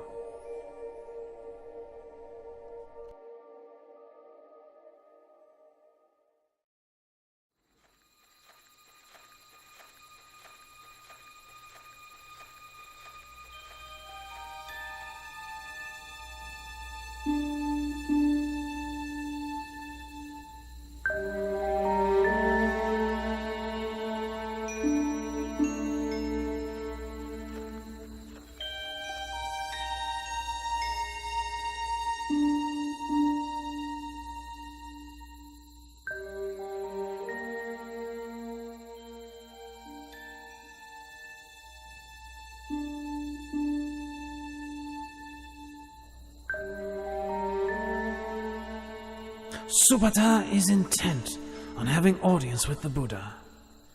Now each of the Malla dynasty kings have just finished approaching the Blessed One, who is sick. If I allow any more guests, it'll be a great burden on him. Supata, I can't permit you to see the Buddha. At this time, he is seriously ill and must rest. Ananda, please allow Supata to come to me.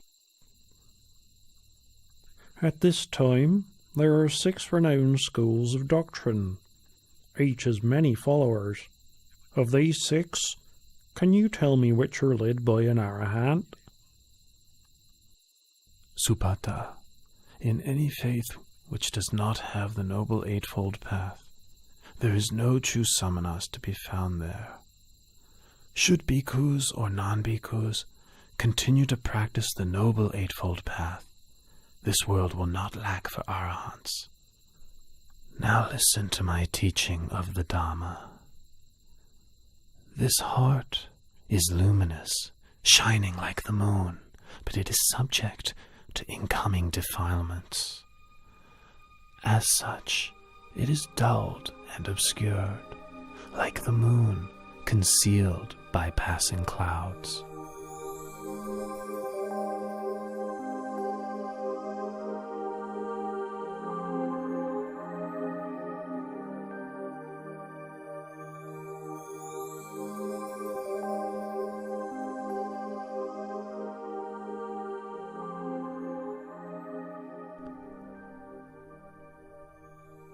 Lord Buddha, teacher of the most excellent Dharma, you make right that which I've wrongly seen for so very long.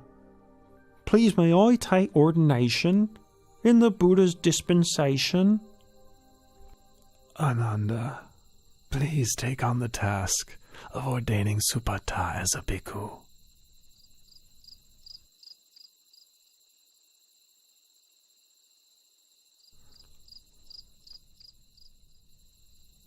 Supata, consider the hair of the head, hair of the body, nails, teeth, and skin, as well as all materiality and immateriality, according to the truth. Such things are changing, decaying, impermanent, suffering and not self, not a being, not a person, not I, not mine, not myself, not him, not his, not himself. Supata, your supports for the holy life will be alms food, simple robes to cover yourself, the base of a tree for lodging, and fermented urine for medicine, following the ways of nature.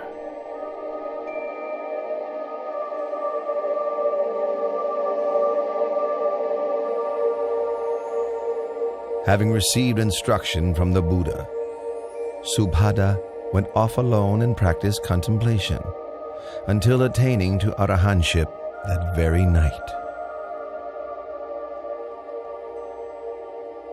Venerable Subhada is considered to be the last disciple who attained to enlightenment while the Buddha was still alive.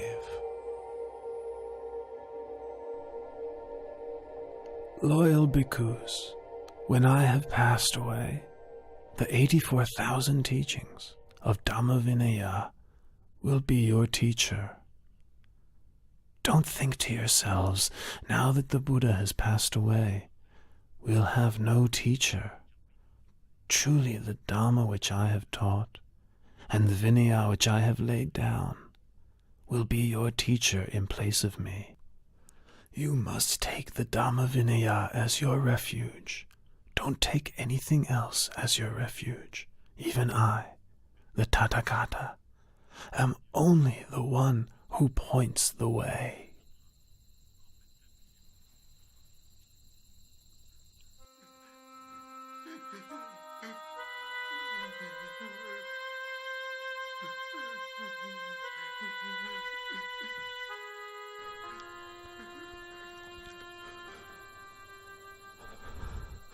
The Lord Buddha is about to abandon me and enter Parinibbana.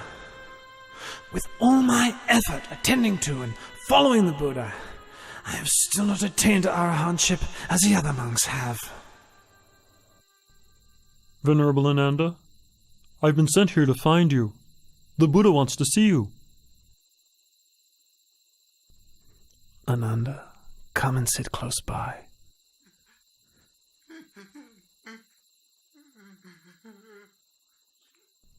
Ananda, don't be consumed by sorrow. It's natural for all conditioned things not to last. All that arises must decay, break apart, and pass away. You have traveled with and cared for me for a long time. Now you must make efforts towards your own liberation. In no long time you will be fully enlightened.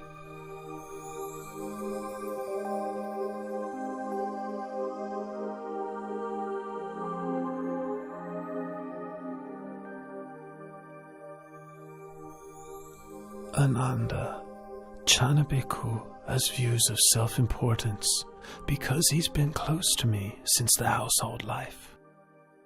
He has become stubborn and difficult to teach. Once I have passed away, he will become even more stubborn and disrespectful, refusing to take instruction from any monk. You must give him the Brahma penalty. How do we impose the Brahma penalty? All the monks must refrain from speaking to, instructing, and admonishing Channa. Having received this punishment, Channa will realize his fault and change his ways. Finally, he will attain to arahantship. Loyal bhikkhus, for as long as the Sangha meets regularly together, in harmony, with respect for the disciplinary rules, and with humility towards the senior monks, careful not to fall under the influence of craving, content to live in the forest, and wishing happiness to all that come to live and practice. For as long as the Sangha is not preoccupied with work, not prone to indulging in talk, not given to excessive sleeping, not socializing without good cause, not given to indulging unwholesome desires, not falling under the power of evil intentions, not consorting with bad people, not giving up effort in practice, but striving for the attainment of higher dhammas. For so long there will be no decline for the Sangha, but only development and growth.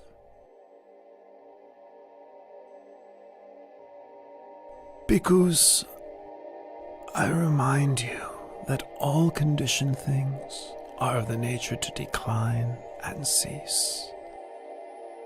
Free of heedlessness, develop yourselves and benefit others to the utmost.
After the Lord Buddha's cremation ceremony was over, Dona the Brahmin was given the task of distributing the relics of the Buddha amongst the nobles and Brahmins who had gathered there.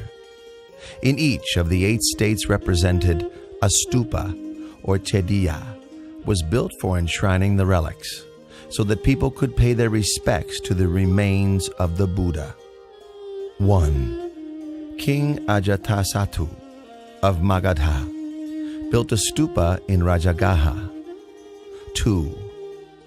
The Likhavis built a stupa in Vesali. 3. The Sakayan royalty built a stupa in Kapilavatu. 4. The Mauryan royalty built a stupa in the city of Al-Kapa. 5. The Kolean royalty built a stupa at Ramagama. 6. The Malla royalty built a stupa in the city of Pava. 7. The Malla royalty of Kusinara built a stupa in Kusinara. 8. The Brahmins of Vetadipa built a stupa in the city of Vetadipa. As for Dona Brahmin, he built a stupa at Kusinara for housing the golden urn, which had contained the relics of the Buddha before they were distributed. This reliquary is known as Tumba Stupa, or Tumba Jediya. 3 months after the Buddha laid down the khandhas and attained parinibbana, Venerable Maha Kassapa led the Sangha in the first rehearsal of the Dhamma Vinaya at the cave of Satapana on Mount Vebhara, outside of Rajagaha, with King Ajatasattu as the royal host. After the duration of 7 months, the first rehearsal of the Dhamma Vinaya came to its conclusion.